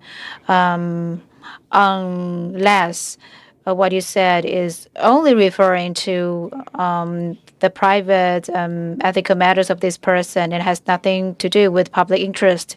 If this person is not able to prove what they say is true, then the Constitutional Court gives 2 supplementary opinions that is believably to be true. That is to say, even though I'm not able to prove it is true, but I myself subjectively believe that statement is true. In that case, it doesn't constitute defamation. The Grand Justice also said that with reasonable verification, I cannot prove it's true, but before I make any statement, I've gone through a reasonable verification process. So it doesn't constitute defamation either. Even though I'm not able to prove it is true, I have gone through a procedure to look for the reasonable evidence, and that doesn't constitute defamation. Very, very helpful responses. Can I just follow up on this last point about the reasonableness of the review? Because the law uses the language of a reasonable fact-checking process. Is there any jurisprudence or guidance that clarifies what an individual must do as part of a fact-checking process? I can imagine that this will become a more regular feature in complaints with the rise of artificial intelligence technologies, and as we'll get to in a moment, disinformation. And so one can imagine potentially Article 310 being used more in the future. And I'm wondering how you understand the reasonable fact-checking process to be a kind of break on that, or to enable, let's say, to reduce the propensity of people to use defamation claims. And again, I understand this is only in the context of a criminal defamation claim. We're not talking about civil liability.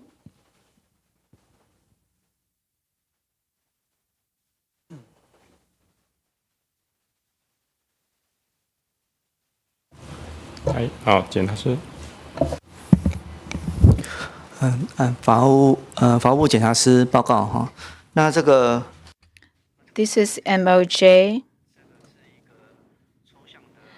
Reasonable verification or reasonable fact-checking is an abstract concept. So we have to look at the specific fact in a case. In practice, we ask the stakeholders to explain based on what information do you deliver such remarks. For example, they say, I look at the news and I look it up through AI. There should be records of such verification, and if this person can show these records, it means that they do a certain amount of fact-checking. What we punish is totally false statements that aims at reaching defamation of others on purpose.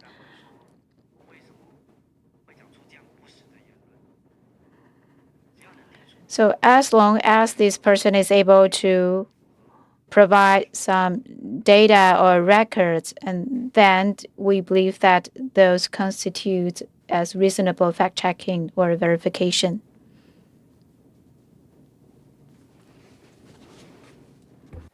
Thank you. We should move on to disinformation, but it's connected. But I think one of the things I'm taking away from your explanation is that the law itself has some admitted uncertainties and vagueness about it. And so you rely on the courts to articulate the constraints on those vague, on the vague words of the law, essentially, and the principles. My concern would just be that as new technologies enter the field and as politics become more robust, individuals may be less certain about when their robust debate is seen as defamation. And I'm not sure if they can rely on the clarity of the jurisprudence as they think about whether they should speak or not. So there's a kind of chilling effect that might be involved here. But your answers are very helpful, and they, I think, clarify for us how these principles and how these rules are to be interpreted. I was going to move on to disinformation, but I don't know if anybody else wanted to weigh in on defamation or insult yet. Again. No? I mean, I would like to ask a very, very general question. If I look at all these different articles in the criminal code, would you agree, and I'm not saying in the current situation in Taiwan, I think probably the courts apply that in a fairly restrictive manner, so that they don't, in general, infringe or violate freedom of expression. But should the whatever political situation change, etc., would you agree that this type of laws could be subject to a fairly strong restrictions and with chilling effects of freedom of expression, either by the media or by individuals, because they are defined in very vague terms that could also be interpreted differently? How would you assess this general situation?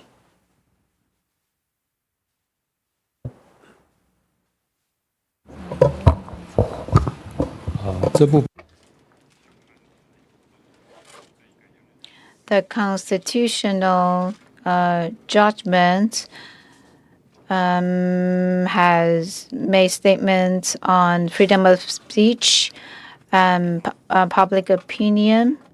Maybe Judicial Yuan can explain that constitutional judgment on 309 and 310 about freedom of speech and people's right to opinion. This is Judicial Yuan. As for 309 and 310, the MOJ has already explained. With 3OJ on reputation being damaged, the Grand Justice, in fact, has made interpretation. 309, are we looking at the social reputation, personality? Are they damaged? Grand Justice thinks there is a balance with freedom of speech. If a person's social reputation or personality is damaged, then that's the only situation when 309 offense could be constituted. 310 requires reasonable verification. In the courts, their practice is just like what MOJ said earlier. You are concerned that the terms are very vague. In the future, maybe there could be different interpretations, be it 309 or 310. At Supreme Courts, in the cases relevant to these two articles, they all follow the Constitutional Court's interpretation, even though some judges may not have consistent or may not have the same insight with others, but there are different level remedies or procedures that are available. So the impact should be quite limited. Thank you. Great. Thank you very much for that clarification. Okay, so I want to move to the Public Officials Election and Recall Act and the Presidential and Vice Presidential Election and Recall Act. This is Article 104 of the former and Article 90 of the latter.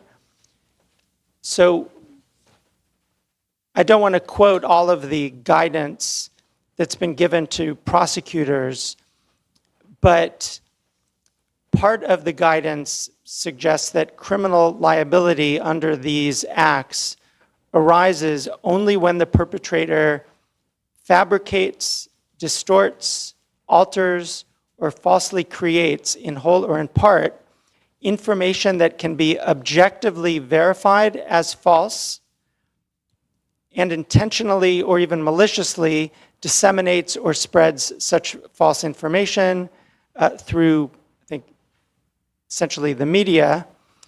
And then it concludes, thereby misleading others and potentially causing harm to the public interest or to specific individuals.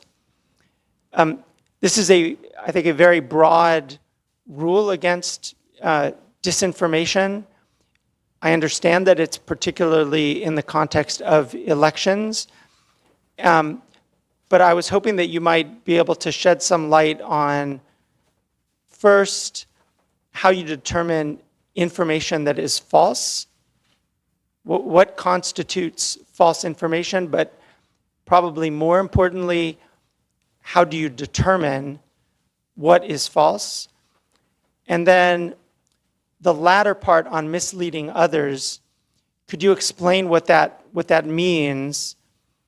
And particularly, maybe even more importantly, how prosecutors determine that that standard of misleading others or of causing potential harm to the public interest or to specific individuals is determined.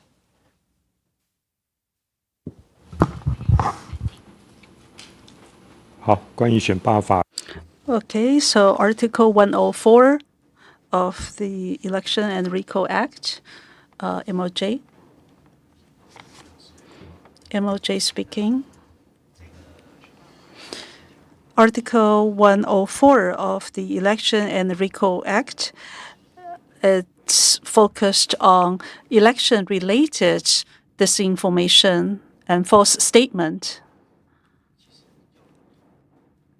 The operations behind it is the same as the criminal code's framework. We need to discuss and examine whether such statement is objectively false, whether the actor has done reasonable fact-checking, whether this actor intentionally commits the offense.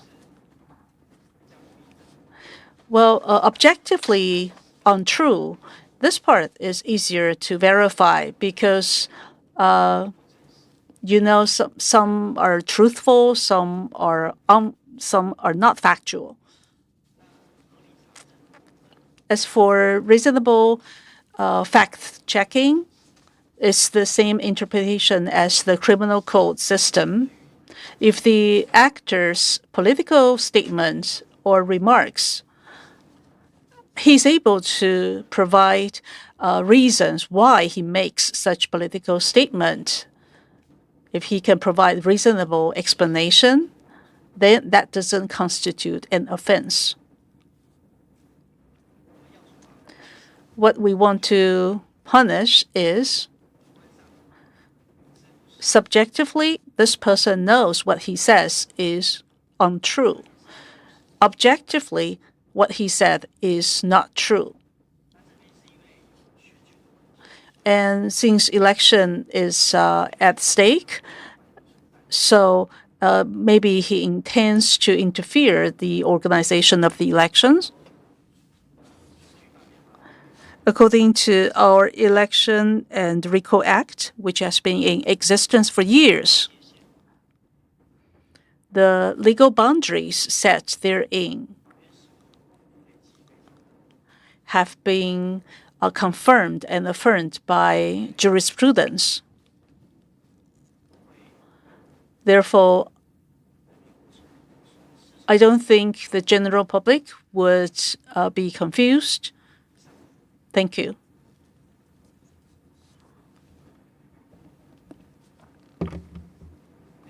Response. Does it matter what kind of reach the information had? So is there variation depending on whether the disinformation, if we want to agree that it's disinformation, that it was published online versus, say, on a big Facebook group versus mentioned to a few people in a small WhatsApp chat? To what extent does the scale of the availability of the disinformation matter to your determination of whether there should be a prosecution?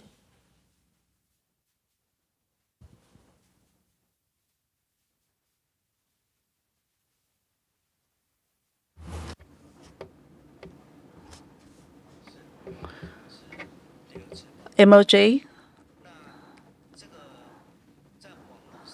online or on social media platform, dissemination on such platforms, it would be a means through which this information is disseminated, regardless of the means.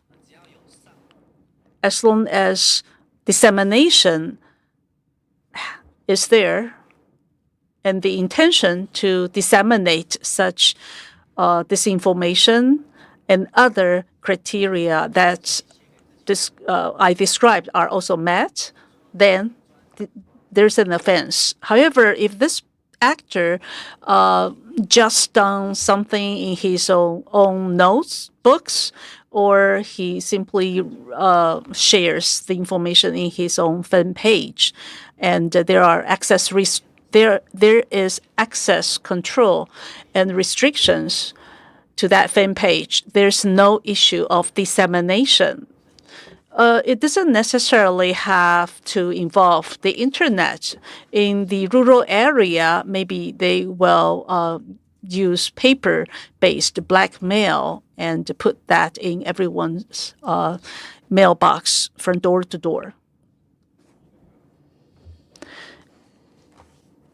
Whether the reach and means of dissemination, well, that influenced the criminality according to Article 104 of the Election and Recall Act. We made some amendment to that, including if you use deep fake to forge voice footage or magnetic records in disseminating disinformation, trying to prevent some candidates from being elected, then the amendment did increase a more severe punishment. Also, if one uses the internet, radio, and other media to disseminate disinformation or defamatory information, we amended the criminal code, highlighting that if you use the internet and radio, special media to engage in the defamation, then there's additional harsher penalties as well. This is now being reviewed by the legislature right now. Thank you again. Can I give you a kind of hypothetical? Since I'm a professor, I'll do this. But I want to understand a situation that I think is very common in politics. So imagine that one person posts, maybe on a small WhatsApp group, a deep fake of a politician who's running for office, and they intend it to be satire. It's a joke. They're making a joke about the politician.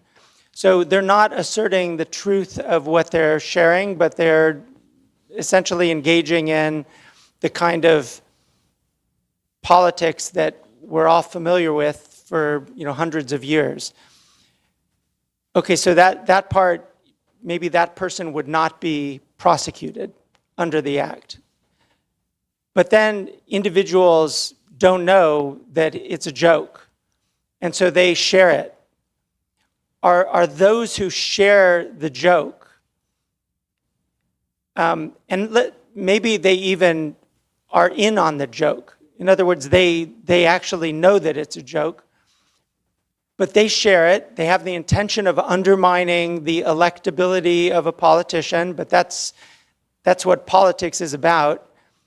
Does that person risk prosecution under Article 104 or Article 90? In other words, not the originator, but the person who shared the information, who reposted it.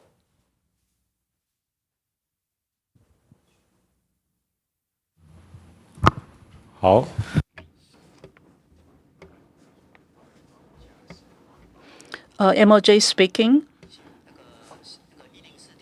Article 104 includes a subjective criterion that is intentionally preventing a candidate from being elected. This subjective requirement is very important. This is why there's criminal penalty. Without such subjective intent, even with reposting of the footage, which may be generated by AI, which is untruthful, the offense doesn't exist in that case. Now back to the example. If the person who disseminates the information does not intend to undermine someone's electability, it's just a joke. No, there's no offense. However, if he is aware that this is just a joke and he intentionally reposts it, hoping to undermine a certain candidate's electability, then there's a crime committed. So how do we prove the subjective intention? Then the state has to bear the burden of proof. That is, the prosecutor has to present evidence that can persuade the judges before this person can be found guilty. By so doing, we can reasonably restrict the exercise of the criminal and penal rights while safeguarding people's freedom of speech. Thank you.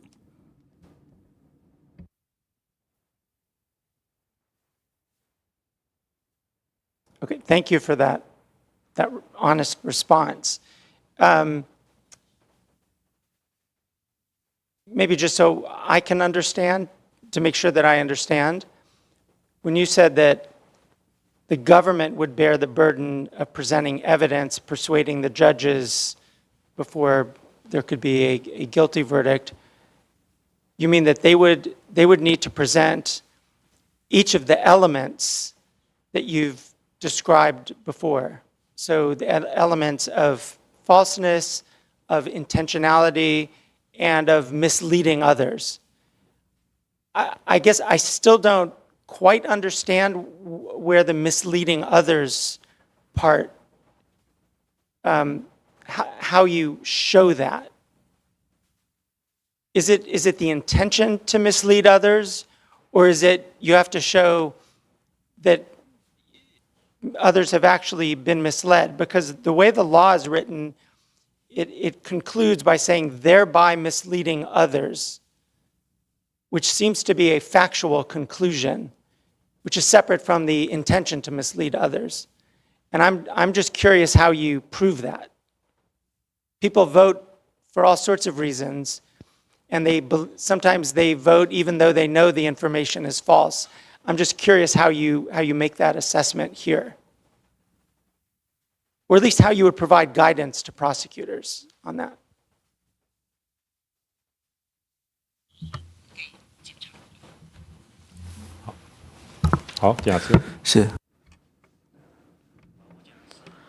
MOJ, regarding the word misleading, I'm afraid there's some misunderstanding about misleading, because according to Article 104, there's no such word as misleading.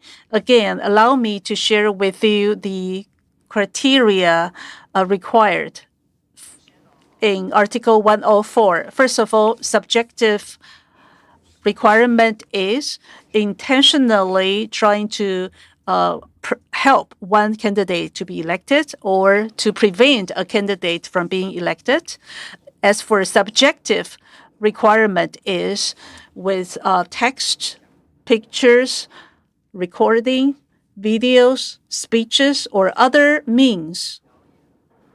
One disseminates rumors or broadcast untruthful information, which is sufficient to cause damage to others or the general public.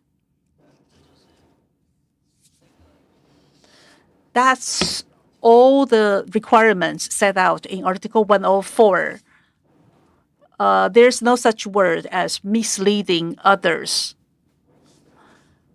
It's not part of this provision, this clause. Misleading is not there. I don't mean to interrupt. I don't mean to interrupt, but I understand that. On page 186 of the replies from the government, it was indicated that the Supreme Prosecutor's Office regularly publishes a compilation, and then through this compilation, it provides guidance. And this is where the misleading part, maybe I misled you. I didn't mean it to be in the law, but it seems that if you look towards the bottom, I mean, it looks, I'm reading the English, so misleading may not be the appropriate translation either, but where it says, according to the guidance, criminal liability arises only where, and then it mentions all of the different elements, and then concludes, thereby misleading others. And so I think I was under the impression that a prosecutor would pursue a case where others were misled. But maybe that's not the right reading of the guidance. But the guidance itself may be inconsistent with the law if this is actually the guidance that's used.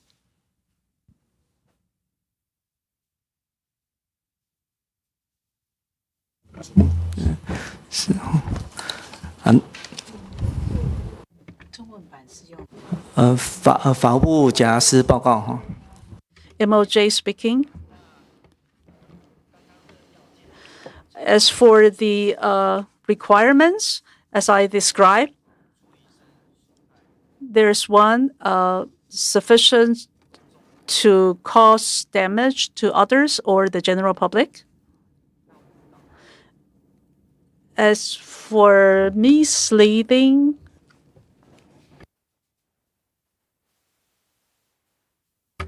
as for the guidance is there to show the prosecutor what indirect facts may be used to make a determination, to determine whether such abstract requirements are met.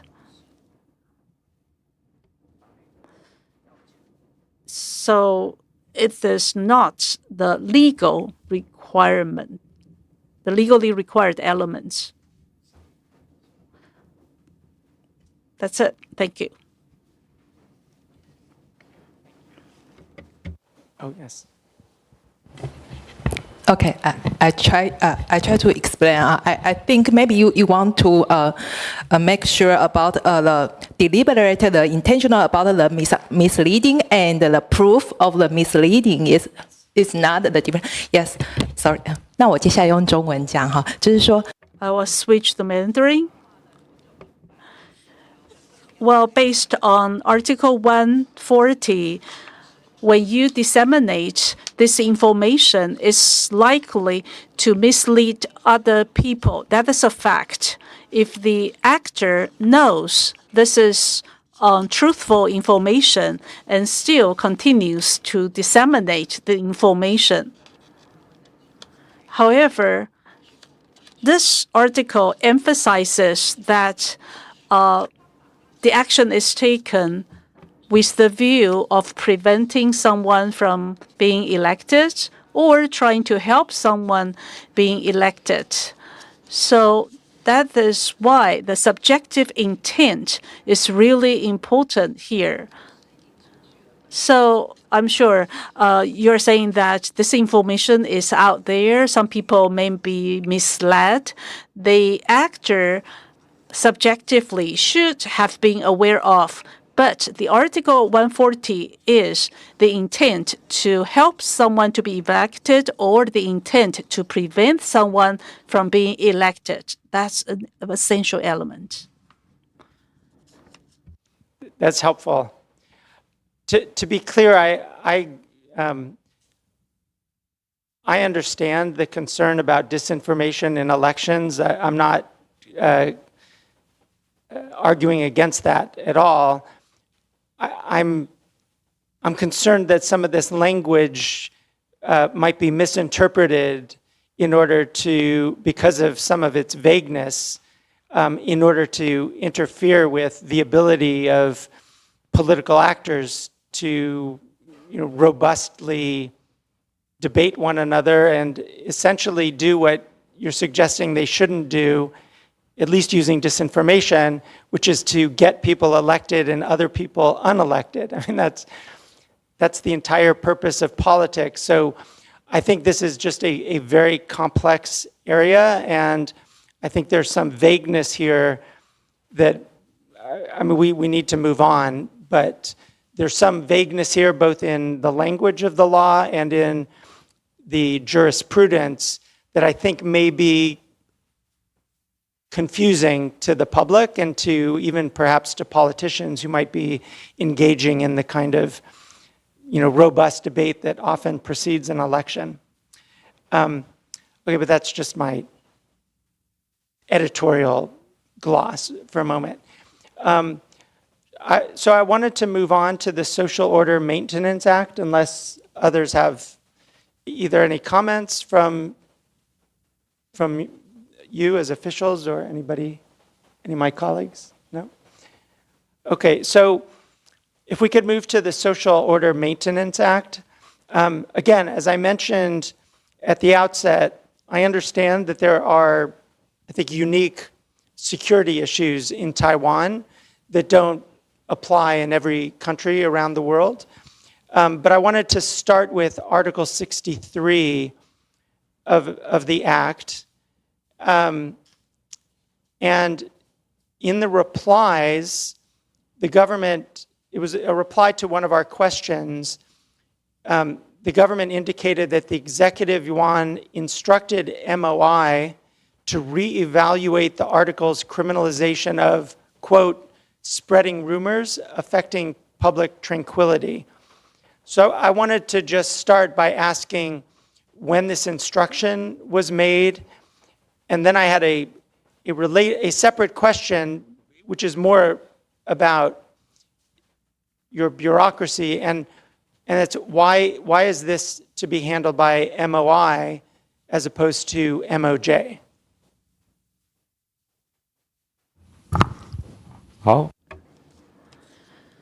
About the Social Order Maintenance Act and Article 63, the National Police Agency, please. National Police Agency speaking. Good afternoon. Spreading rumors and criminalization of this act, we began to look into the provisions of the Social Order Maintenance Act starting from 2012, because spreading rumor it may be quite vague. Should the MOI be in charge of this matter? In fact, when the MOI first began the review of this matter, all government agencies were invited. This article involves freedom of speech, public tranquility. Is quite a sensitive issue, so it is still being reviewed and discussed internally, and we continue to make amendments. Thank you.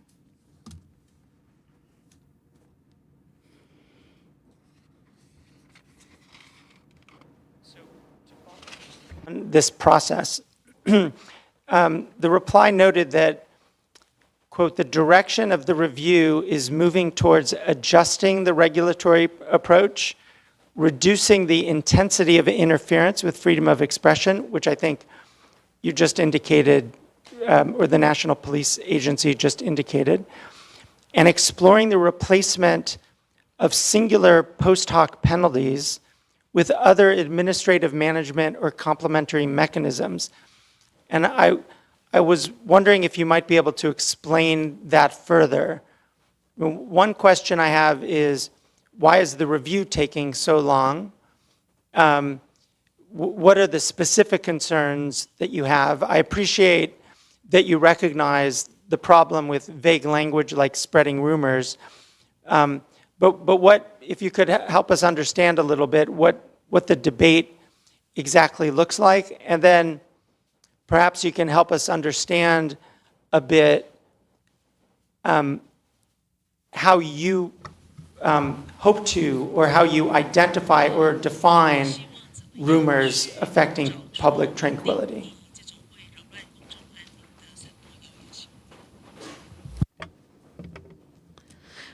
MPA, please. I talk about the vagueness in the requirements. However, in our court decisions, there are quite consistent interpretations.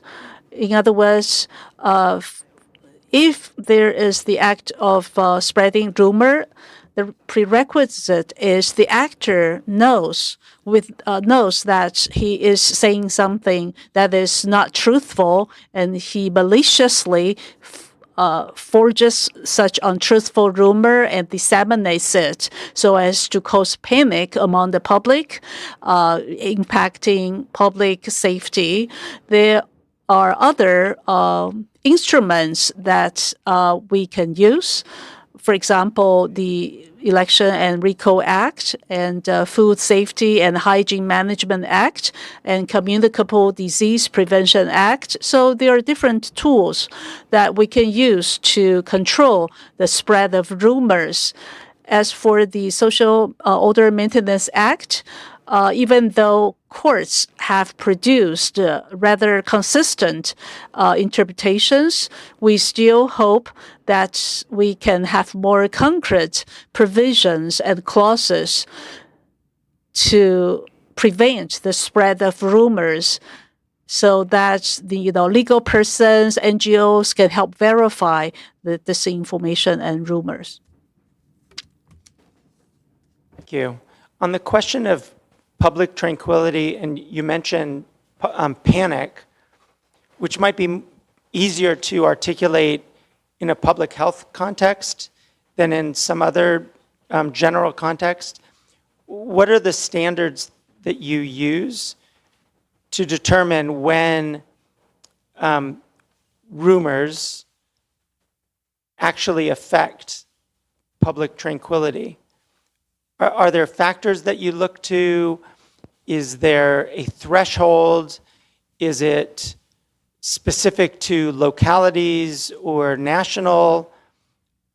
Is it, how do you articulate, how do you define that part of the act?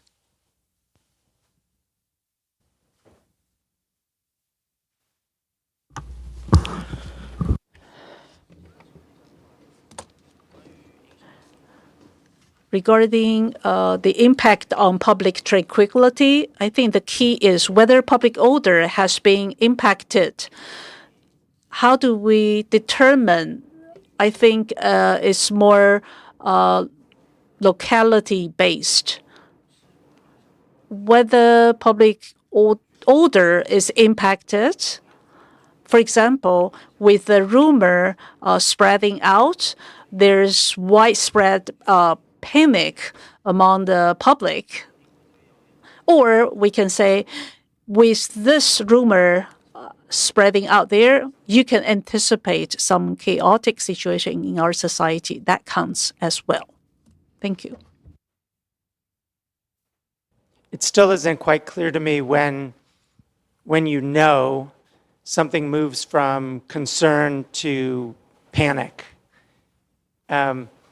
It sounds like that might not be clear in regulations or the law either. But I'd be interested to hear if there is some more specificity in the guidelines around this rule. The reason, of course, being that if it's very generic or left to the government's discretion, then you can imagine situations of abuse. So spelling out what those constraints might be would be really helpful. But it sounds like maybe there aren't those constraints, or guidelines. Maybe they're in the jurisprudence.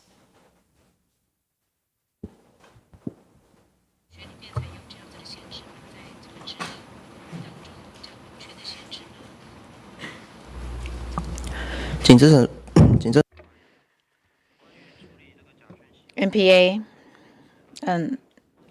about this information, we have a guidance of misinformation, disinformation, and so there are three elements actually. It's false, it's malicious, and it causes damage.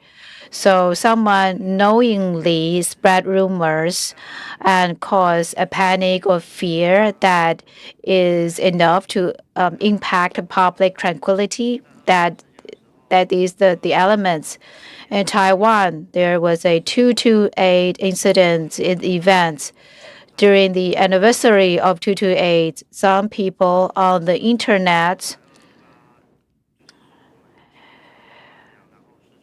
falsely say that, oh, this year is the year we have 228 incidents. Police officers are beating people on the street in Tanshui area.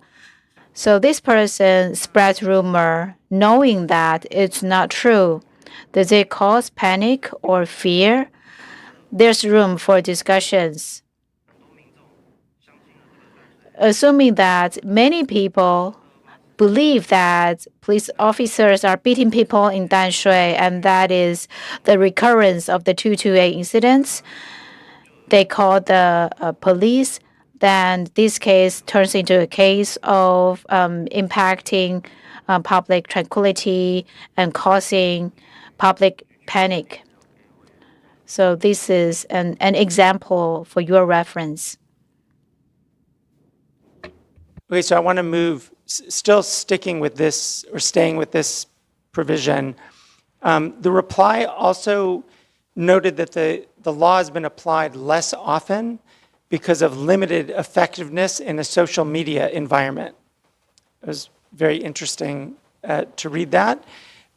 And then you said that, or the government reply says, risks are being managed through other legal tools, administrative guidance, interministerial collaboration, and cooperation mechanisms with platforms. Could you explain what these involve? These sound like non-criminal enforcement approaches to the problem that you're identifying, which I think is a positive step, but it's unclear what these steps actually are. Maybe you could speak to, for example, when you say risks are being managed through other legal tools, what does it mean when you say cooperation mechanisms with platforms?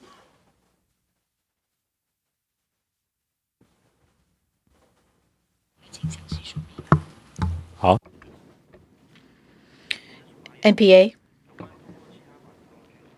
So through other legal tools, as mentioned earlier, it's not to say that NPA has published other laws, but that we have other acts like a Election Act or Health Food Safety Act or Transmissible Disease Prevention Act. So there are different pieces of legislation, and the management, meaning that it requires better communication with the internet platforms, and if there's false information notified, that we rely on their internal regulations, or we send a letter to them to ask for the removal. So that's administrative guidance. And yes, the implementation or the number of the cases dropped greatly from more than 300 in 2020 to 30, 41, and 47 in the past 3 years. This year, by the end of April, we have 7 cases under this article of SOMA.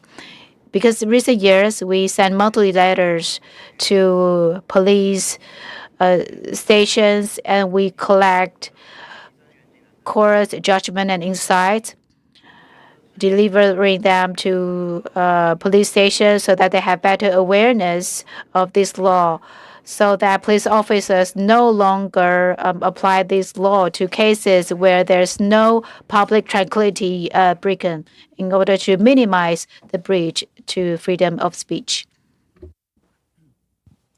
Thank you. Is there a specific law under which the government can require platforms to remove posts or different kinds of content? Or is it, I think as you put it, you ask for their removal? In other words, it's literally a request as opposed to a demand. So I'm just asking, is there authority for the government to require removal of content in the context of SOMA or of other forms of what you might define as disinformation? 好，关于那个As for removal, I think anyone from the Ministry of Digital Affairs? Thank you for your question. This is MODA, Ministry of Digital Affairs. Based on the division of responsibilities in of the Executive Yuan, the internet is the extension of the physical space. So when it comes to removal, we rely on the TWNIC. There is an existing mechanism.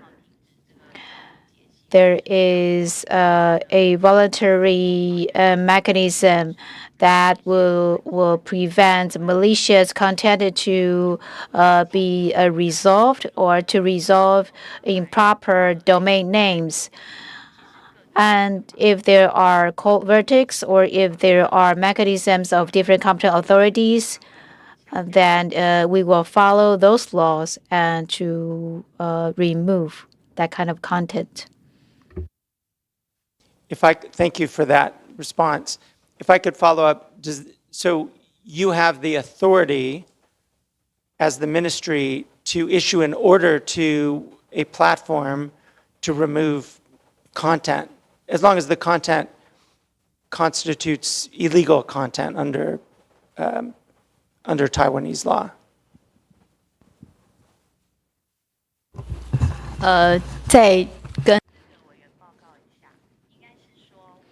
Well, I should put it this way.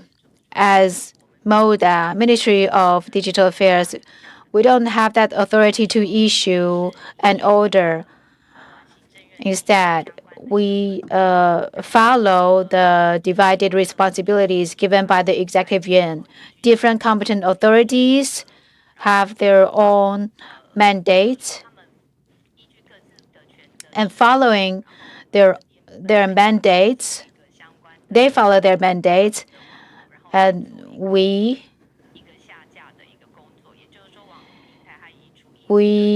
help remove. So the platforms remove the content based on the Anti-Fraud Act. So that's one example.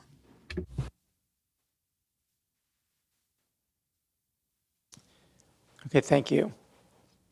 So just to be clear that I understand this, so there may be many instances of legal provisions across Taiwanese law in which a particular agency within the executive yuan would have the authority to make that kind of demand for content removal.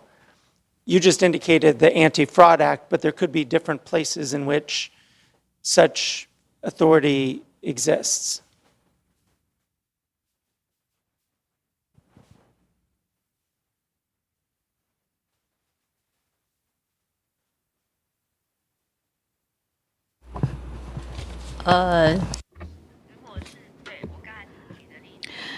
Yes, I'd use an example of the Anti-Fraud Act. So other ministries or agencies may ask for removal or remove the content. So I think more details are in the following paragraphs, actually. So I can jump ahead into those paragraphs. For example, on the matter of children.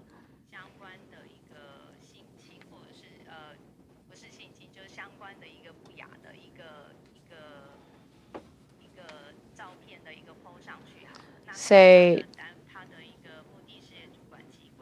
there is an indecent image being posted online, and the competent authorities, while considering that image is improper, they made the determination, and TW would remove that content.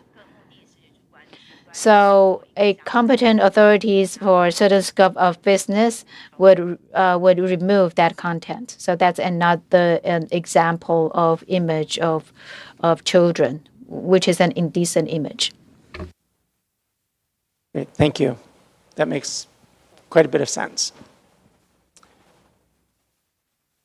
Okay, I wanted to ask, this is, I think, a general question related to SOMA. The NHRC had mentioned in one of their reports that concerns related to the use of terms like endangering national security,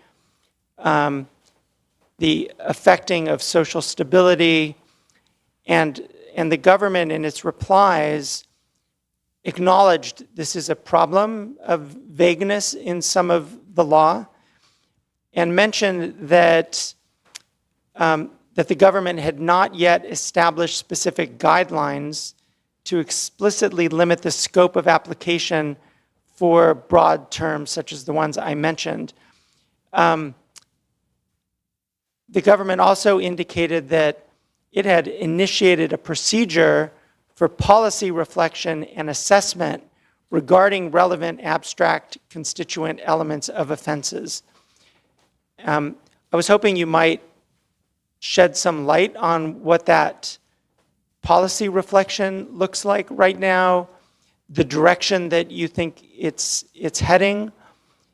Does it include an effort either to remove some of that vague language from the law or to propose removing it? Or does it include guidelines to limit the expansiveness of some of that language? I think we'd be interested in knowing if that's an ongoing process and where you see it heading.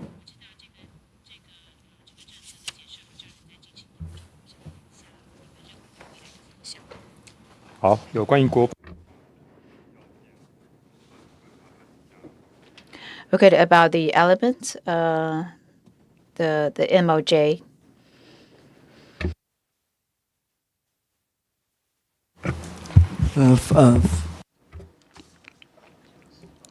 MOJ speaking.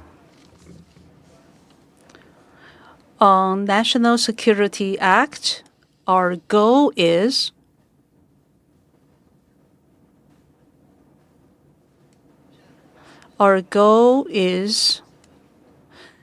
through tiered system, we can take into account the nature and the content of the speech, as well as how it is disseminated, its reach, urgency.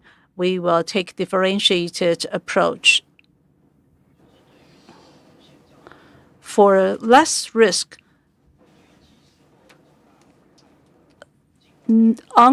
inurgent, there's little severe damage involved. External propaganda or controversial speech, it's not serious. Then in principle, the platform is supposed to engage in self-regulation. Of course, we will also provide administrative guidance, and there will be information clarification. This will be low-level intervention to respond to these speeches. However, if the speech involves severe public safety, public order, public security, national security risks, then we will apply SOMA as well as National Security Act to handle the situation with higher or harsher administrative or penal punishment. For criminal punishment, again, we will follow legal clarity principle so as to restrict the excessive application of the penal right. So these are the principles we abide by in formulating relevant laws.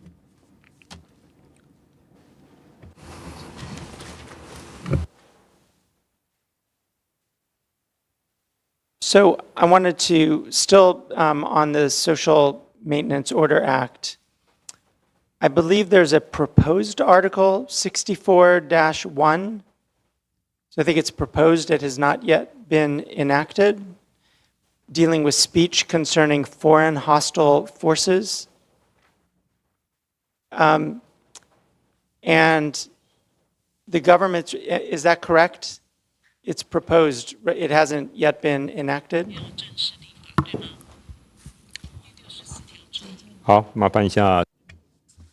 The MPA, please. MPA speaking. Regarding the amendment to the Article 64-1 of the SOMA for for hate speech and speech involving external hostile forces. if such speeches may result in threats to national security. That's why we have this amendment to regulate such speech. It's a proposal, correct? It has not yet been enacted. Okay, so could you explain, I think obviously this pertains to Article 20 of the ICCPR, and I think it probably applies both in the context of prohibiting, or the obligation to prohibit propaganda for war, and the obligation to prohibit national, racial, or religious, advocacy of national, racial, or religious hatred that constitutes incitement to hostility, discrimination, or violence. It seems like this is designed to, well, if not designed, it's consistent with those approaches.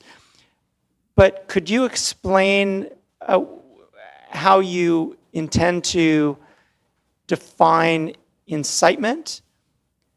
So you describe it as sufficient to incite social polarization or affect public order. What would constitute incitement? And how do you identify social polarization or a threshold for affecting public order, at least in this context? And again, it seems like, I mean, from what you've described in the replies, it's designed to address online speech that would have this impact. So how would you go about implementing this?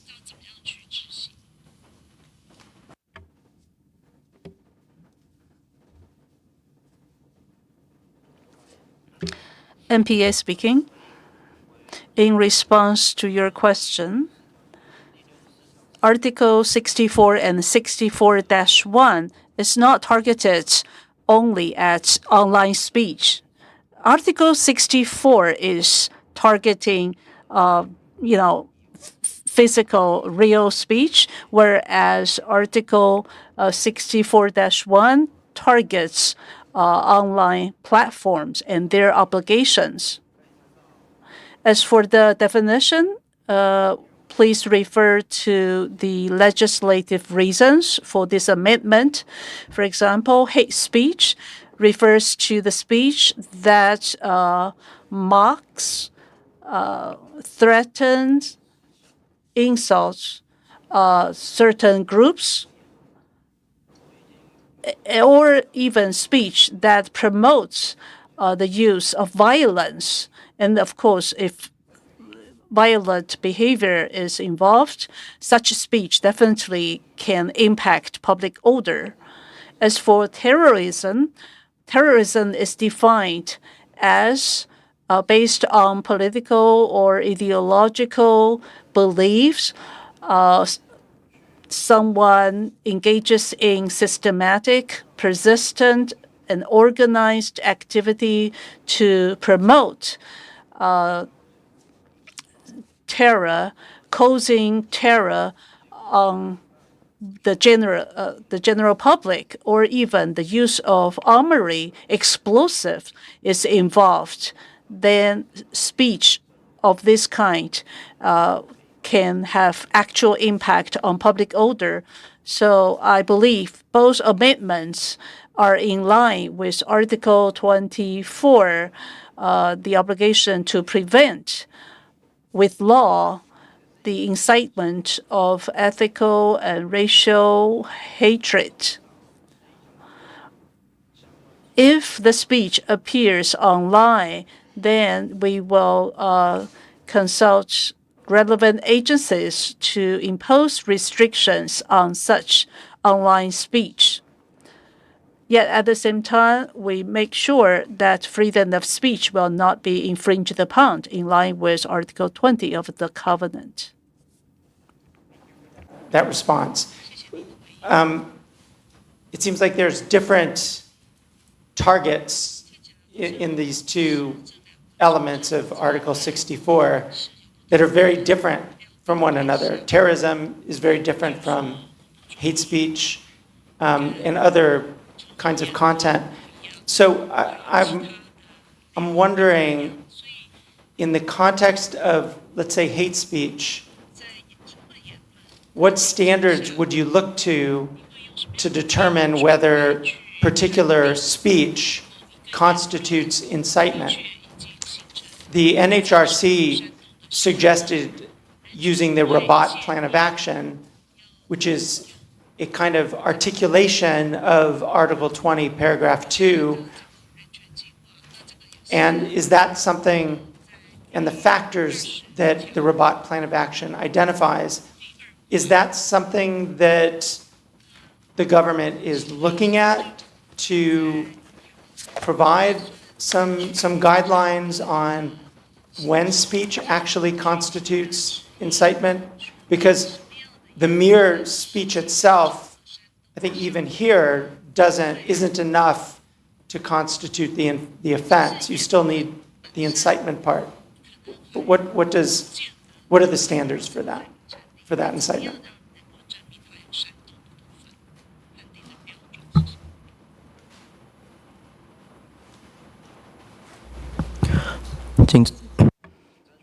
NPS speaking. Well, what standard or what kind of speech may constitute incitement? Basically, the effect may impact public order. I think we have covered this part. That is, you can anticipate with this speech, people may begin to discriminate against a certain group, or people may begin to become aggressive toward a certain group. Take spouses, new immigrants from mainland China who are married to Taiwanese nationals. Basically, the main hostile force we deal with is from the CCP, and these new immigrants in Taiwan, maybe Taiwanese people may feel a sense of hostility to these new immigrants who are from mainland China and married to Taiwanese nationals. So if there's an online speech saying that, these new immigrants from mainland China are spies from CCP, we have to exclude them, that would be hate speech. All that would constitute hateful speech. What I'm trying to understand is how you would apply the law, given that it talks about inciting social polarization, how you would determine when that speech crosses some boundary from being speech that has no effect to, or maybe it has some effect, but doesn't yet constitute incitement, to when it crosses over to becoming incitement. What are the standards that you would look to? I think the situation you described sounds to me like something very important that deserves public policy, but the specific criminalization of the speech still requires some, I think, clarity as to how you get from the speech to the incitement.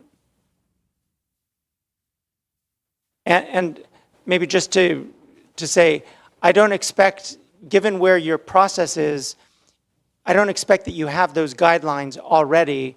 My question is more about whether you are thinking about what those guidelines should look like and where you might draw from, what sources you might draw from in order to identify what factors lead from the speech to the incitement to certain kinds of acts.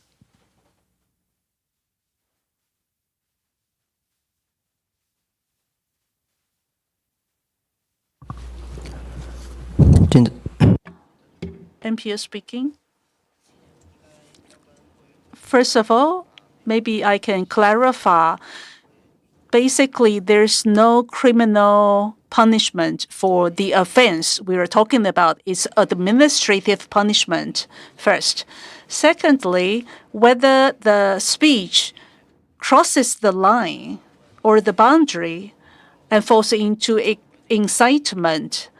Basically, at the end of the provision, we did say that it has to be able to affect public order. It doesn't mean it has to lead to social polarization. But we can anticipate this behavior may attract some following. As a result, certain group may be bullied. Right now, yes, you are right. We don't have a guideline or guidance because the amendment is still being reviewed, and the amendment is now being reviewed at the legislature. So if the legislature wants us to attend public hearings, to listen to input from different sectors about what kind of guidance or concrete cases we can include in the guidance, we will attend those hearings for sure. Thank you. Okay, I'm mindful of the time, so I'm going to move on to some different issues, but I didn't know if any of my colleagues had, before we move away from propaganda and disinformation, if any of my colleagues had any comments or questions they wanted to raise. No, thanks. Please continue. Okay. And then also do Article 21. No? Also, I didn't, the last part? Also to Article 21. Yes. No? That is also. Yeah. But I mean. I'm getting there. Yeah. Taking my time. So two quick separate kinds of questions. So the first is about film regulation. I found this very interesting in the material. There are regulations on film and other media from mainland China that indicate certain works that may not be admitted into Taiwan if they promote communism, undermine public morals or order, or prominently display symbols of the CCP. And I was hoping, briefly at least, that you might indicate how those provisions are actually implemented. Perhaps most relevantly, the promotion of communism and the prominent display of symbols.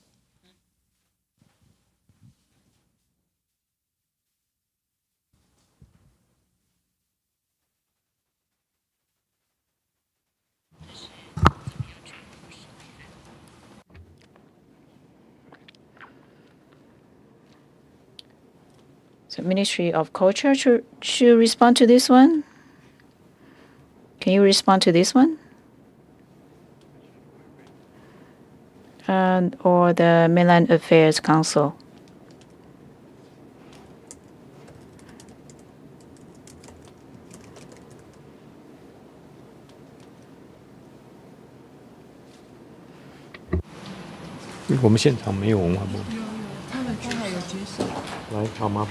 So no one from Ministry of Culture? Anyone?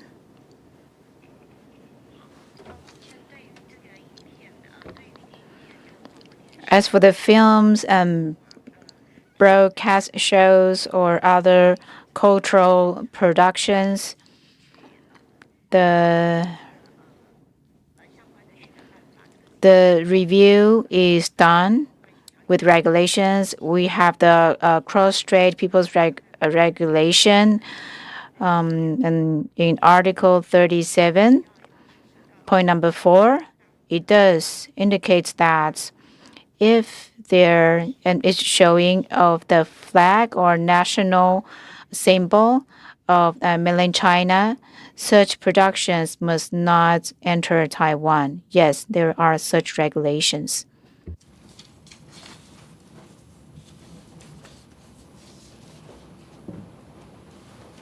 Okay, thank you. Maybe I'll move to Article 21 of the ICCPR. This is the recognition of the right of peaceful assembly, and of course, the article also provides strict conditions on when peaceful assembly may be restricted. I first wanted to note that Taiwan has adopted an Assembly and Parade Act that implements the right to peaceful assembly, and the general tenor of the information suggests a strong culture of peaceful assembly in Taiwan.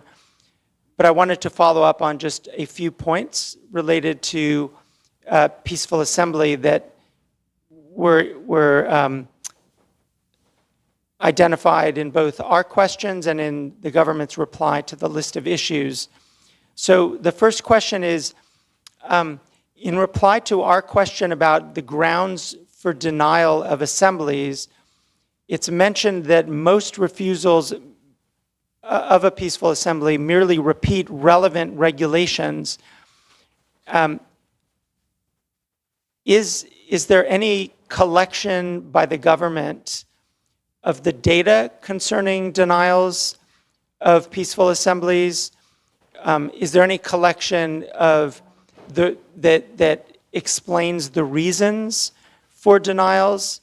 And also related to that, when an assembly is denied, or when a permit for an assembly is denied, are specific reasons shared with the organizers?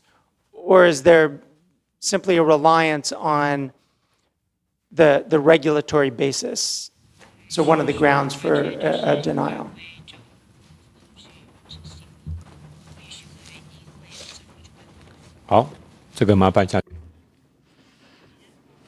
NPA. Currently, in peaceful assembly cases, it's by permit indeed, but usually they are issued. That is to say, as long as all the elements are in place, we grant approval to all applications. So when applicants come to our agency, we'll help them. We'll let them know what elements are missing. We ask them to supplement information. In the materials, you probably see non-issuing of permits.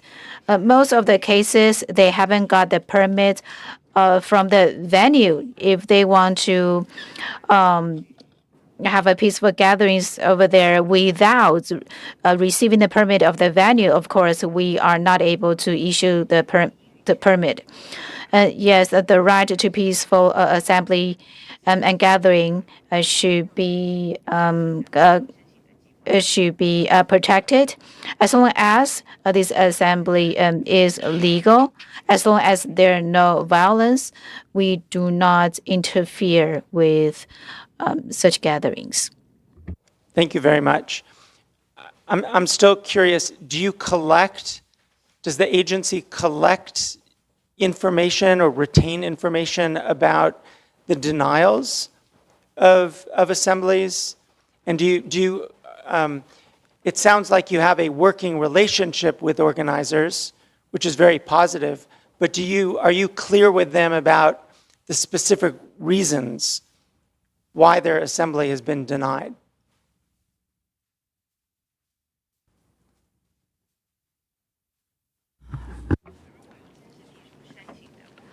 If they have official applications and if the permit is not given, we will reply with written reasons as to why the permit is not issued. We also let them know what kind of remedies they can seek under this circumstance.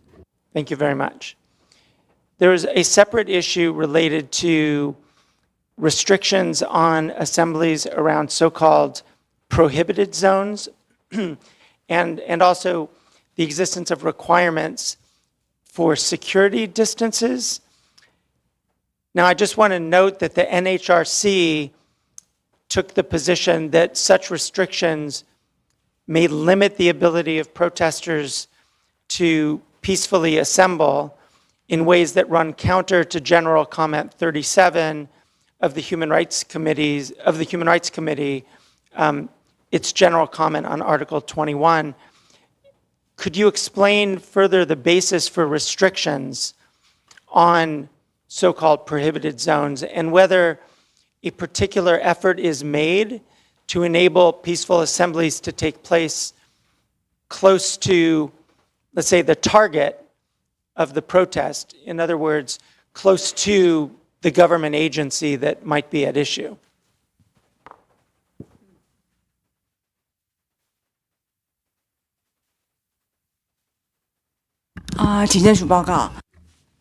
NPA regarding prohibited zone or security distance in our draft.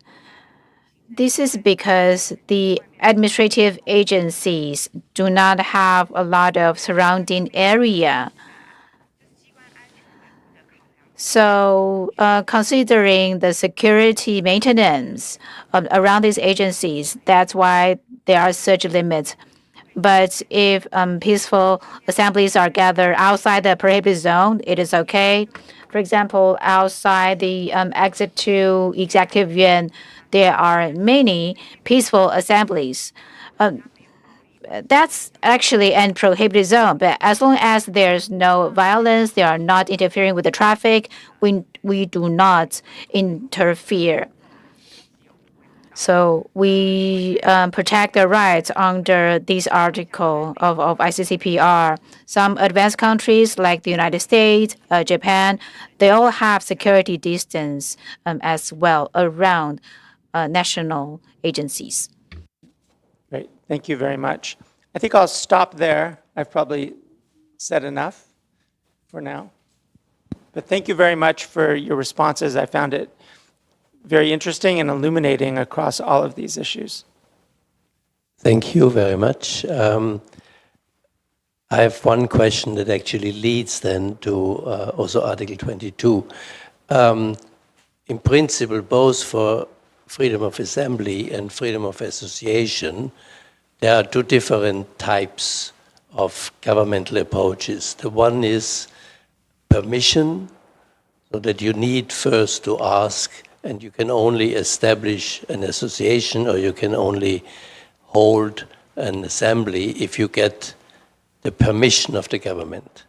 And then there's the other system, that is that you have to notify and you can hold the assembly unless it is prohibited on certain grounds, and the same for an association. Now, what I understand is that in relation to freedom of association, you're moving, or you have moved actually, from the permission system to the notification system. And in the assembly system, you still need to have an explicit permission in order to hold an assembly. Are you in the process of changing that as well, or do you strongly keep to the system of permission, which is a very strong interference, I would say, with freedom of assembly?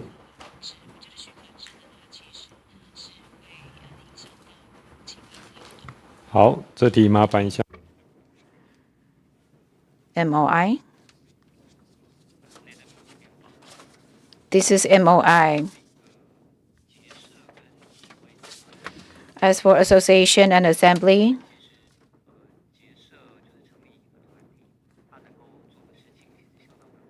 because an association or a group can do a lot of things, not necessarily limited to assembly.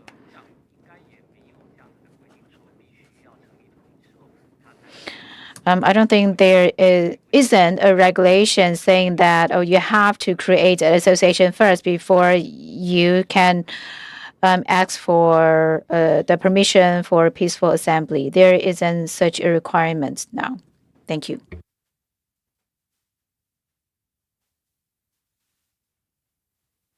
I mean, my question was about assembly, not association. Are there any incentives or so to move also for assemblies? I mean, in many countries, democratic countries, you simply need to notify the police or any other authority that you are holding a public demonstration or other assembly. In Taiwan, you still need a permission, otherwise you are not allowed to start an assembly. And that is a stronger interference. So whether there are any ideas of changing also the freedom of assembly, the Assembly and Parade Act, to move away from the permission system.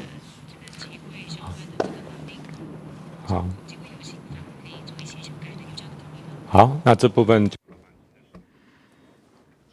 NPA. Before the amendment, this act requires permission. But in my earlier statements, I mentioned that even though we have the permission system, but in fact, there's no difference for cases with or without applications. The amendment has been sent to the legislature, but it is rejected. There is back and forth. So in the future, we wouldn't have this so-called permission system anymore if the legislature passed, because currently it is just a draft. In the future, they can just let us know, or they can just organize their assemblies. As long as the event is peaceful, the police will not interfere. Thank you very much, and I pass on to Chauffeur Leary for Article 22.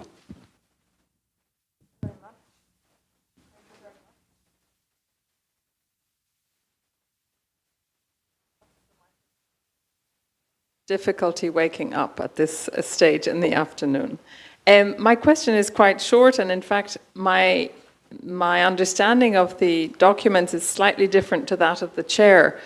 I understand that you have draft legislation which would move you from a system of authorization to a system of registration, but that the draft legislation has been pending for more than 10 years. I didn't have the impression that the legislation has been adopted. So could I ask you two questions? Is my understanding correct that there is draft legislation to move from a system of authorization of associations to a system of registration? And secondly, if that is correct, why has the legislation been pending for 10 years?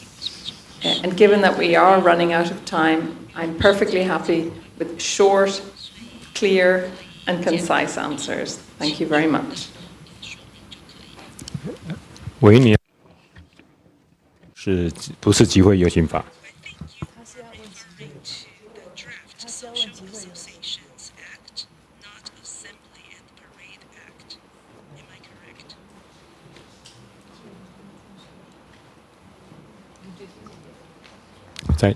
你再翻一次。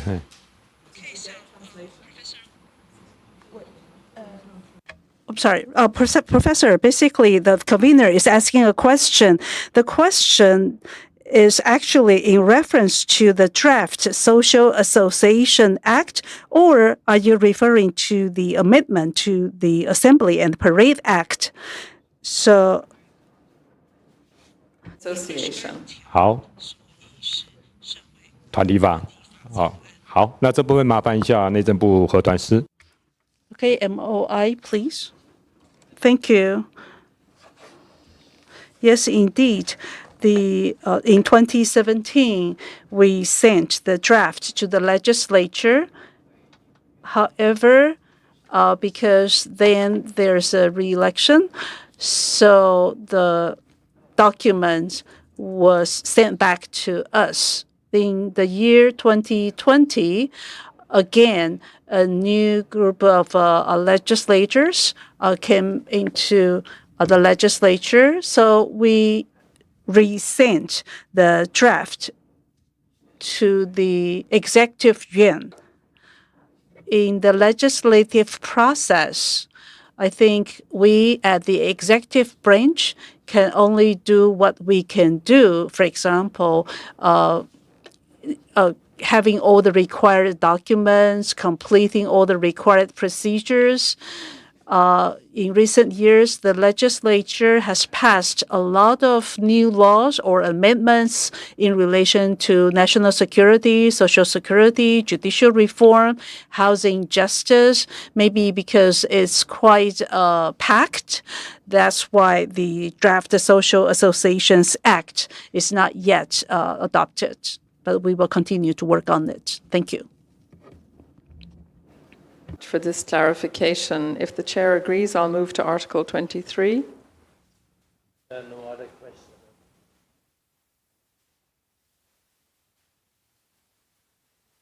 I have a small point on Article 22 that I'd like to mention.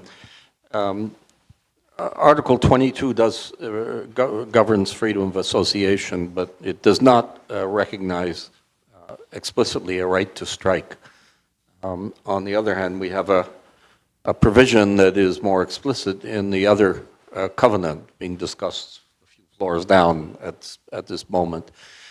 You may be aware that the International Court of Justice is seized with a request for an advisory opinion on whether or not a right to strike is part of international, essentially whether it's comprised within freedom of association under international law. And it strikes me that Taiwan has an interest in that, the outcome of that case, even if there may be obstacles to its participation in an advisory proceeding at the International Court of Justice. Would you have given any consideration to taking a position on the subject, perhaps preparing a statement that could be disseminated even if it might not be formally admissible before the court? 好，有关罢工的部分。好，罢工的部分，今天有劳动部代表在场。On the right to strike,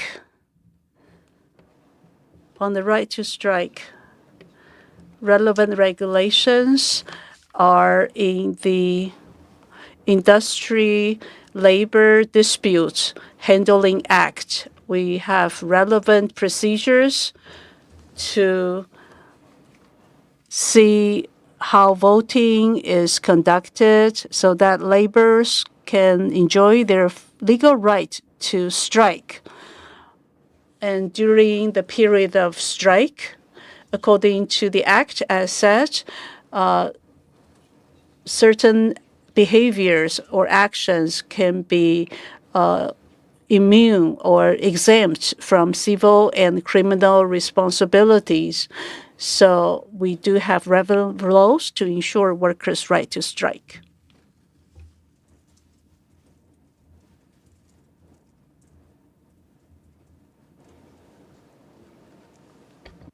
Thank you, I will. In its submissions, and I'm referring to page 212 of the government's responses, you very effectively explain the possibility for injunctions in family law cases. But the question that had been asked was, is there any provision for fast-track treatment of family law cases? Can a judge or a court expedite certain family law cases?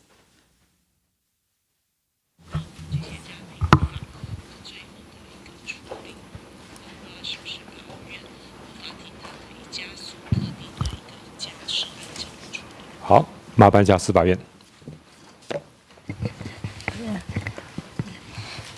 委员好，这边是司法院代表发言。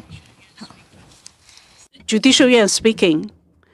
Regarding family court cases, because usually these cases are rather complicated, involving emotional disputes, so counseling services should be provided.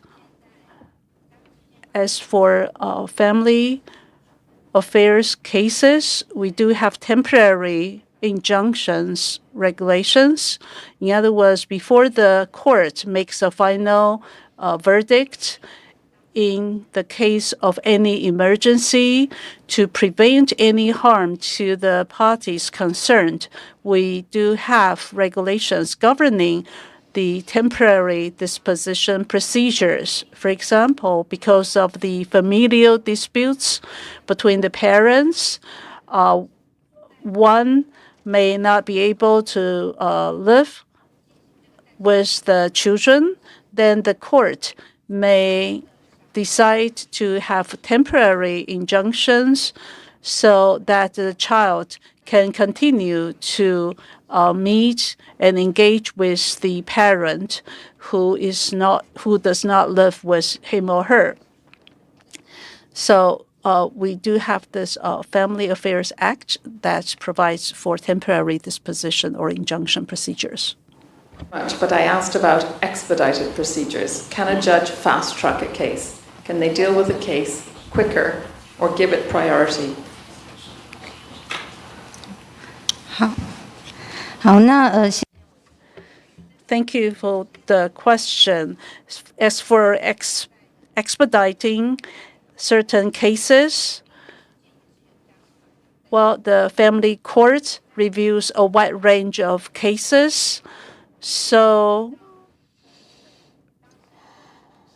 if the personal liberty of the party concerned is at stake or any danger or threat is involved, then when scheduling the trial, we will try to accelerate such cases or prioritize such cases. And at the Judicial Yuan, we also have restrictions as to how long the family cases deliberation can take. Therefore, we do have alerts reminding judges and relevant staff certain cases have to be expedited. You also rightly point out in your submissions that family cases can be emotionally, factually, and procedurally more difficult than other civil cases. However, they are taking much longer than other civil cases, and there's been an increase of 40% over the period 2014 to 2024. Budgetary constraints are perfectly understandable. All justice systems have budgetary constraints. However, there is a proven societal and individual cost, but I emphasize societal cost of delay in resolution of family law cases. And therefore, my question is whether the government has envisaged measures, budgetary or otherwise, to respond to this huge surge in family law cases in recent years.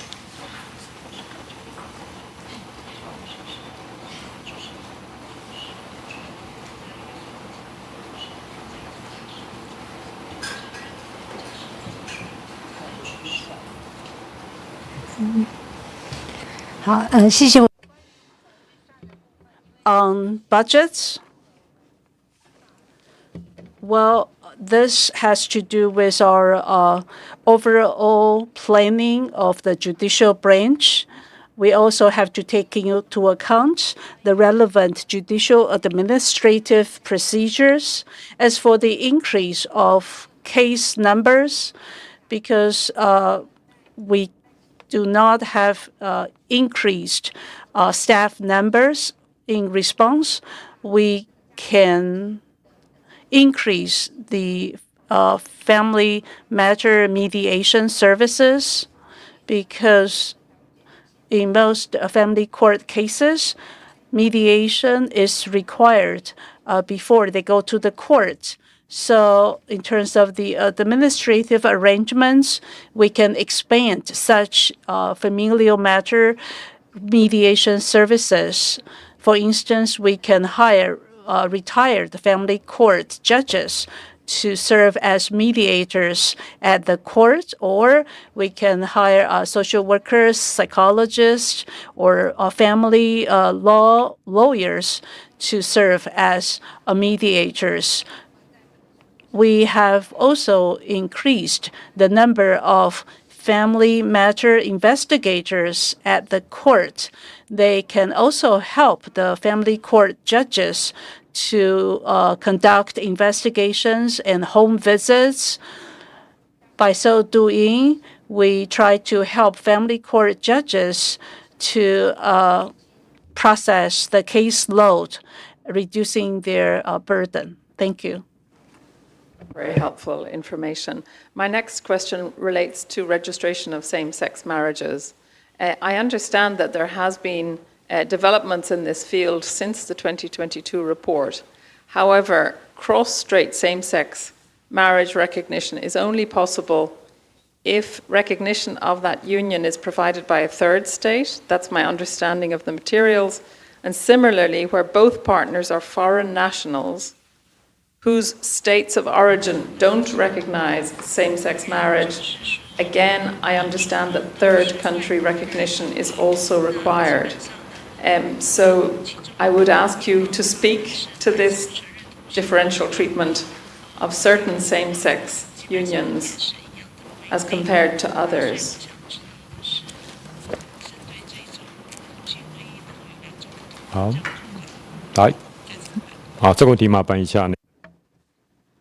The MOI, please.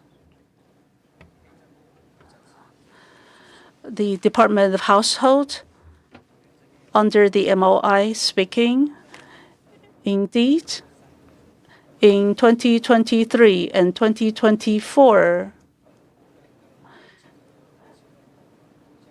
regarding Taiwanese nationals married to foreigners whose country does not acknowledge same-sex marriage, we have now opened for registration because of new interpretations, especially for cross-strait same-sex marriages, because for marriage registration, basically, you have to abide by the JY interpretation number 748. And cross-strait same-sex marriage also has to comply with the cross-strait regulations governing the relations between peoples across the two straits. Therefore, according to that regulation, basically either the couple has been married in China or in a third country. China does not acknowledge same-sex marriage, so basically their marriage will only be completed in a third country, and they can obtain marriage certificates. Then, afterwards, according to the regulation, they will have to go through an interview before the mainland Chinese spouse can come to Taiwan. And the interview will only occur after the third country recognition is provided. Is that correct?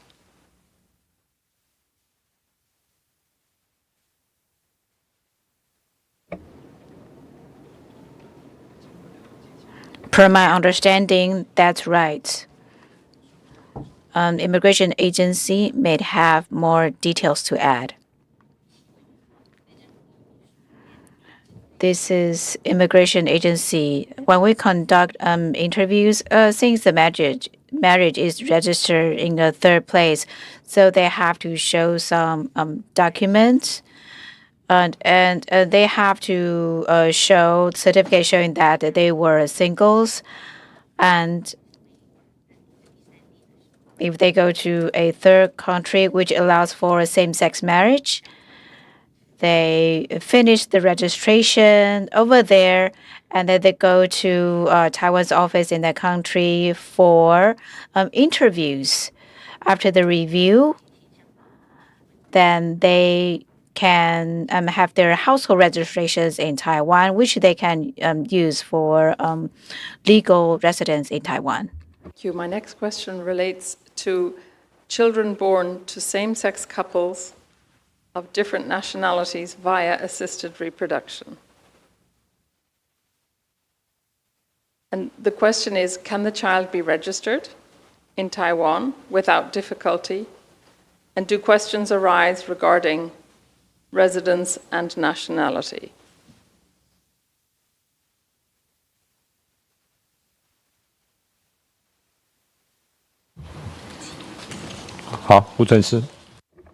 Department of Household.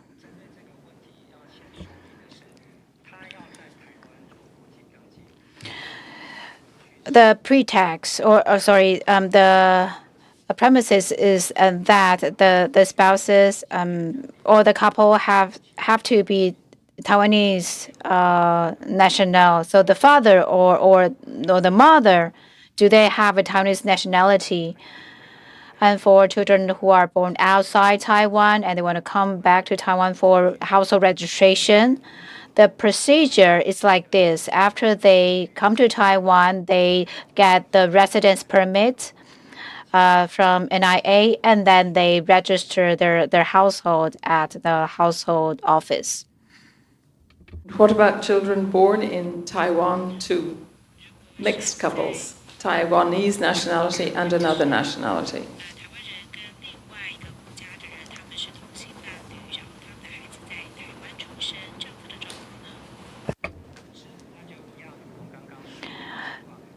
Oh yeah, then similarly, as long as one of the parents is a Taiwanese citizen, then this child has the Taiwanese, the ROC Taiwanese nationality. Then of course, the child can therefore entitled to household registration. The child have to renounce the other nationality of the other parent if it is automatically acquired at birth.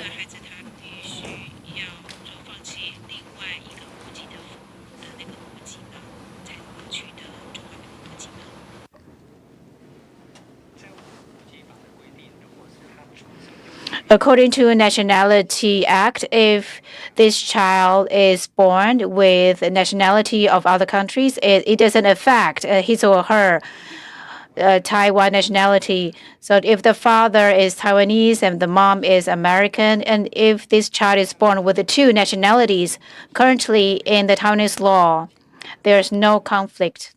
The child doesn't have to renounce. Final question under Article 23 relates to step-parent adoption. I understand that if a child is born to a same-sex couple, the non-biological parent has to go through step-parent adoption. So it's just simply to know how long or cumbersome is that procedure.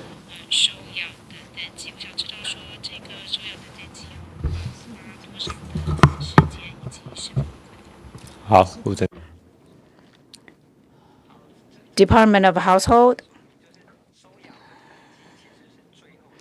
Well, adoption registration, in fact, is the last part of the procedure. Currently, according to Civil Code, there is the procedure of adoption. It relies on the court to give a verdict. As for same-sex adoption, according to interpretation 748, be it Civil Code or interpretation 748, adoptions have to be receiving a verdict from the courts, and then they register the child in the Department of Household.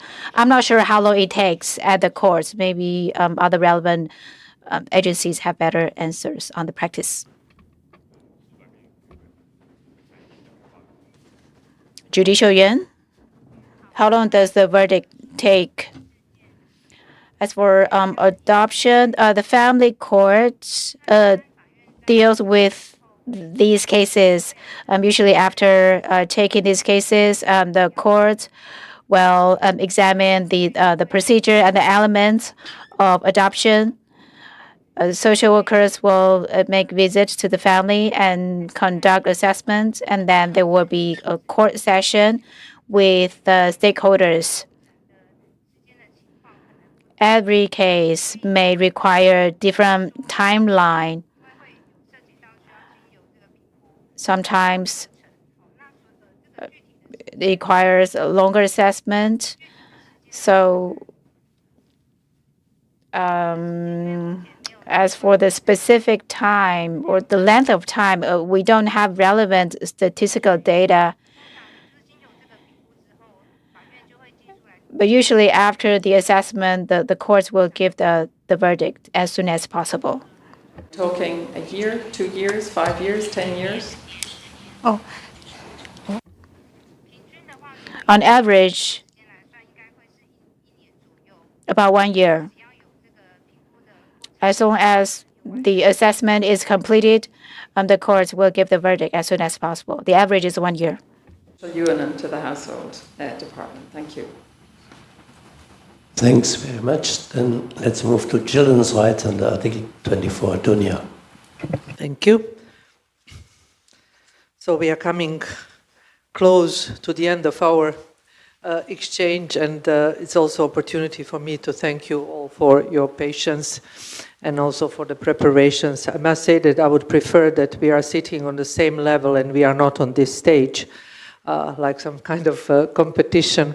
But nevertheless, I hope you are aware that it is very much appreciated, your engagement and all the hard work in order to make our job easier.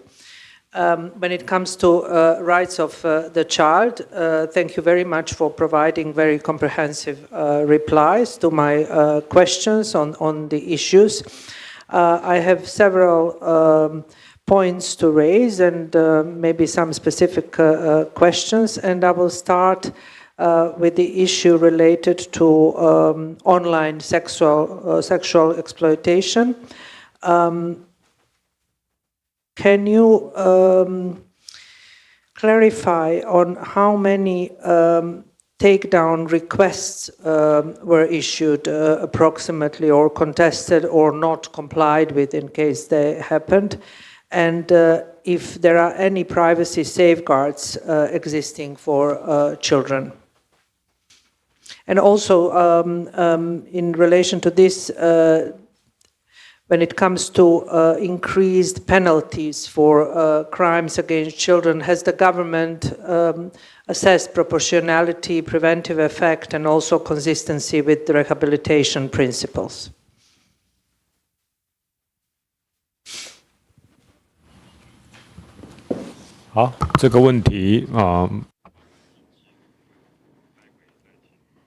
Ministry of Health and then MOJ. This is MOHW. Sexual exploitation against children, especially sexual explicit images, are on the rise, and that's why starting from 2023, we have a sexual image management center that receives complaints. Throughout last year, there were many cases about a children's image or adult image. We received complaints against 6,688 websites. The takedown rate is more than 90%. As about privacy, which is extremely critical from our perspective, from 2023 up to now, the Sexual Exploitation Act for children has been amended twice. That is to increase the offenses and the penalties as well on certain offenses. We continue to review and amend the laws. Privacy is critical.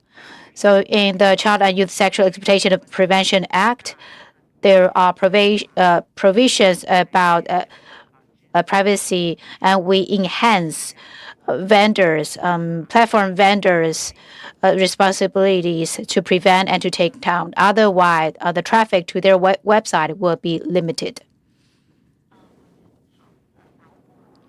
This is MOJ, Department of Prosecutorial Affairs. As for child youth sexual exploitation, as mentioned by MOH, there are provisions in Child and Youth Sexual Exploitation Prevention Act. In paragraph 289 in our report, we report that both in 2023 and 2024, the penalties have been adjusted, and the trend is to make the penalties stricter and heavier. This is to show that our country has zero tolerance for child and youth sexual exploitation. As for privacy protection, prosecutors' offices and police agencies when dealing online sexual exploitation against children. Again, they follow the Prevention Act. There is regulation to protect the privacy of the victim child. During investigations, the victim child's name is protected, and any information that may be used to identify who this child is protected. So that's part of it. And the Prevention Act also shows that on any kind of online media, the names or the personal information of the victim child must not be disclosed. In the context of the Juvenile Justice Act reforms, can you share some more information related to compulsory measures, access to legal representation, complaint mechanism maybe, and also the enforcement of non-restraint principles?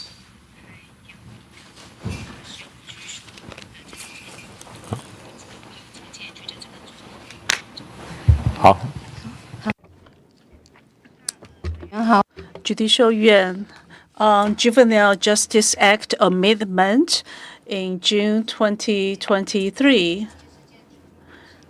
We added some rules to the regulations governing juvenile cases, including the search and seizure in cases involving juveniles. As for the use of restraints, according to Article 31 of the Juvenile Justice Act, the juvenile can select an assistant anytime. If he cannot pick one, the court will help him choose one assistant. And before the assistant arrives at the court in principle must stop questioning the juvenile. As for mechanism for complaints, yes, there are also remedy and appeal procedures that apply to juvenile cases. As for the use of restraints, yes, there are rules against exposing juveniles being with restraints. So we try to reduce any infringement on juveniles' rights. Next question is related to an issue that was also raised in the previous report and the recommendations and observations, and it is related to stateless children. The recommendation was actually to grant citizenship to all. And my question is, really related to whether Taiwan plans to grant citizenship to children who would otherwise be stateless, reforms to prevent new cases of statelessness, and also potential access to education, healthcare, and also other services.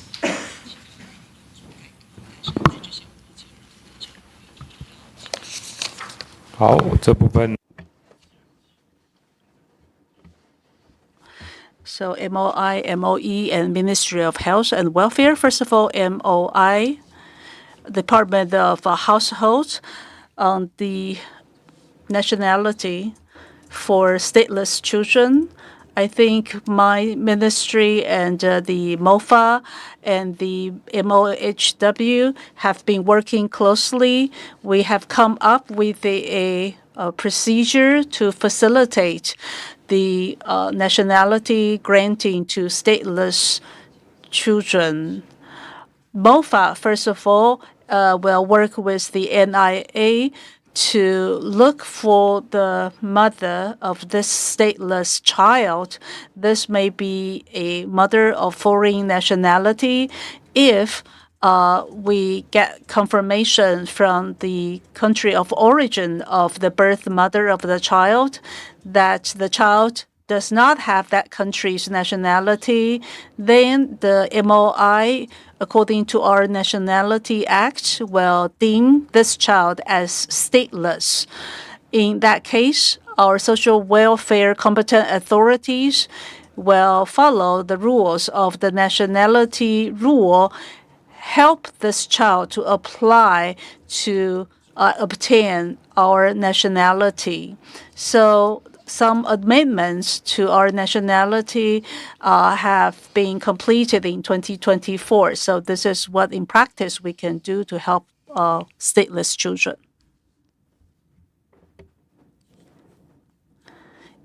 MOE speaking.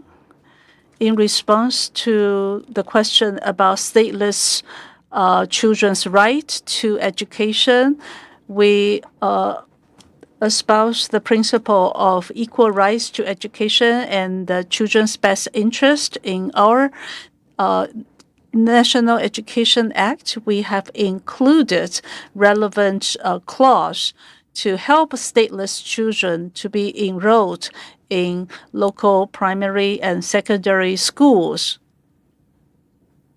Therefore, currently, for stateless students, we will help them based on their age and mental state to help them enter the suitable grades, classes, and schools.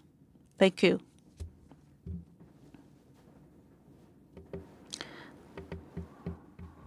Of stateless children that were granted citizenship in the last period.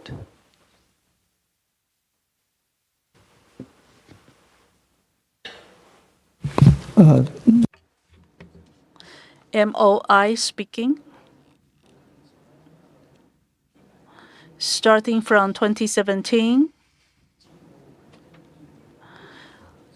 there are 24 stateless children, and 19 of them have been naturalized as our citizens. 3 went back with their birth mothers to their country. And there's another one. The birth father is a foreign national. So this child and his father stays in Taiwan. And there's the final one who is now going through the court procedures. The social welfare institution will help him get guardianship and help him get nationality. And the last issue I would like to raise and also hear clarification on what mechanisms ensure that children can freely express their views, so they can also participate meaningfully in proceedings that are affecting them, as required by Article 24 and CRC Article 12.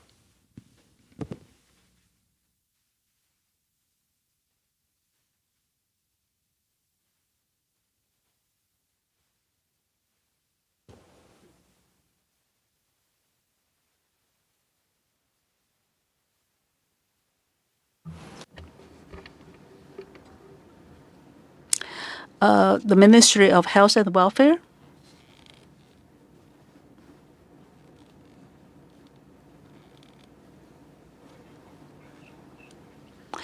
The Ministry of Health and Welfare, according to Article 12 of CRC, the MOHW is the secretariat for fulfilling its obligation under CRC on children's right or freedom of expression. We have a implementation act of CRC, and Article 6 of this implementation act has made it compulsory that the executive yuan should set a children and juvenile welfare rights promotion task force at the local level.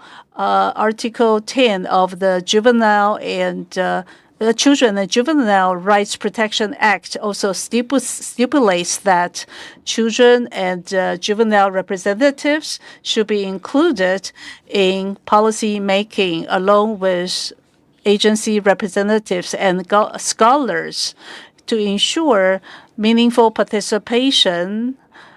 The ministry, along with local governments as well as NGOs, have been helping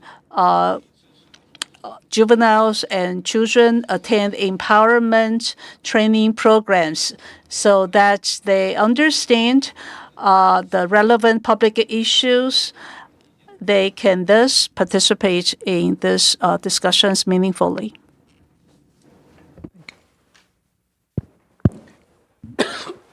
Since we are very late, I only pose one question, and you don't have to answer now, but please provide in writing.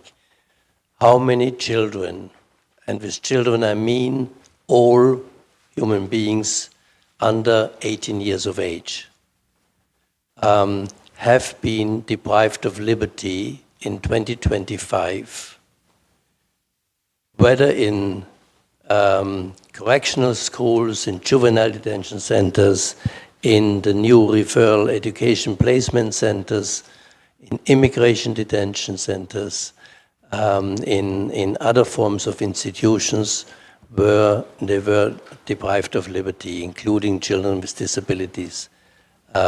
If you can provide this data, I would be extremely grateful. I raised it already a little bit at the beginning, but then we said we move it to this session. Now we don't have the time anymore. So let's pass on to Article 25. Thank you very much, Chair. According to Taiwanese law, prisoners and those in detention do not lose the right to vote. The problem is with their exercise of the right to vote.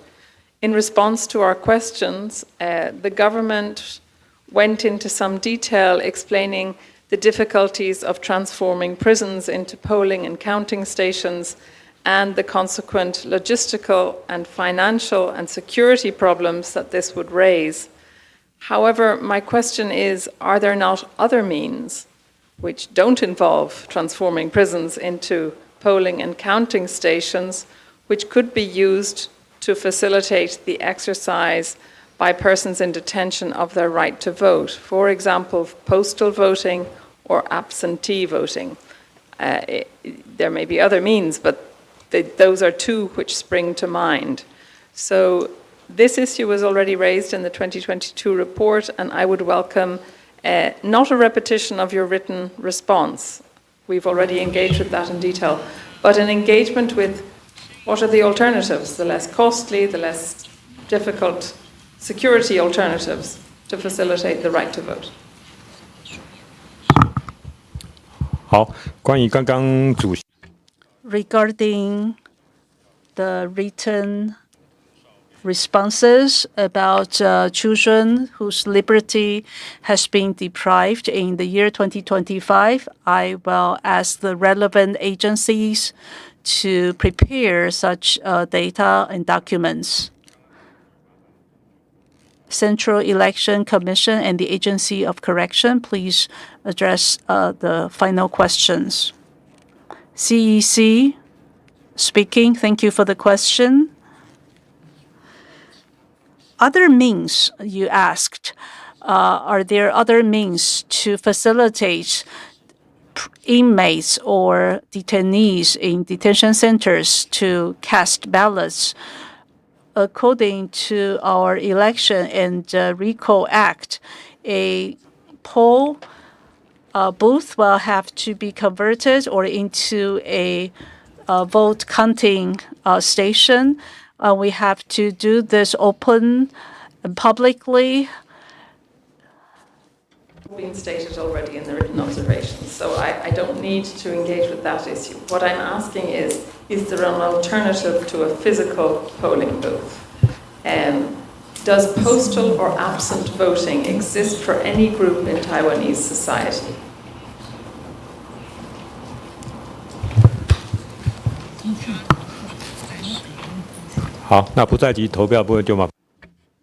CEC absentee voting, if this does not take place in the prison, maybe we can have postal voting.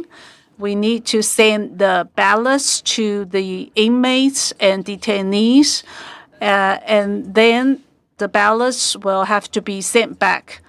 However, there are no provisions in the Election and Recall Act to provide for such a practice.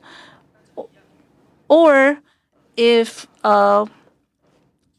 the ballots have to be tallied at a different site. Again, there are no provisions in the Election and Recall Act to provide for that practice. We need to amend the law before we can take that action. As for absentee voting, there's no consensus as to how this can be carried out. Right now, we do have some amendments to the referendum voting. Provision for postal voting for any group in society. Thank you. That's very helpful.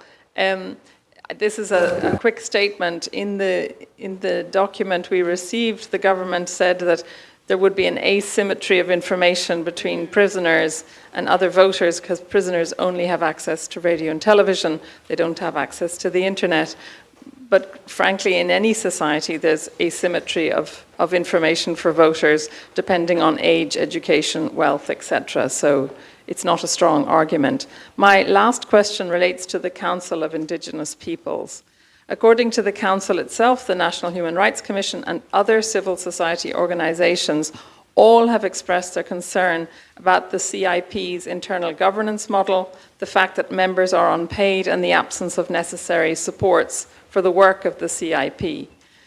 So given this widespread and explicit opposition, how can this organization, which is mandated to ensure effective political participation of Indigenous peoples, how can it be expected to successfully fulfill its mandate?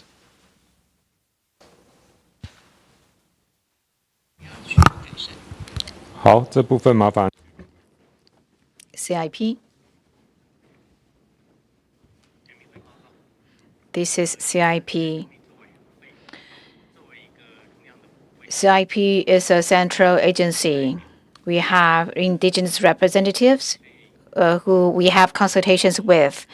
In the past, we ask for recommendations for the nominees, and different indigenous peoples recommend their nominees.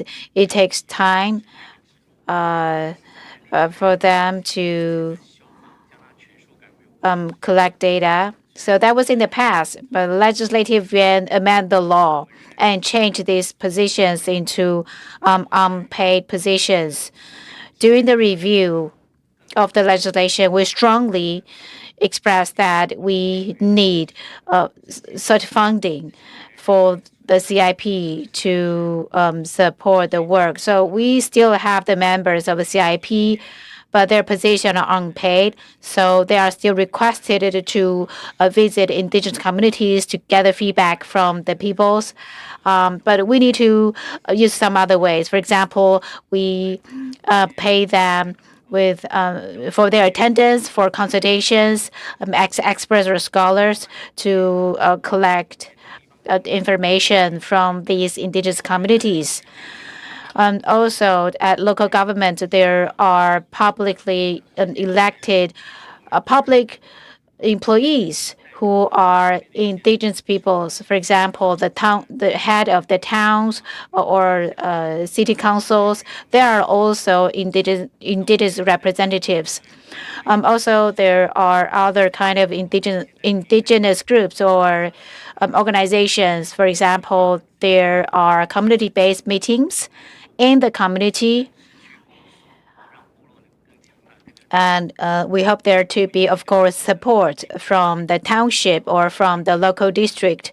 Now, if there's a better self-autonomy and governance within the community, they will be able to provide their feedback to the outside in a clearer way. why is the CIP no longer being funded? Why are these positions now unpaid, and what is the effect on their mandate? Because the organization which is not being paid can't really explain why it's not being paid. It's the organization which is not paying which needs to provide that answer.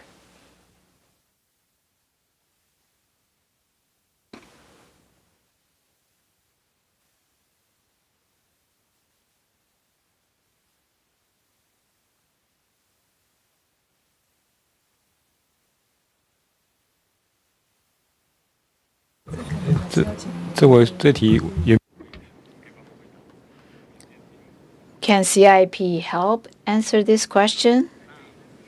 Already been very helpful, but it can't explain why it's not being paid by the government or by the legislature. So we're running out of time. So I suggest that you provide me by a written submission from the Executive Yuan an explanation for why the CIP positions are no longer paid. Thank you very much.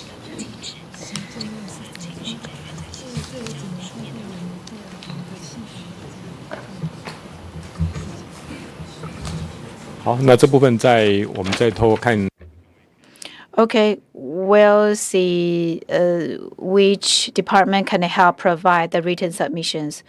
But in Taiwan, I think CIP is the one. Oh, you're asking whether Executive Yuan can provide explanation? Okay, we will try to produce submissions. All right. Thank you very much for your patience. We really spent all the 3 hours, and I apologize to my colleagues, but also to you for my bad time management. All the other sessions we actually finished an hour earlier also, so I was less concerned about time today.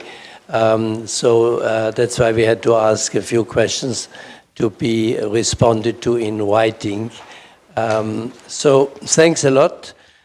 This brings our deliberations with the government and your various departments to an end. Again, I'm really grateful for all the time and the efforts that you took to respond so patiently to so many different questions from our side.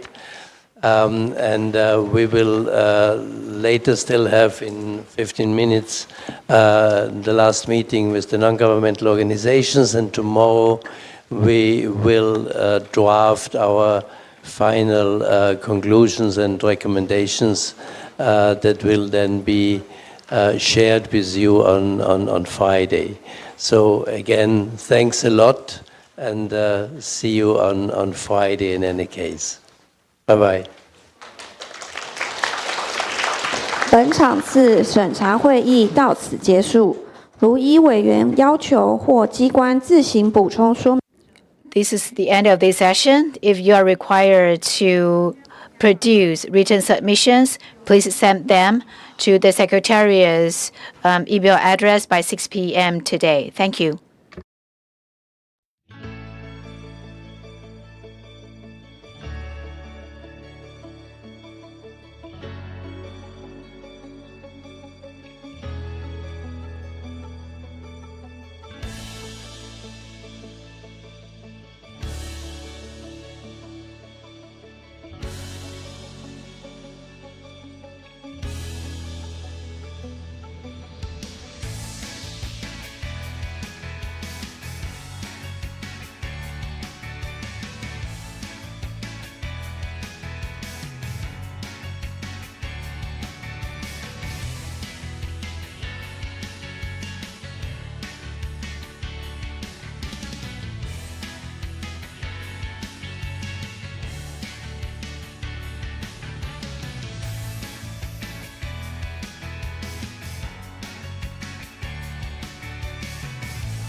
complete.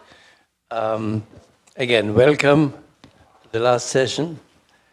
And we had a long discussion this afternoon on Articles 18 to 25, in particular also freedom of speech. But perhaps we start now the other way around. So we start with Article 25, the right to vote and the right to participate in the conduct of public affairs.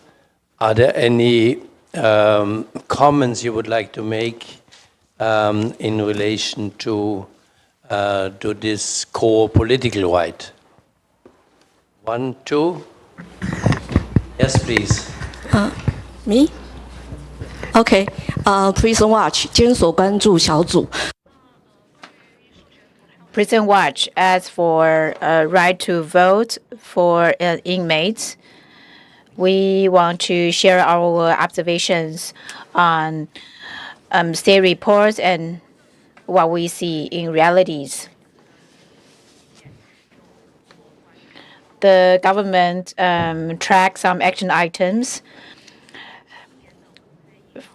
for the COR back in 2022, and they have only one conclusion. In May 1st, they say that they want to promote absentee ballots, but there's no progress because it is highly controversial in Taiwan because people aren't sure where the ballots will be delivered to. But even with absentee ballots or other communication voting, these are almost impossible.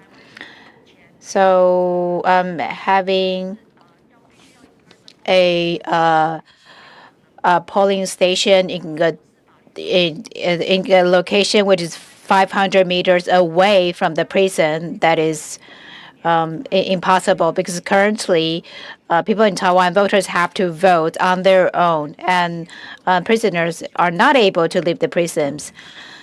So the state report shows that 57,699 inmates were not able to vote in the reports by the government back in April, but this number has grown to 62,338 in March because there are more inmates now. And given the COR from 2022, that gives us the courage to raise judicial litigations. And most of it target the presidential election. And we proposed 10 litigations in 2024 in 8 prisons in Taiwan.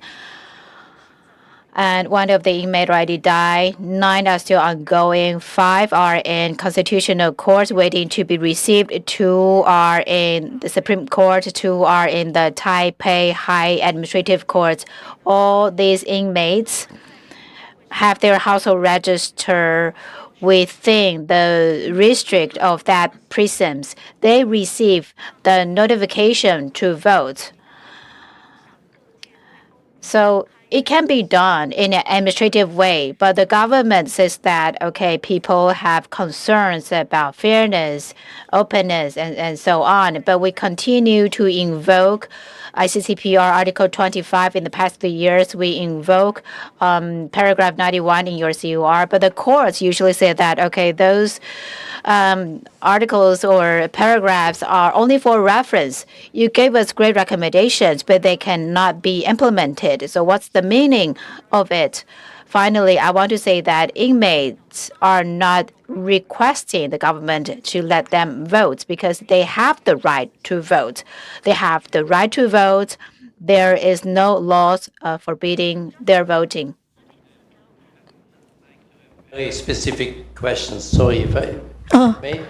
I mean, prisons are not the only institutions where people are. There are old people's homes, there are hospitals, there are many other places. How do persons in hospitals or in old people's homes who cannot leave their homes. What is their way? Can they exercise their right to vote? OK，首先就是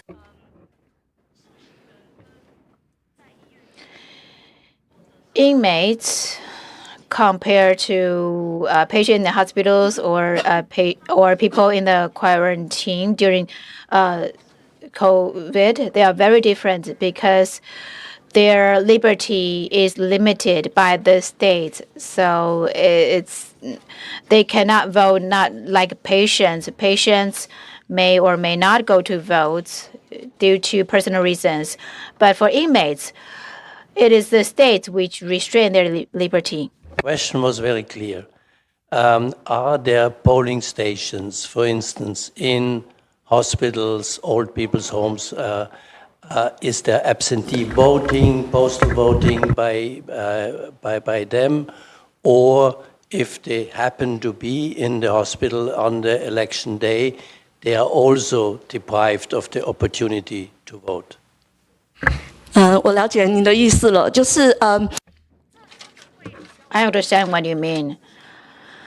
So a similar case may not be a hospital or a nursing home. In the past, some polling stations are implemented at nursing homes, but due to the political atmosphere in Taiwan, some people think that older people may be manipulated to vote for or against someone. So the poll stations then are moved to other places, but they are everywhere.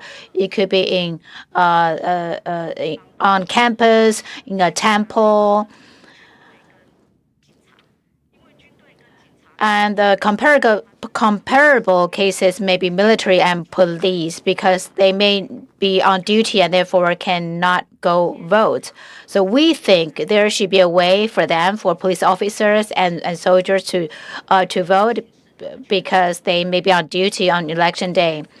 And the election office or the election authority should try to address reasons that doesn't allow people to vote instead of adding more reasons that prevent people to vote. Would you please? Yes. So Taiwanese diplomatic members of the diplomatic corps who are based elsewhere in the world, they lose their right to vote by being based elsewhere in the world?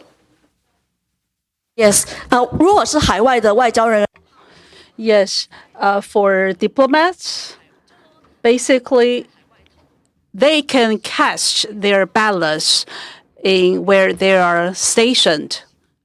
Well, sorry, that was in the past. Not anymore. Not anymore. We don't have any overseas ballot casting facilities anymore.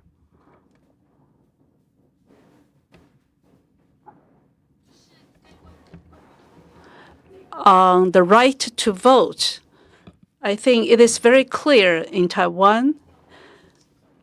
Every eligible voter has to go to the polling station at the place where their household registration is. So whether voluntarily, compulsorily, basically, if you want to vote, whether you are in a nursing home, a hospital, or overseas, or any institution, if you want to vote, you have to go back to where your registration, household registration is. That's the polling station you can go and vote. Men and women on duty, military personnel stationed elsewhere, diplomatic corps, prisoners, a lot of people are excluded from exercising their right to vote. Thank you. Okay. 可以补充一下吗？ For the military and policemen, according to regulations governing the military and the police affairs, they can ask for leave to go back to their hometown to vote. Of course, in reality, there may be pressure for them to prevent them from taking such a leave, but yes, they're allowed to do that. Thank you. I think you have asked for the floor at the beginning. Good afternoon. So regarding Article 21, freedom. Yes. Thank you. Sorry. Sorry. Is there anything else on Article 25? Yes, please. 台湾原住民青年 Taiwan Indigenous Youth Public Participation Alliance on absentee voting. We have a different situation for indigenous peoples. As you heard, you have to go back to where your household registration is to vote. But many indigenous people in Taiwan have moved to the urban centers, and they can cast their vote in the city where they reside in. But usually, there's only one or two indigenous people in that district. That means my vote, the voting result will be very clear for everyone to see who voted which candidate, even though it's non-name-bearing ballot. As a result, urban dwelling indigenous people may be disincentivized to go to vote. That's one point. In addition, where the indigenous people live because of work or studies, they may live in the city, but their household registration is still in where their tribe is. And it takes a long time to commute between these two places. Some even, have their household registration in offshore islands. The government doesn't allow us to take extra leave or from school or from work to vote. So I think that was very helpful in clarifying how difficult it is to exercise the right to vote for quite a number of Taiwanese citizens who would be eligible to vote but who don't have the opportunity. And we will certainly bring that up, not only in relation to Titanese, but also indigenous peoples and others who are disadvantaged. Is that still on Article 25, or is it on Article 25, or can we move further? Please. 这边是台湾市。 So Taiwan Med Alliance, TMA. Speaking of people with mental disorders who are hospitalized, usually they may stay in ER ward for up to 40 days. For chronic wards, they may be admitted and stay for up to more than 230 days, even if they want to ask for leave to vote.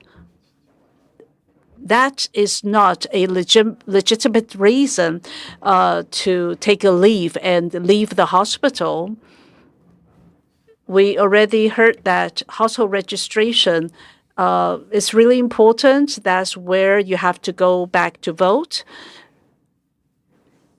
Many hospitals or mental health centers are located in very remote places. So if they want to go back to their household registration to vote, it can be costly.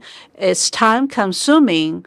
It's very difficult. So we hope that the government can at least conduct a survey to see how many people with mental issues who are hospitalized have thus been prevented from voting. It's also an important part of promoting deinstitutionalization, because in an institutionalized environment, people with these disabilities may find it difficult to get information from the outside and to vote. Very much. Then let's move to Article 24, children's rights, which was also only very shortly covered. Tonya, do you have any questions? So I would have primarily this question about the new referral education placement mechanisms. I understood that this is a new law, which, and I would like to have your advice whether I'm correct, which is establishing another facility where children are deprived of liberty, in addition to juvenile detention centers, to educational,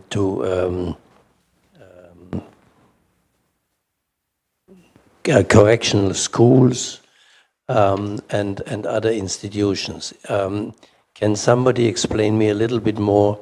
This is a very recent law. Has it already been implemented? Are these specific facilities already in place, and for which type of children?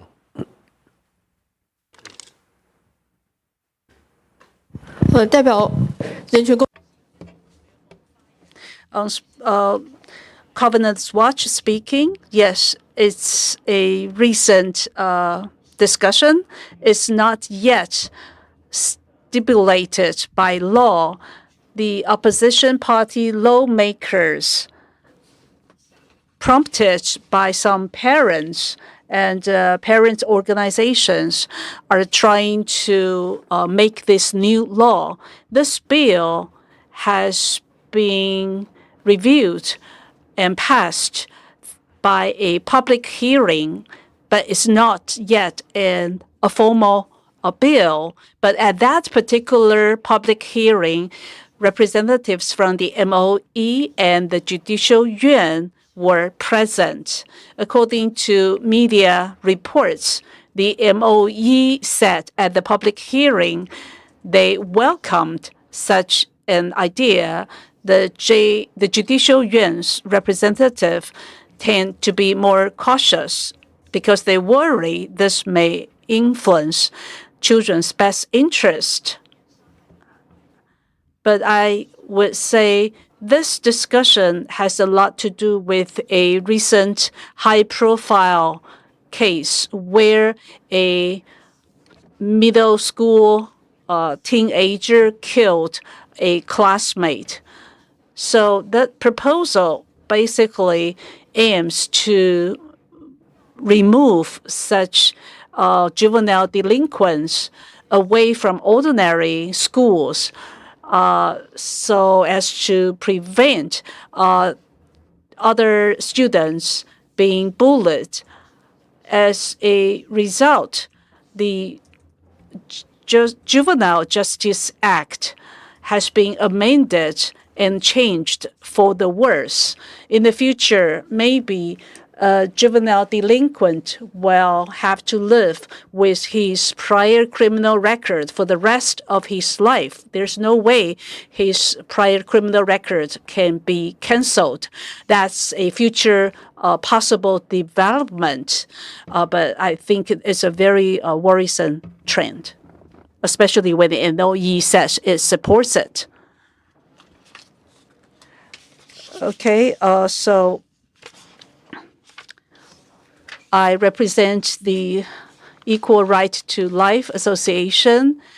In fact, our association helped with that particular case where a teenager was killed by his classmate. And it is not true that the opposition party lawmakers trying to amend the law did so because of that particular case. The opposition party lawmakers only proposed to conditional cancellation of juvenile delinquents of prior criminal records. Only for homicides or sexual abuse cases, no cancellation is allowed. So I took part in the public hearings. It was held twice last year. In fact, there's another high-profile case. Going into politics, I have another legal question, and we need this kind of legal answers in order to draw up our conclusions and recommendations. And that is, I tried before, but I didn't get an answer. The minimum age of criminal responsibility is 14. Nevertheless, children between the age of 12 and 14 can be referred by juvenile courts, by the criminal justice system, to correctional schools. How is this legally possible? How can judges, courts decide on children in a criminal case if they are not criminally liable because they are below the age of criminal responsibility? If somebody can provide me an answer with that, could you or? 不是，主席我要讲完。Chair. 你要让我讲完话，因为我要代表被害人。Discussions here, yes? Can you please respect this? I want that we have. 我讲不到2分钟的话，他们刚刚讲了7分钟，那我总要把我话讲完，我不会耽误你的时间。Human rights, I'm sorry. 我没有谈政治，我从来不谈。I'm not talking about politics. I'm never interested in politics. I'm trying to share the facts with you. To answer my question. 你来了台湾，你总要让我把事实的真相告诉你嘛。你们来的，你们是想要听到事实的真相。这个案件我从审。You're in Taiwan to listen to the truth. I'm here to tell you the fact, and I joined this case from day one. What they said is wrong. What I know is fact. I joined the trial from day one to the end, and I represent the victim's family. What's wrong with that? The family members. Orderly discussion, and we are now on Article 24 of the Covenant, and I have asked a specific question. Could you please try to answer this question to me? 我先回到前面一个问题，就是谈论。Let me go back to the previous question. Some institutions limit the liberty of children.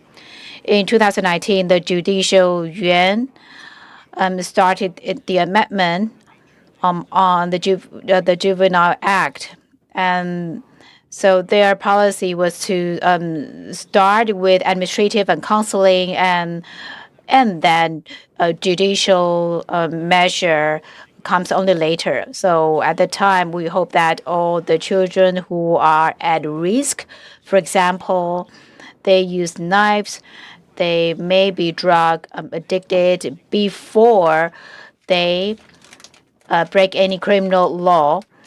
Local government creates a juvenile counseling committee to observe the behavior of these children and then to determine where they can send the child to or how they can help those families.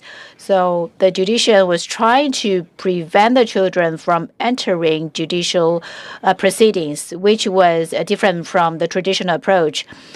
And this approach was in place in 2023. However, the administrative and counseling measures rely on the juvenile counseling committee at local governments. But the members of this committee are from the police stations, or they are social workers or psychologists, or they're counselors. But it is dominated, or it is led by police.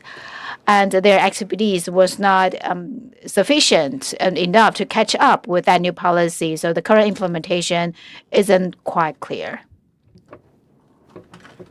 A different one. Can you answer the question? 应该是说根据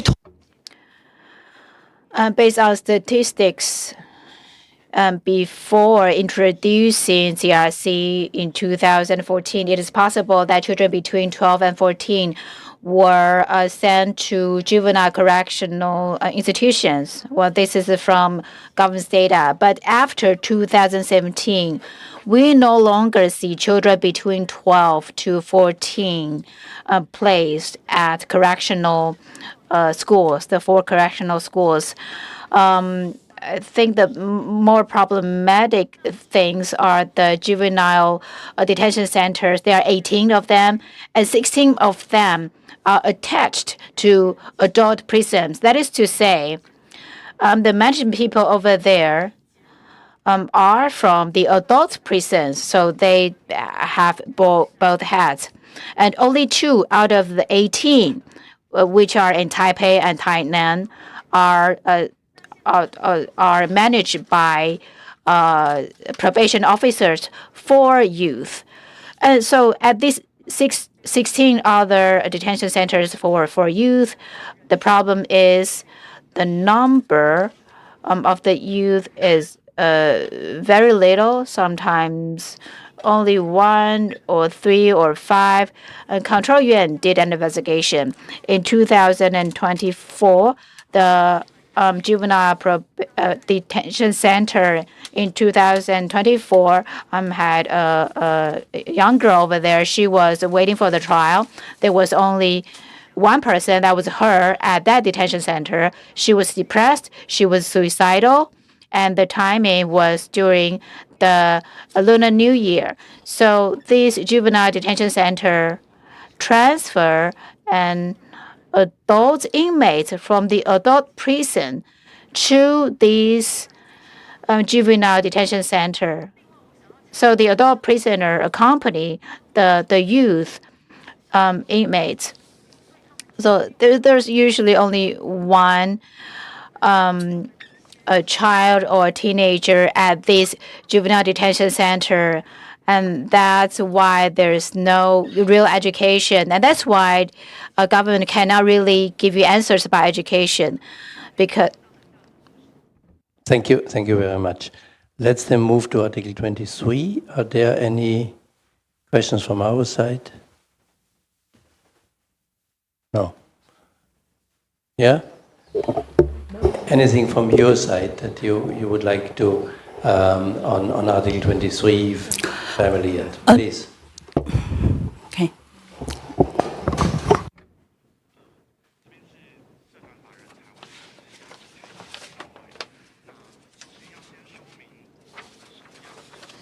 we are Taiwan LGBT family rights advocacy. There are 2 kinds of adoption. One is to adopt the child which has no biological relations, and the second approach is for heterosexual couples who got divorced and got married with other people, and the new parents can adopt this child.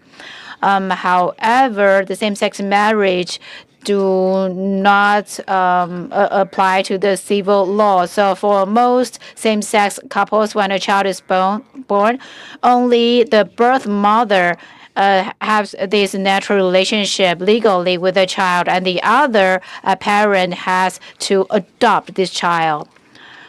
So MOI says that if one parent has Taiwanese citizenship, and then the child can naturally get the citizenship, that is incorrect. Only in heterosexual marriage, the child can naturally get the citizenship of Taiwan because one of the parents is Taiwanese. But it doesn't apply to same-sex marriage. So if a foreign mother gave birth to a child in Taiwan, and the child wouldn't be granted the Taiwanese citizen because the child's birth mother is not a Taiwanese. And the Taiwanese mother has to adopt this child. And in order to do that, in order to get the Taiwanese nationality, this child has to abort the foreign nationality. This happens not only in international marriages, and it also happens to indigenous marriage. So if the mother is not, if the biological mother is not an indigenous person, even if this child has indigenous blood, he or she cannot get the indigenous identity. And so the non-birth mother needs to adopt the child, but it takes 6 months for the procedure to finish. But the couple should nurture this child together. But before the adoption is made possible, one of the parents is like a stranger to this child in the law.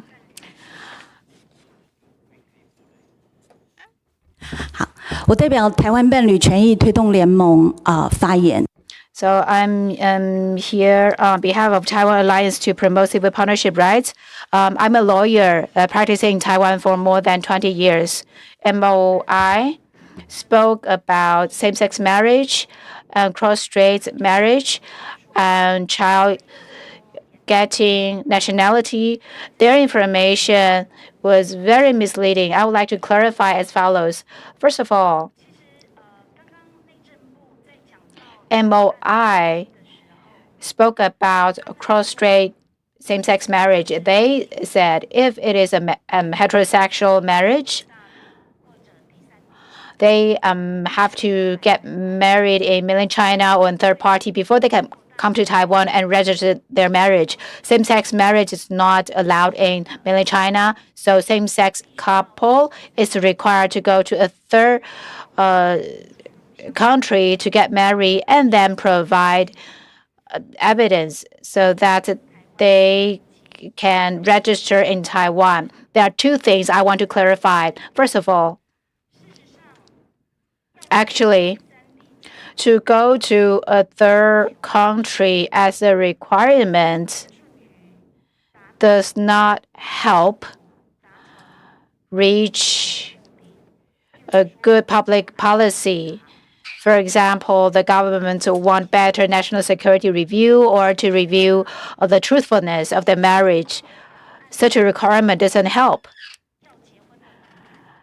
It only makes the threshold to get married for cross-strait couples become really high because not everyone can easily get a visa and go to a third country and get married. Say a Chinese person is studying in Taiwan. If he or she want to marry a Taiwanese, they will be required to go to a third country, for example, the United States or Thailand.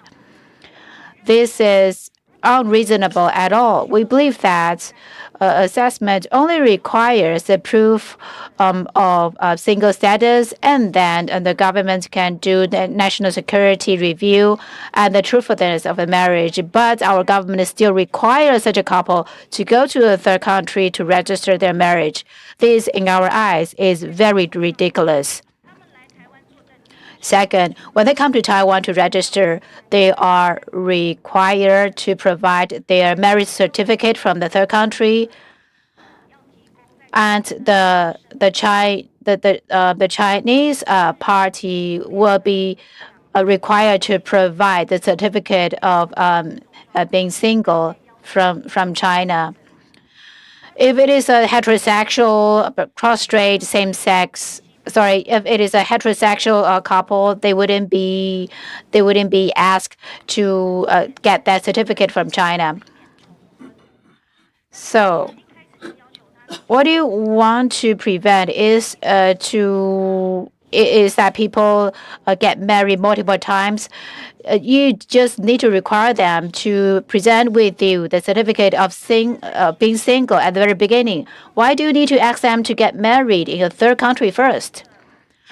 Next, I think the person before me has already talked about the nationality. I would like to give you some simple examples.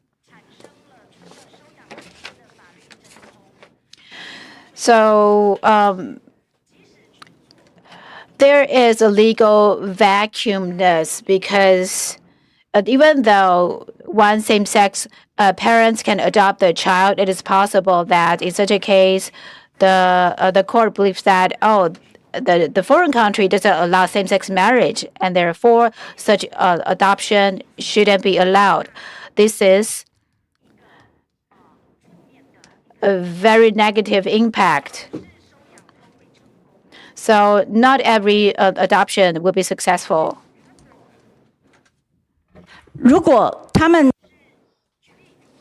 Second, if a Taiwanese woman marries a Japanese woman and with assisted reproductive technology, they have a child outside Taiwan, and if it is the Japanese woman who gives the birth to the child, when this child is born, and the child is considered to be a child born outside the wedlock, even though the two mothers are married, but this child is considered to be a child outside the wedlock. So the other mom, the Taiwanese mom, has to adopt this child via the courts, and that adoption may not be successful. It may be denied. After the adoption, it doesn't mean that the child will automatically get Taiwanese citizenship. This only happens in heterosexual marriage. As long as the child is born within a marriage, in a heterosexual marriage, it could be assisted reproductive or not. As long as one of the parents has ROC nationality, the child will be granted with a nationality. I think it's quite clear now. It's not as clear as it could be. I have a question for you. You say that the child born to this Taiwanese-Japanese couple, the child doesn't automatically get Taiwanese nationality. Sure. Yeah, so Taiwanese nationality has to be applied for. I mean, okay. 如果分娩的 If the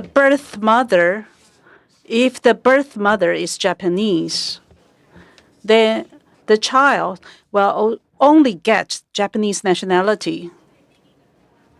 Even if Taiwanese citizenship through naturalization, which means he or she has to, revoked their citizenship of Japan. And the question I have regarding adoption, step-parent adoption that we're talking about? Right. And you say that not all are successful. On what grounds are the adoptions unsuccessful? Okay. 依据我们的 according to our choice of law, the adopter and the adoptee's local law must approve of such adoption. So if we are talking about transnational marriages, if the adoptee or the adopter, in other words, one of the couples is a foreign national from a country which does not approve of same-sex marriage. Have to approve a step-parent adoption. Right. Okay, thank you very much. Thank you, and thank you for your written submissions, which are very helpful. Thank you. That's still on the same. Yes, the same part. 我是台湾人权。So Taiwan Association for Human Rights, even for heterosexual marriages, the step-parent adoption would face similar challenges. It's because it's up to the Ministry of Foreign Affairs to determine whether the child can depend on his father or mother. If the father is a foreign national, then step-parent adoption still can be problematic. For example, Thailand would say, well, Taiwan is not a country. We don't have diplomatic relations with you. You cannot have adoption here.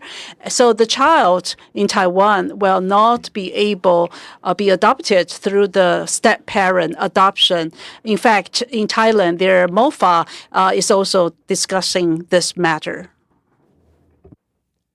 Can we then move to Article 22, freedom of association? Do you have any questions on that? Anything you would like to add?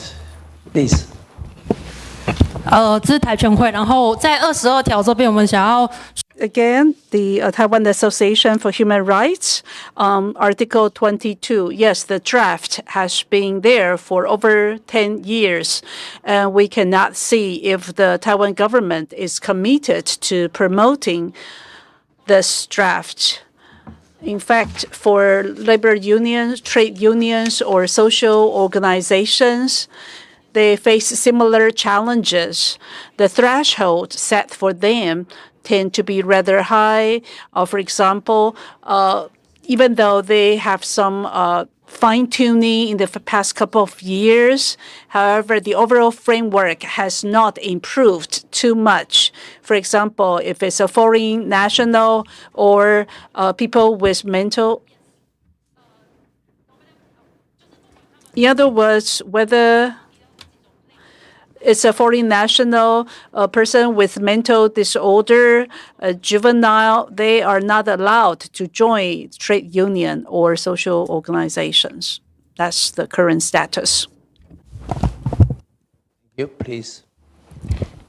Hello, Amnesty International Taiwan speaking.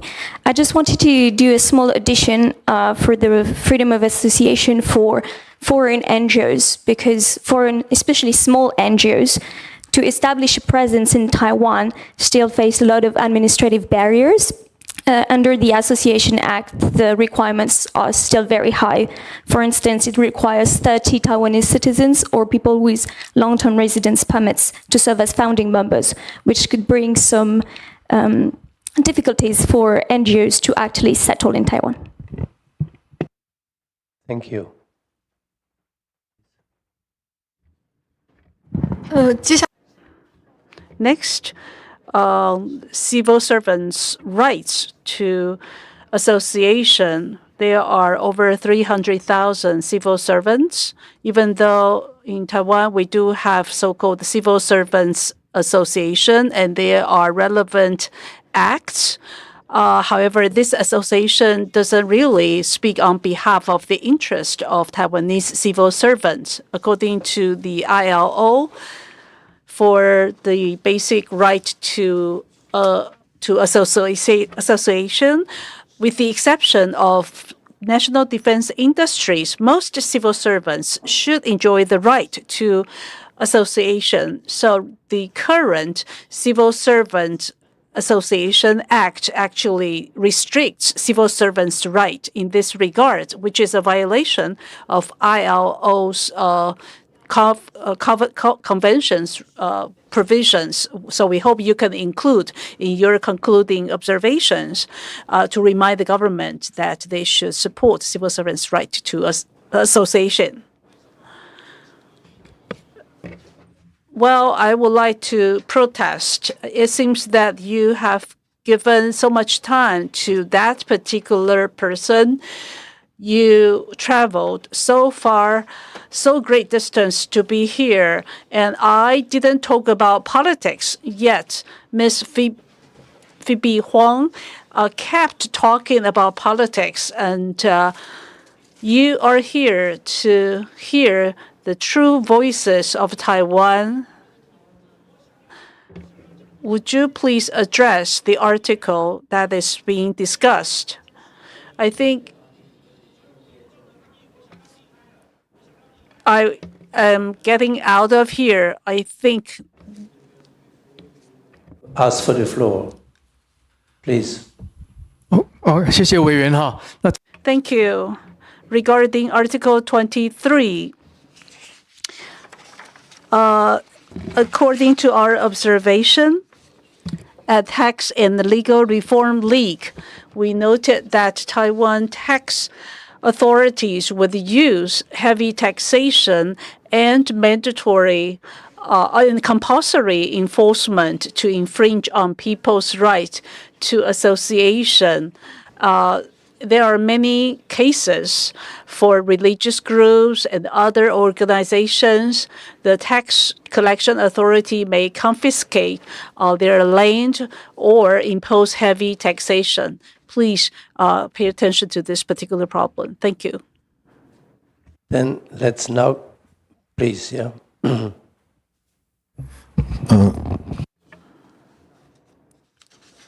Okay, so the Taiwan Med Alliance, as we heard that the current laws and the regulations are very unfriendly to smaller groups. You need to have 30 founding members to set up an association.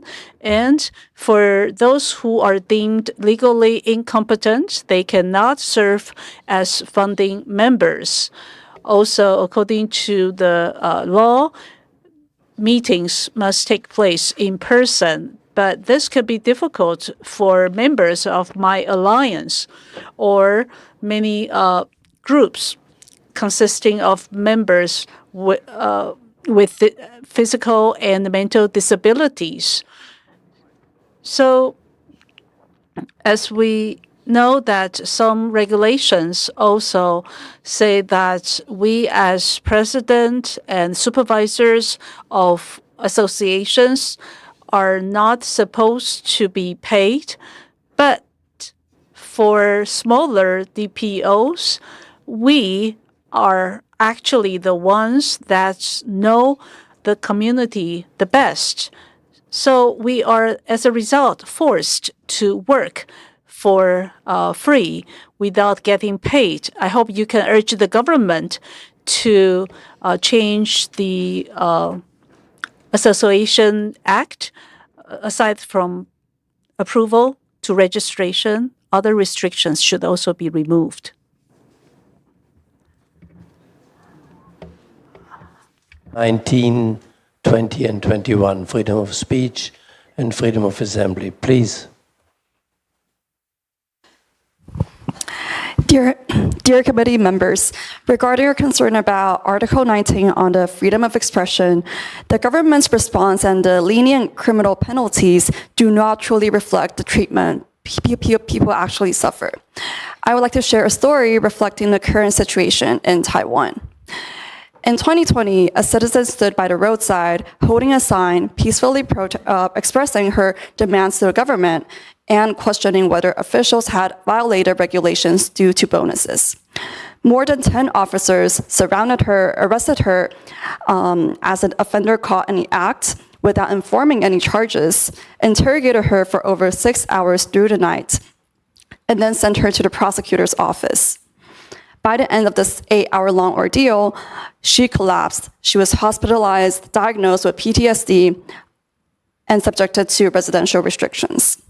Although the prosecutor ultimately did not prosecute, the stress she endured during the process required her to seek medical treatment for several years.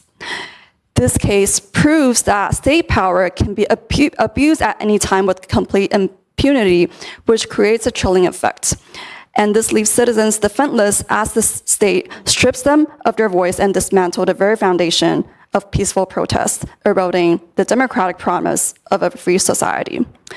What recommendations do committee members have for the state to prevent such infringement on human rights and ensure equal respect for citizens' freedom of expression and peaceful assembly? Thank you. Thank you. And your neighbor?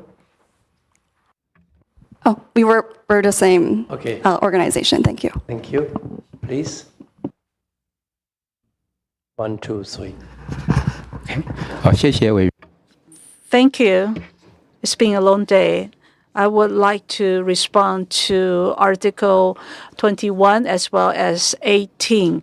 So I speak on behalf of Tax and the Legal Reform League. We support the lady you just heard in the case from the previous speaker. We actually supported her to seek remedy from the control yuan and the court, accusing the police officer for being excessive in their use of force. However, we didn't get fair treatment. If these government officials who violate the law are not punished, then there's no protection of human rights under the covenants. And the Ms. Huang, the lady in the previous case you heard about, she was holding that placard on the roadside in support of a suppressed religious group. This religious group 30 years ago was suppressed by the government. A prosecutor illegally investigated the activity of that religious group.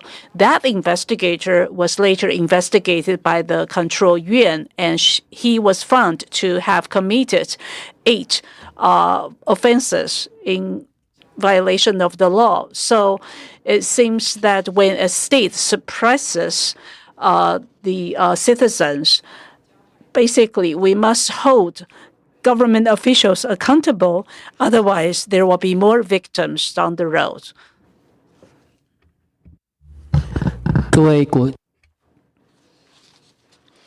Distinguished members, Tax and Legal Reform League, Article 21, the right to assembly. The Assembly and Parade Act was first enacted in 1988. In 2008, then President Tsai Ing-wen apologized for not revoking that particular act. Now President Lai said that we need to remove restrictions regarding prohibited zones and the approval system. In 2022, then Deputy Minister of Justice also said that JY interpretation number 748 also protects people's sporadic assembly and parade.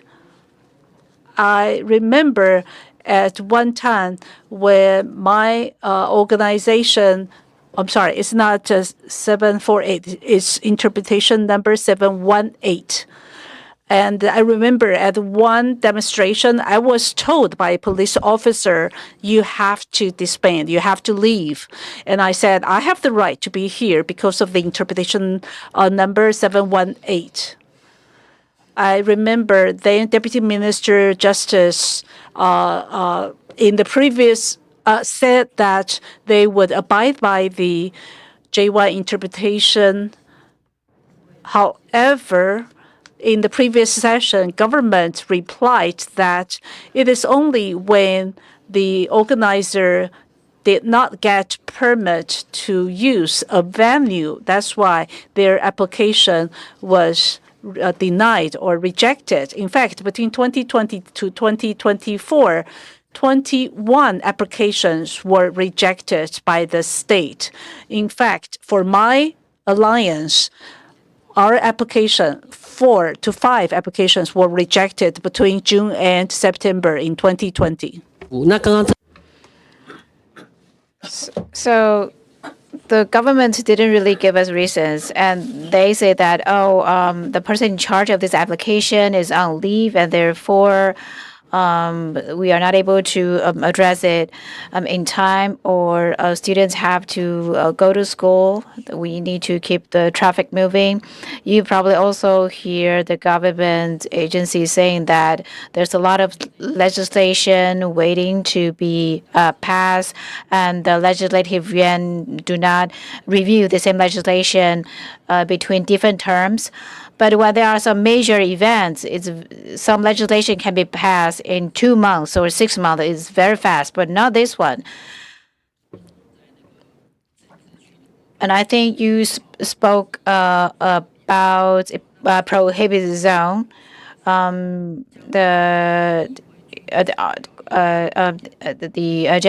general comments 56.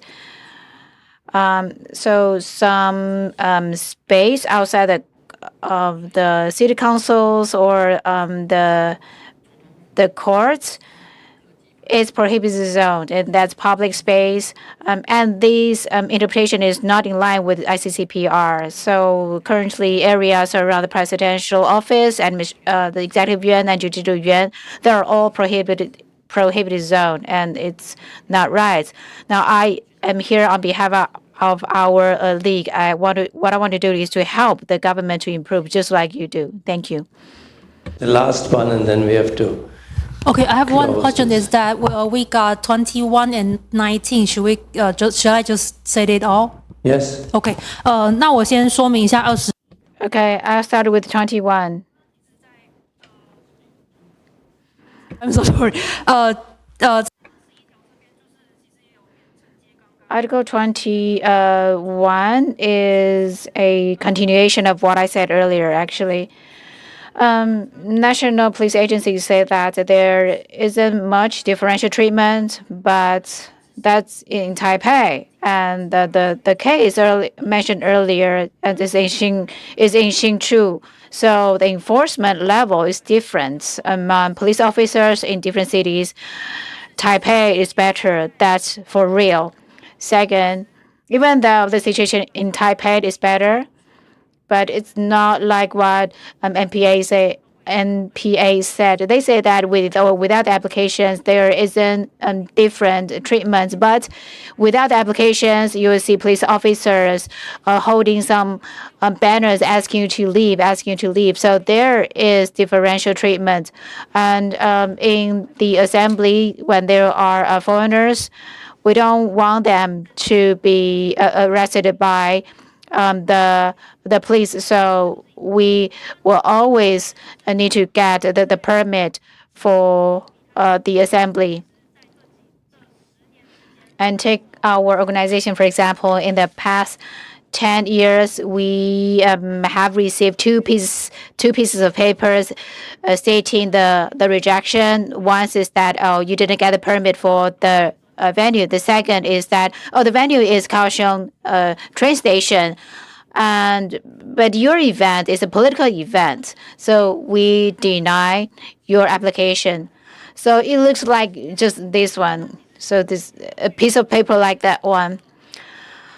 Most commonly, when we are still discussing with authorities, they will say that, oh, you cannot go to the Zhongshan MRT station. Do you want to move?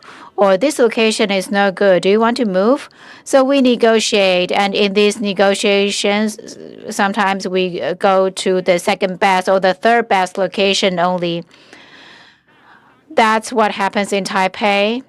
And if you go to non-urban areas or different cities, and I think the rejection happens even more. As for Article 19, I want to touch upon that there are many laws that regulate illegal contents on the internet. These regulations are scattered around. But in recent years, we don't see there aren't sufficient procedures for notification and remedies. Maybe these laws allow for the blocking of the entire website. If that is the case, you can go for a petition or administrative procedure. But in anti-fraud regulation, some accounts are suspended, and some agencies believe that this is just a notification, and therefore not a lot of remedies are provided. As for Article 21 about hate speech, we're now having a draft being discussed with the context of SOMA. But SOMA is very problematic because it was legislated during the martial law period. Even it was initiated by the police officers, not the prosecutors. It's administrative law, but it is able to detain people. And in the past, Article 64 SOMA deals with rumors. It's also very problematic. We see the judgment made by the courts, and the judgment lead to fines. Judge or courts, some judges think that, okay, since this is about restraining someone's liberty, you have to know whether they have purposeful intention. But there are some courts who think that, okay, soma doesn't ask whether this behavior is purposeful or not. So it is possible that a person retweet something not on purpose, but still resulted in being punished. So the articles doesn't discuss the burden of proof, but we think this kind of things shouldn't be regulated under soma. Thank you very much to everybody. It was a very, very long day, or actually 3 long days. So really, I'm very grateful for all the information that you provided. We will tomorrow sit down and write our concluding observations and recommendations that will also then be made public on Friday. My strongest thanks goes to the interpreters. You did an amazing job. Yes. People were talking because there are many, many issues that are very, very heated discussions, and you still were able to actually interpret it in an excellent manner. So thanks a lot. Thanks also to my colleagues for the long days that we were working. And excuse me, ICCPR. Excuse me, Chairperson. 第18条的部分，我们 Article 18, can we say something about religious freedom? I'm really sorry that the time is... Just make it quick for like 2 comments. we have my friend from Japan and Korea. Yeah, but can you submit it in writing? Because there are also trade union rights for interpreters. So they also need to have a rest after such a long time. Sorry for that. I really apologize. Yeah, we will provide the written comment Please, to you. that is very kind of you.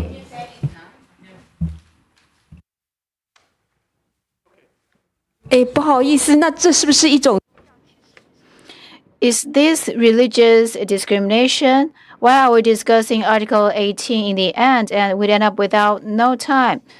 Can we protest? Because the question, you talk, so I think the things you talk about are the things that are under the protection of the law, but religious freedom is not protected. And now you said we can just submit written opinions. So when talking about and ending death penalty, people say that public opinion is not human rights standards.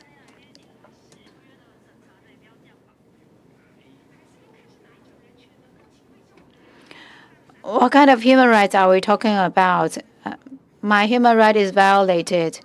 Is your right violated? But 陈述吗 In writing, please. 好，没关系，我们可以到这边就好。那我们要看看其他的人是不是。